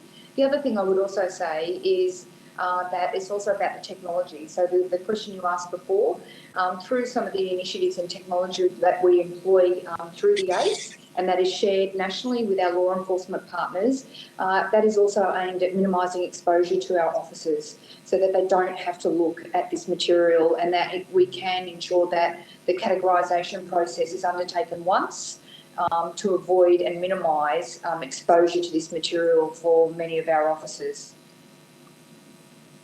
Well, thank you, and well done in respect of looking after your officers. It needs to be replicated across the nation because I understand how confronting that type of work can be. Just talking, and finally, and I do note the time, the Asset Seizure and Proceeds of Crime Act, probably the wrong words, but in terms of child exploitation material, it would really be a bit of a toothless tiger because it's not profit-based, like such as drugs. Drugs are easy. You can quantify. It doesn't matter whether an ounce has bought this house or 100 kilos has bought this house. There has been a profit from that. Am I correct in saying that? Yes, you are. Right. You're absolutely right, and it is that's exactly right. And you know, whilst we know, and intelligence would tell us, and research would tell us that we are starting to see more organised networks being established with the sole intent of profiting from child abuse material, the vast majority of offenders that we bring before courts, it is very difficult to establish that. Thank you very much. I have nothing further, Chair. Thank you very much, Mr. Conahan. So we are reached the end of our time, but just to tie things off, we did have a witness who did a significant piece of research on officers from across the Australian jurisdictions who were dealing with investigating CAM, and many of them reported, in his words, a lack of training and significant burnout. And when we asked the question, the ACE was the one who were doing it the best in terms of looking after their officers, and as you've acknowledged, and I wonder further to that point whether you've considered or whether you have at the moment a program to use the training tools that you're using to engage with your state counterparts and help them with their training upskilling. Absolutely, Chair. Through the ACE, we do undertake a number of national forums with our law enforcement counterparts, not just at practitioner, but also from a organisational health and wellbeing perspective. So not just the technology, as I said, about minimising exposure, but also about health and wellbeing. We do. And certainly the ACE, there's obviously much work still to be done ensuring consistency and standards across the country, but that is something that we see the ACE driving. Okay. And finally, I know we haven't spent a lot of time on it with you this afternoon, but obviously we're very conscious as a committee of the encryption piece and your concerns about the referrals from NECMEC reducing as Facebook moves to encryption. So I just want to say thank you for providing those statistics. We put those to Facebook and others during the course of the hearings, and they've been very, very helpful, albeit the encryption space is a very, very difficult one. So, look, thank you very much to both our AFP and our witnesses from Home Affairs for your time today. It's greatly appreciated, and for rounding out the 2 days of hearings. So thank you for being so generous with your time and for all your hard work in this space. Thank you, Chair. Thank you, Chair. Great. So look, that concludes Thank today's proceedings. The committee has agreed that any answers to questions taken on notice at today's hearing should be returned by Friday the 14th of January 2022. We thank all our witnesses, particularly the committee members. Thank you very much. Anne and Pat for being here for the 2 days, and also to Senator McLaughlin and Senator Antic for being on the phone. Thank you to Hansard Broadcasting and Sean and Kate there from the Secretariat in the room. Thank you very much, and we declare the hearing adjourned.